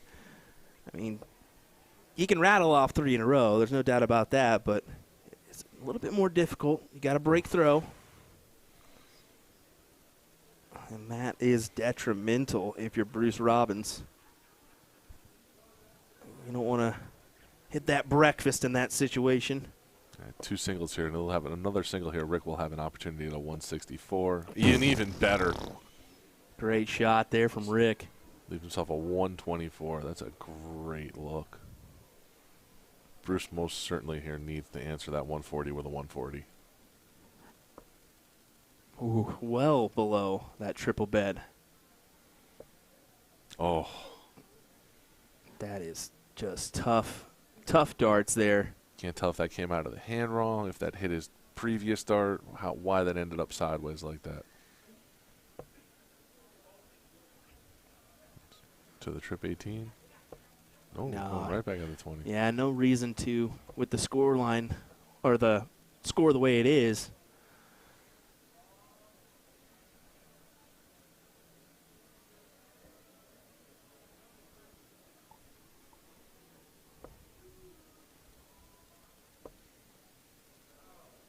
Bruce just trying to convert on something. It's a 40 floor. My goodness.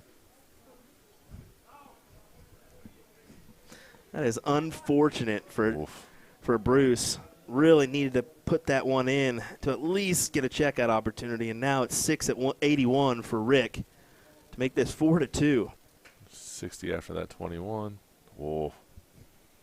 Just to see if he goes right into fat 15 to leave himself 40.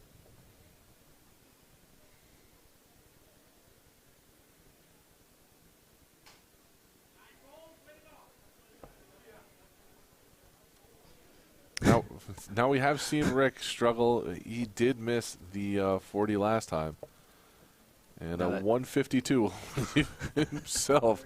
132. Oh, boy. 132, yeah. Oh, my gosh. You can see it after the first start. He's like, oh, now you're going to go in? Yeah. All that pressure here. Wow. That's a great dart. Yeah, great shot indeed as Rick puts himself one leg away here from advancing into our semifinals. And some crucial WDF points could go his way. And if you're Bruce now, you got to win 3 in a row. Not impossible, but it starts right here. You got to maintain your throw and just focus on this one leg at a time. Yeah, not the best of starts, to be honest. Just 59 on the board. Rick can use that. I told you, Rick can use that. He can use that one as well. Oh, my goodness. How did he fit that third dart Did in he? between the first two? I don't know if it was in the triple. Just a ton. It's just a ton. But I don't know how he fit the dart in between those two. Yeah. That was wow.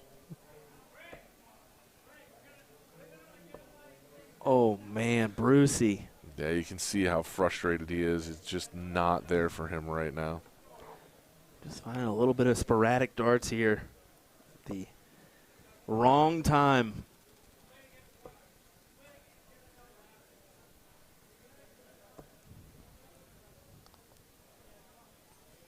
Answered a ton, Rick with a ton and then a ton 40. Seeing this out of him a couple times to start legs.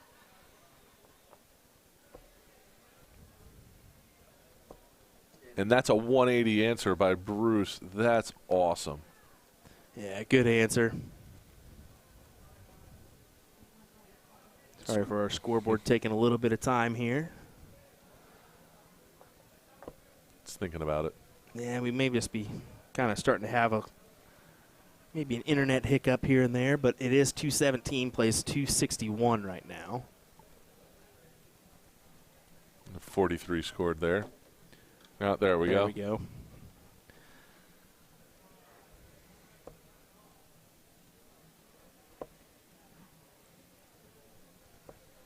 And that's a nice 140. Going to leave him with a 77. Leonard Gates ended up beating Ethan DeVera to head to the semifinals.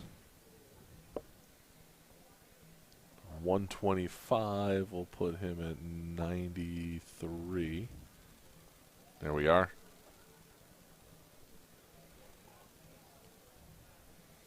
Bruce, you gotta convert on this one here.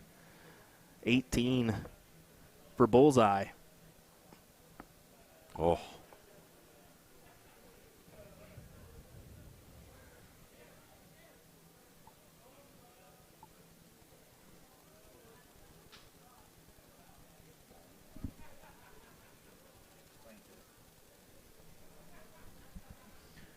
Here, 57-36. Could be thinking of a different way to attack this one. What, did he go bull there? Looked like he was going at bull there. It's probably a smart move to try to solidify, at least guarantee yourself a chance at bull. Yeah. And he kind of shoos that one off.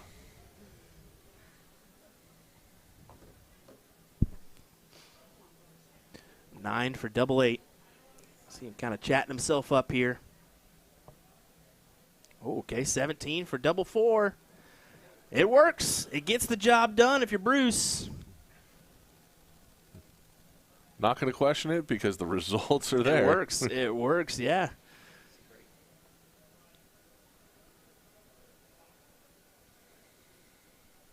So the winner of this one will advance to take on Leonard Gates. So no matter what, we've got an exciting first semi. Congratulations. You've won your quarterfinal match. Your reward, Leonard Gates. Here you go. Down on the bottom side, we currently have Kevin Luke and Paul Pilch, who have not started their match yet, but the winner of that one will play Lorraine Langless? Lauren Langless. So he's done pretty well, but to come through his bracket, he's going to feel good about that, to end up at least with a guaranteed top 4.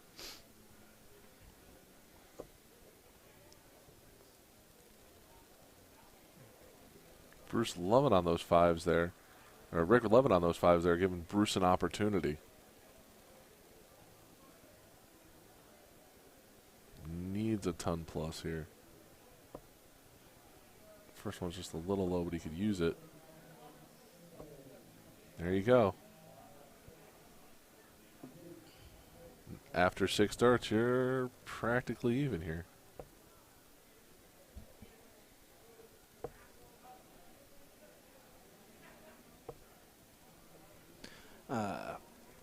Just kind of took a quick peek here. Lauren actually beat Jeff Roy in his first match to claim a seated position. So $50 in his pocket automatically. He also beat Colin Nielsen, who's a seated player. Yep. So some good money if you're him. And Gino Florian. He already won $150. That's pretty. Oh, only top 8. Okay, only top 8. Oh, okay. But still pretty good.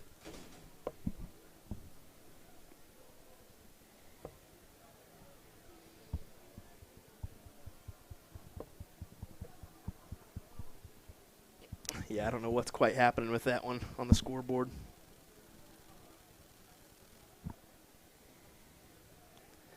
Keep an eye on that one. It's just kind of hesitant to kick on over to the real score, isn't it? Just a little bit.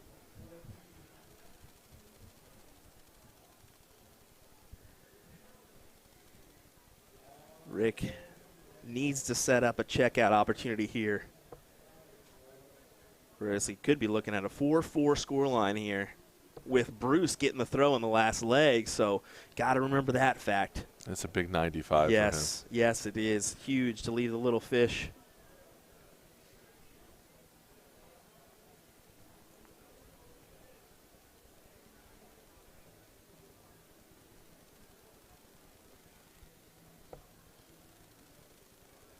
Way off that triple 20. Way high. Uh-oh.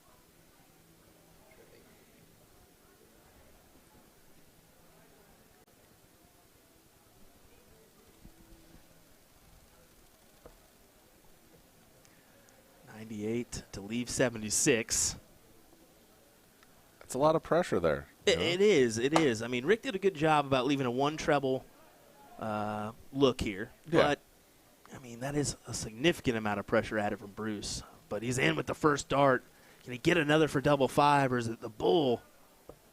Oh, it's double 5. Beautiful.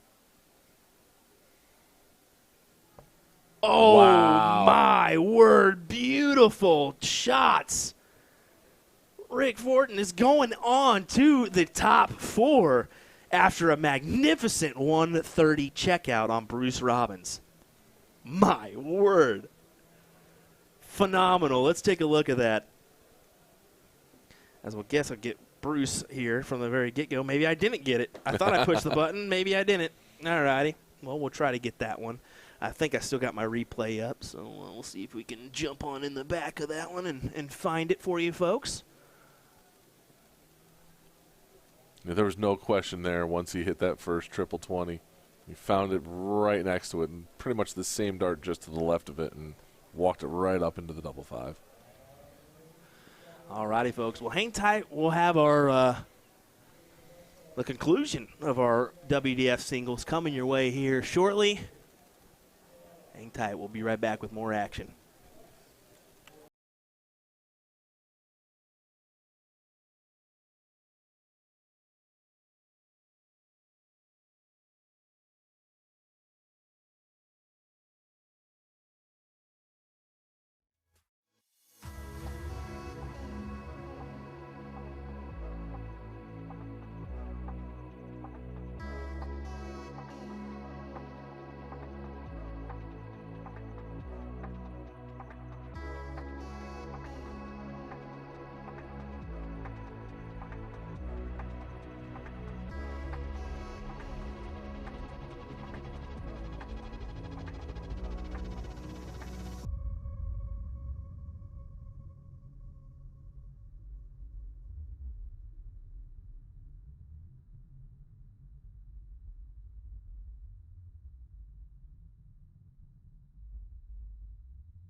cricket finals here. This is the cricket finals, my guy. How about that, folks? Cricket finals time here for the ladies at which city? So we'll get our scoreboard up and running here. There we go. Robin Curry, Callie West. Tell me if you've heard that before in the finals. Yeah, pretty popular duo. Saw them on stream earlier. Taking on, which is going to be probably a frequent flyer in finals as well, with Andrea Taylor and Kim Provincial. I think I said that right. But when you really look at it, Andrea's been in every final so far. Yeah. Formidable player. That's pretty good when you've been in the finals of every event so far. Well, no, they missed out to mixed triples. Okay, Sorry, they took top four, but that's still pretty impressive.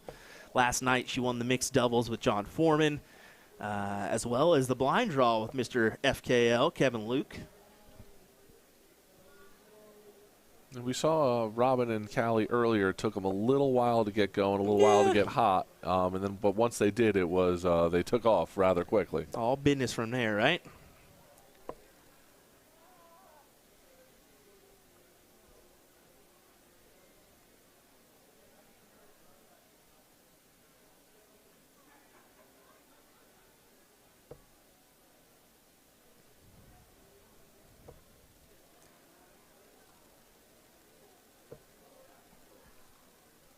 It's a nice 5-hit right there. Yeah, indeed. That puts him out in front with a couple wedges.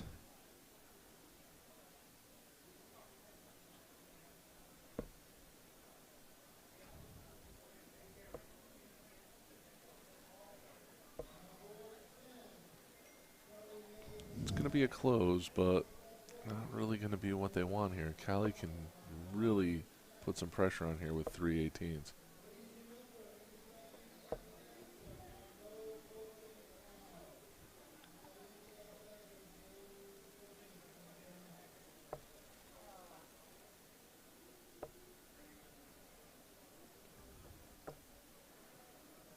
Andrea took off that cap. It's a nice 5 right there. Electing to not throw with the hat on this go-round. But, yeah, good 5 there. It's on the 17s. Curry's going to quickly try to close these out. Can't blame her for doing that one. Just 3 singles needed. Gathers it.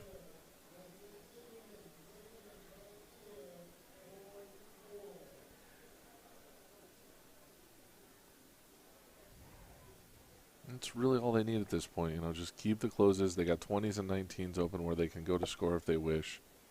But just 3 right in that fat part and just keep moving on.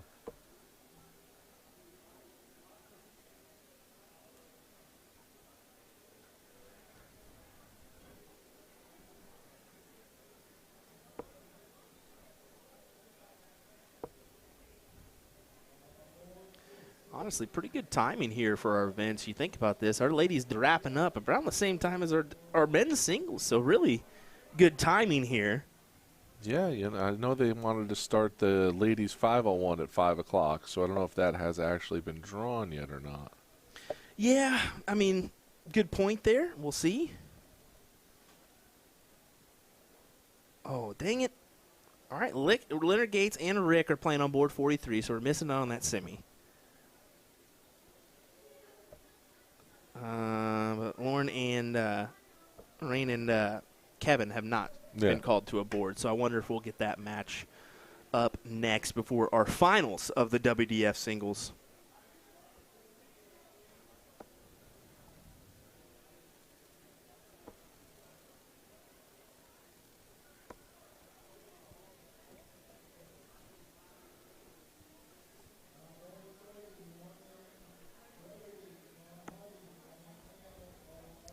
Yeah, 3 bulls needed. He's been a 3-hit master of late. Not happening here in this one, but single one will be helpful. Taylor can't win it, even with the 6 couldn't win it, so no real pressure here at this point. Oh, sorry, bud.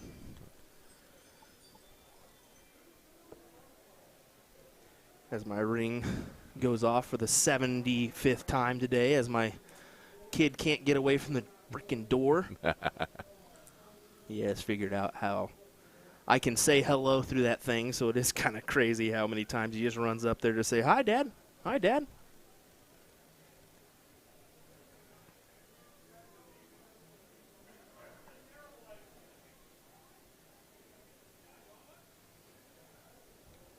Ooh, a little wobble there. Give me flashbacks to that New York Cup of Darts. Oh my goodness, that was quite the facility. I'm telling you, you were tight knit there. I'm surprised that thing didn't get bumped every single time. Going into it, we were warned that it was going to be a tight area.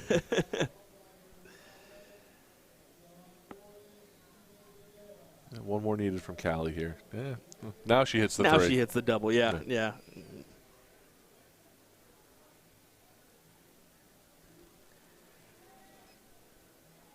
And the way Dart Connect scores that has been a topic of conversation for us. When you hit a double bull to end the match, does it count? You only needed one to win. It gave her 3 there.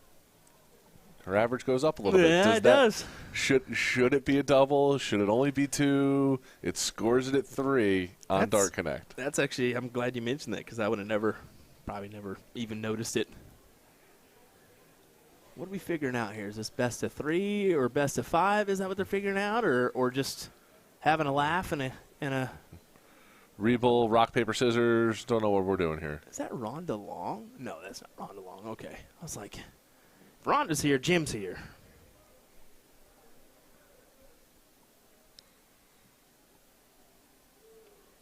Sorry for the delay here. They're having a conversation about whether that double should count as 2.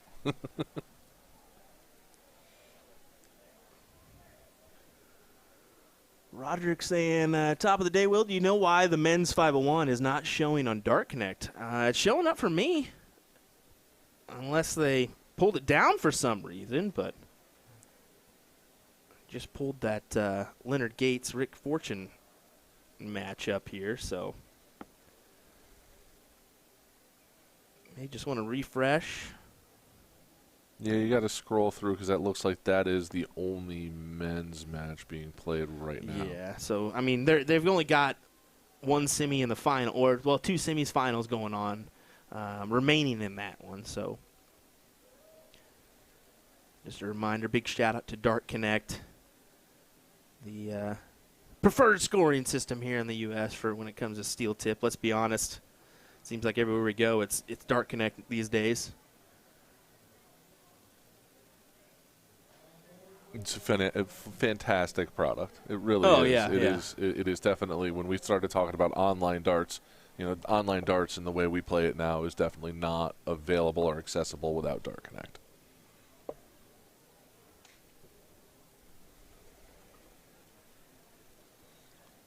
Big kudos to them as they have a fantastic product and haven't really changed to be a premier membership or anything like that. When I first signed up for it, it's that price has not changed. No, it's $24. Yeah, for the year. Exactly. Are you kidding me? That's ridiculous. I mean, why wouldn't you get this system? I mean, you can play a virtual opponent. You can play somebody remotely.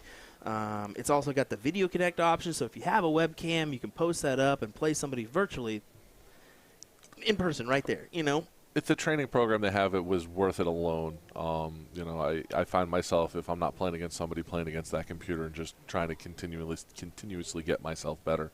And I like that feature of it. Yeah. I would agree. It's just and it's ever evolving. It's today, you tune in next week, they've probably made a change. Like, they've made it better. We're starting to see it used on the PDC side of things and so much more. I mean, why wouldn't you take advantage of Dart Connect? You see Callie step in here. Just making sure her and Robin are in line. I think she's saying go 19s. Trying to give her a philosophy. I think if she missed that first one, to make sure that she does exactly what she did there, is go for points. Oh, and then back down. Okay. I really think she didn't like the way that 5 came out. You know, that first effort out of 20. So much rather go something that's more comfortable and try to get that in there. Robin shuffled off like she had to go do something. I'm going to have to clip that one for her. Is that your dance moves? Taking a long walk, deep breath, just remind herself that it's just a game, doing all the things that we all do. Keep your mind off it. I'm similar in that aspect, as I just keep my eyes on the ground, listen to some music or jam out, you know what I'm saying? Even if there's just background music, I don't care if it's Jackson 5 or something I've never heard of, I'm going to jam out to it.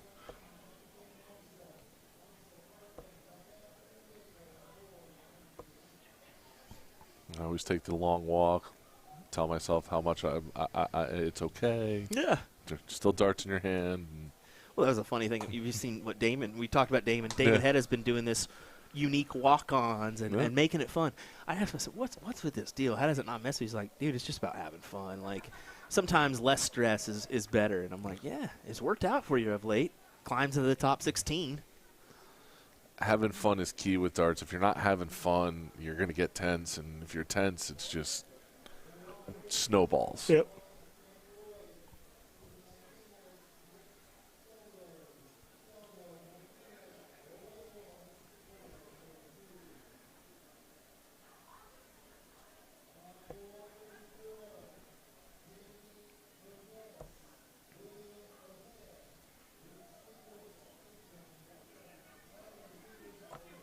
Oh. You saw Kimberly in the middle of her throw there, having the same reaction discussion. That is not ideal for her because Callie is chugging along here. Oh. Look at that from Callie West. 6 hit, and Andrea can't do nothing but bite her lip and give some knuckles.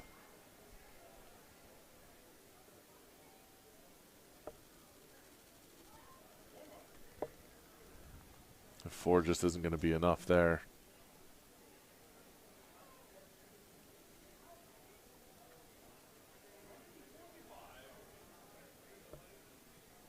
It's Robin, if you're at this point, she doesn't need a triple hunt. All she has to do is just 3 right into that fat 17 segment. Just keep moving on. Don't need to do anything crazy. And Callie seems to be on fire right now, all over the triples. And just let her take the lead like we talked about earlier. Know your partner, see where they are. Let Callie just lead the way here to the end.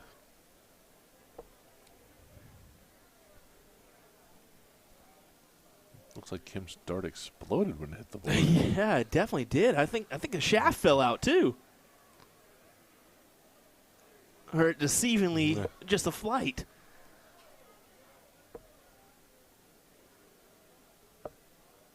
Just talked about Callie, all over the triples. There's a 7.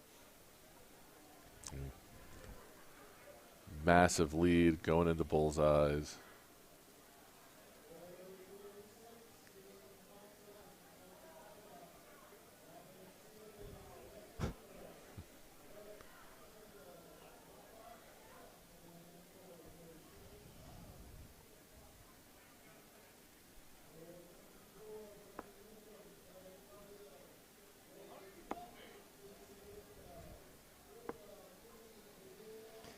Three bulls needed to lock this one up. Robin Curry and Callie West. Right in the heart. Needing one bull. Hey, it's Robin's turn to hit the 3 hit. And look at her, give him the double pump each time. What a magnificent shot for Robin Curry and Callie West as they take the doubles title here at Which City Open 2023. Great stuff indeed. And you can see Andrea just kind of walks off, takes a second, and then comes back and gives the goods. I know she wanted a little bit more from that, but quite all right. I'm going to run out there, grab some photos, folks, if Greg doesn't do so himself. And we'll be right back with some more action, including our men's semi and finals. I believe we've got one semi and the finals coming your way here next on USA Darts. William Stuart joining me was Tom Ottaviano for a little bit. I think you may have a doubles match coming up, so I figure you'll go get ready for that. I do, but I think you might be replacing me here on commentary here in a bit. Ryan may be joining here in just a minute. I know that he was in the background for a minute, so we'll see. I know he had just a little bit of time to join us for a second. We'll see what happens. But all righty, folks, thanks for joining us. We'll be right back with more action here momentarily as we are getting a big kick on our camera right now. We'll be right back. When I get knocked out, I'll come back. Let me know what you're doing.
Quick announcement, folks. It looks like our semis is already being played out currently on another board. So they went ahead and filled the board with this match currently as we get some Tom Curtin, the legend that he is, Tom Sawyer taking on Jason Dagnall and Jim Fitzsimmons before we get the finals of our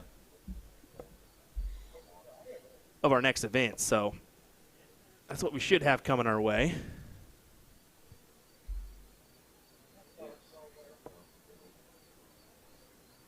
But wanted to just make that announcement. We'll get underway once these guys are warmed up.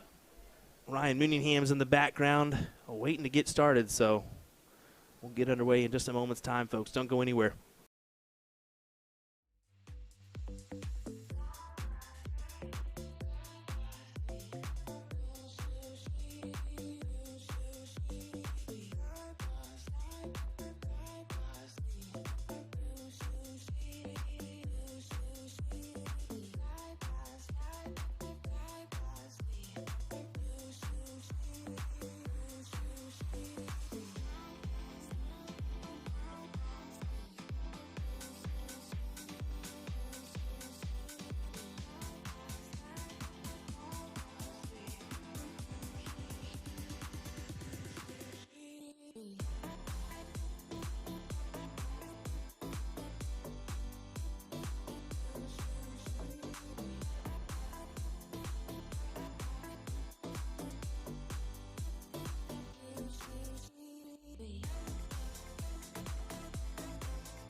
And here we go, folks. Our opening match here of our men's doubles cricket event, as we got Tom Sawyer, Tom Curtin, taking on Jim Fitzsimmons and Jason Dagnall. Should be a fantastic matchup here between these two teams. William Stuart, Ryan Mooningham joining me from the comfort of Table Rock Lake, enjoying some family time. How's it going, Ryan? Pretty good. Kind of been in and out of the watch side of this for the matches, and kind of just jumping in when I can to help out. Little family vacation, but more than anything, we're just doing absolutely nothing. Why not commentate a little bit? Yeah, for sure. Why not come in the booth? We had Tom Ottaviano join us for a little bit. I don't know if you know who Tom is, Ryan. He's actually helping out Jeff McMahon with our Eagle Eye Sports commentary. So nice to see him and meet him here at this event. And he said, hey, I lost first round, so if you need me, go ahead and use me. And I said, say less, my guy. Yeah, when you get in those situations and you're doing a lot of this stuff, those guest commentaries, bounce in and out, give you a little different flair. I'm able to jump in and out, give you a little different flair, kind of give the Wizard Will Stewart some breathing room, some time for some production side. Or to catch a bite to eat, because every once in a while you gotta or go to the bathroom. Oh, man. Every once in a while, it makes it difficult to do that one when you're in the streaming booth. But, yeah, good stuff. Got a few folks joining us from overseas, so welcome to our USA Darts coverage of the Witch City Open here in Nashua, New Hampshire. Ran by the world's largest steel tip dart league, the Minuteman Dart League, here around that Boston, Massachusetts area. Over 350 teams. Probably around 3,000 plus players participate in this dart association. So pretty cool to say the least. At one point they had 10,000 if I heard correctly. Well, and I think they stretch over in Connecticut, New Hampshire, all of Massachusetts, so then the surrounding states. So that's pretty impressive to have a league that size. They're playing. I mean, Tom told me at one point he was playing 4 to 5 nights a week. Think about that. You do that in your neck of the woods, though, too, don't you? Well, yeah, I unfortunately I do play a lot, yeah. But we also, we have they're primarily steel tip. We have the soft and steel bounce in and out. Exactly. That is the difference. Letting you folks know, our finals of the WDF men's singles event will be coming your way here next. Leonard Gates will take on Kevin Luke, which should be an exciting matchup between those two guys. I think you were telling me that Gates shot a 94 average. And then Kevin was almost 90 himself, so could be a barn burner.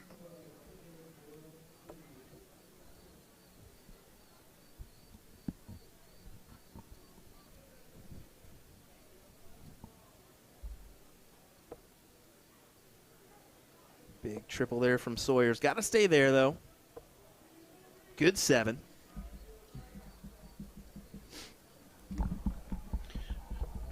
Tom and Sawyer and Curtin have been playing together for a lot of years. I've actually challenged them many a times in many a tournaments and lost to them many a times in many a tournaments.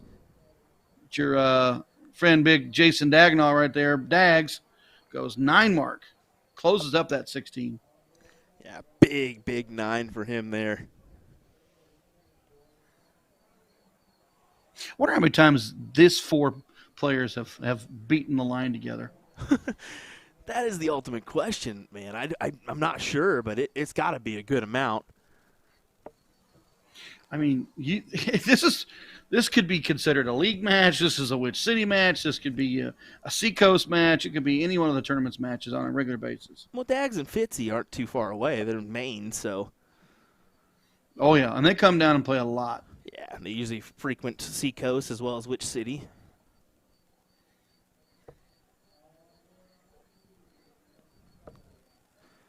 Sally letting us know Minuteman is only on Tuesday night, so I'm sure they've got other stuff going on. They just this is just a hotbed for darts, honestly. Has been and probably will remain to be the steel tip capital of the states. Oh, for sure. 3 to gather the bulls for Tom. Little Tomcat. Been on international teams as well as Mr. Tom Sawyer. Looks like single double. Game shot. Good shot for Fitzy to take the leg there. Right in the heart for Tom Sawyer. As Dag says, go ahead and pull that for me if you can.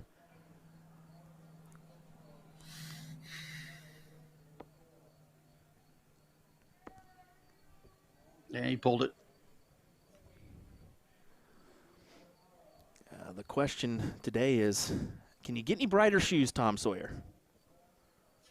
My word. Absolutely atrocious. And he said that he's gotten like 20 people to buy them this weekend, which is hard to believe. You think they're atrocious? I thought they those was things actually are kind of cool. Those things are atrocious. Apparently they glow in the dark, though, so that is pretty cool. Well, it is glow in the dark season coming up with Halloween. I said, last time I checked, I only buy my kid light-up shoes, bud.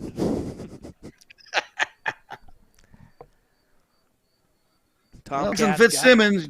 Yeah, I was going to say Dags and Fitzsimmons have been on a roll here. Tom's got to do exactly what you said. He's going to have to put some stuff together. Yeah, really have to do something, and 4 is not enough.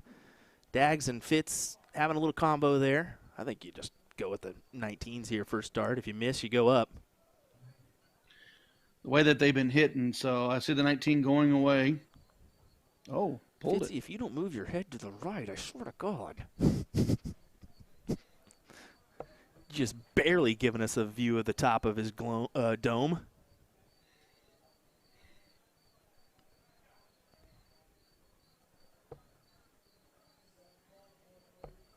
Yeah, you get rid of that 20.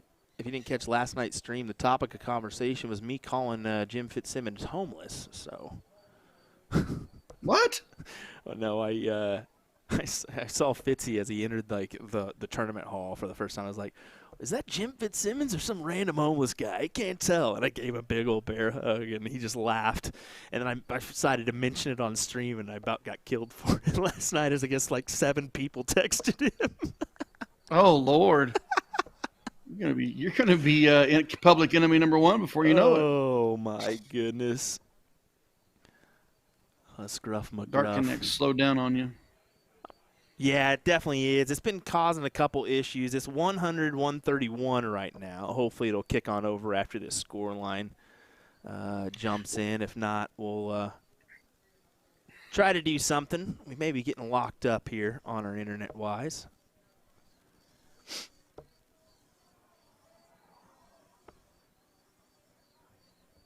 See if we can refresh that score line for you folks.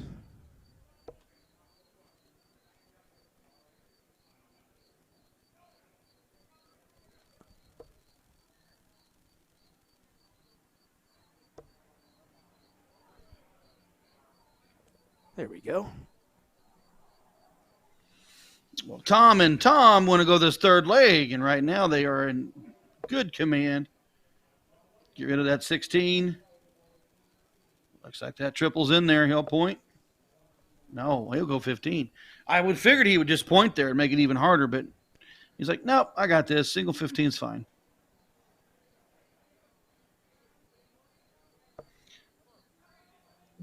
Jim saying, come on.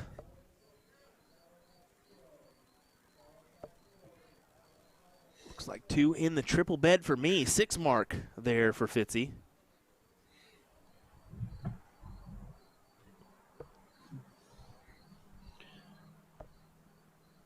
Oh, look at that. Use that double 15. I was going to say, use that double 15 to get rid of it. Wow. Why not?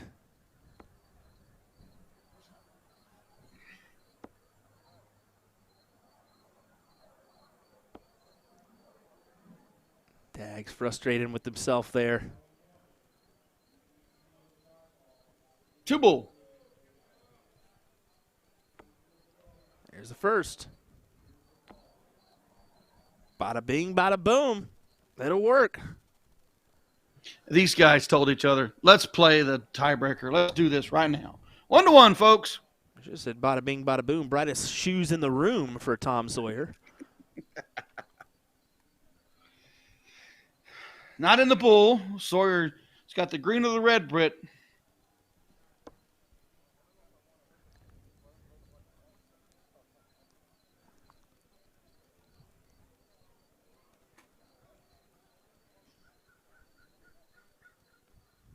Dags will lead us off.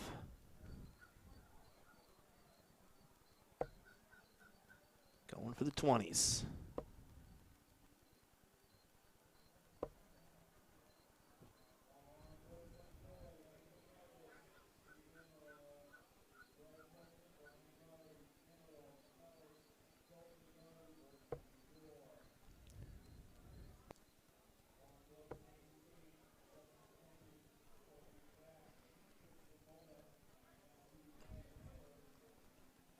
It's taking a second, stepping back off. Just making sure he's correct in how he wants to approach this. 20's first dart. No, over to the 18. Yeah, getting a little frustrated. He's frustrated on the miss. Yeah, frustrated to miss on that 18. Was straight to the 20, rushed it, overcompensated.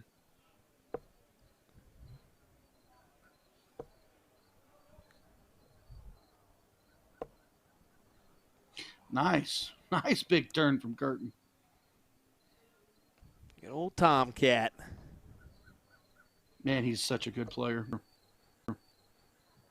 And folks, he came back from what was it? Let's be honest. He was I believe he was wasn't he in a coma for a little while? I'm almost certain on that one. But he managed to really recover, and he kind of took it in stride, playing some darts here and there. But, I mean, really impressive to see him back at it and chugging along here. Do you know who his first win on streaming back?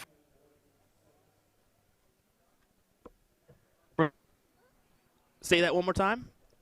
I said his first time back from the illness, his first time on the stream was a match against me, and he punished me. That is true, actually. I believe it was on our stream, wasn't it? Mm-hmm. Was it at Las Vegas Open? Las Vegas Open beat me 6-4. Wow. My word. I do recall that one. I do recall, as he did make that trek to LVO. I think that was actually top 16, if I'm not mistaken, of the national championships as well. So he made a run through the round robin and then went to the knockout stages. So. Yep, that was my first round of the knockouts, and at him, and then I just knew it because I've played him several times that he was going to be difficult to beat, and he was ready to play, and he was. You can see a good look at those Suicide 9, the original 9 flights for Tom Sawyer. The iconic team here in the Minuteman Dart League.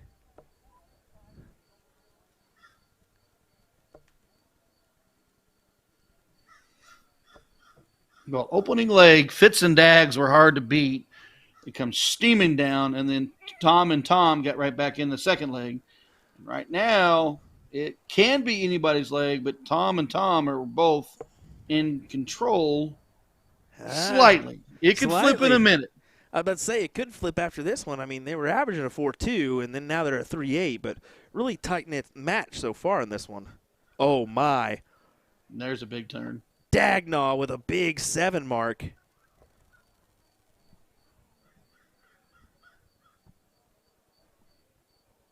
Boy, that can put you on the heels, pushing 16 or 15s.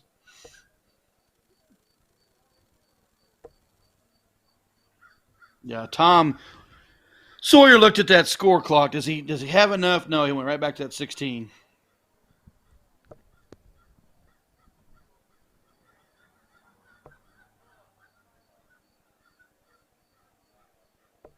Oh, no, just a single 17 for Fitzy. What do you do if you're Tom? What do you do if you're Curtin? Got to get that lead if you're Tom. Trip 16 over to the 17s. Close them. Close them out, Tom. He tried, unsuccessful, just gets the one, but one step closer. We know Dags has been on fire.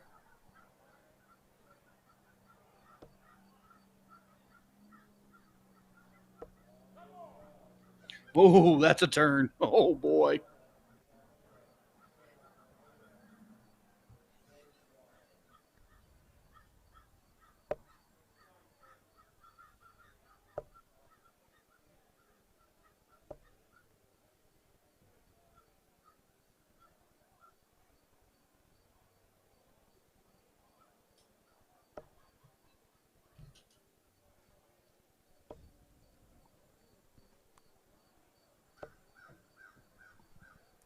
I thought he would stay all 5 on the 7 tees. I really did.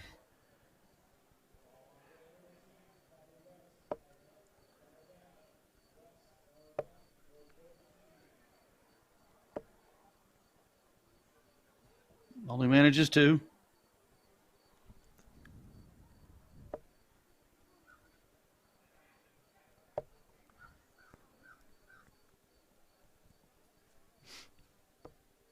Oh man, As I this is say, getting, Dags wanted to go to. He wanted to go bull on that one. this is getting gritty and tight knit. 3-9-4-0 in this leg. Oh, Tom Sawyer. Oh no! Wow. That would have added massive pressure if he was able to capture that 17. Scott Essel asking, men's final being streamed next for singles? I believe so. It should be, as Mike French is anxiously looking on in the background, as I think he thought this one was going to be over sooner rather than later. These are 2 top teams playing. This is what we expect. Down to the wire, down to 3 darts apiece. Here we go.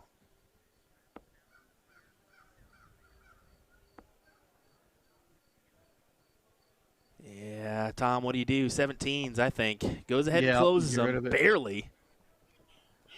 It's a double to do so. 3-2.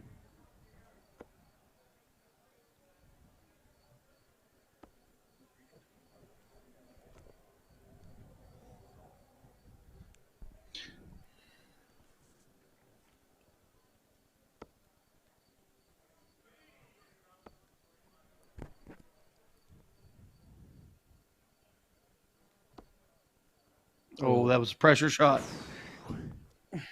Folks, it is getting real tense in this room right now. Look at the background of these guys. Everybody's Kevin Collins watching. Can't even put his eyes on it.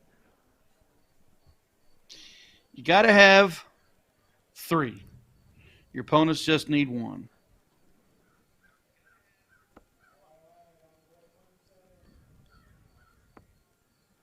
Got to use that.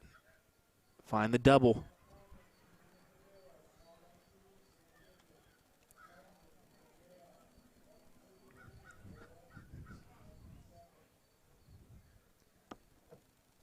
No. Tough looks.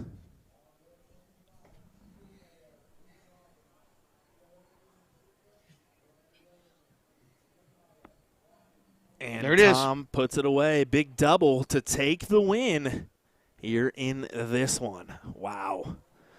Well, Ryan, here's what we're going to do. And you folks in the back and you folks in the background, so just so you know, we're going to refresh our Facebook feed for our final of the men's singles 501. That way we can get a lot of good viewership in here, and everybody's looking for that one. So we'll do that on our Facebook page. Our YouTube will stay on the same tab, so no need to go anywhere if you're on our YouTube page. As Kevin Luke will make his way on over.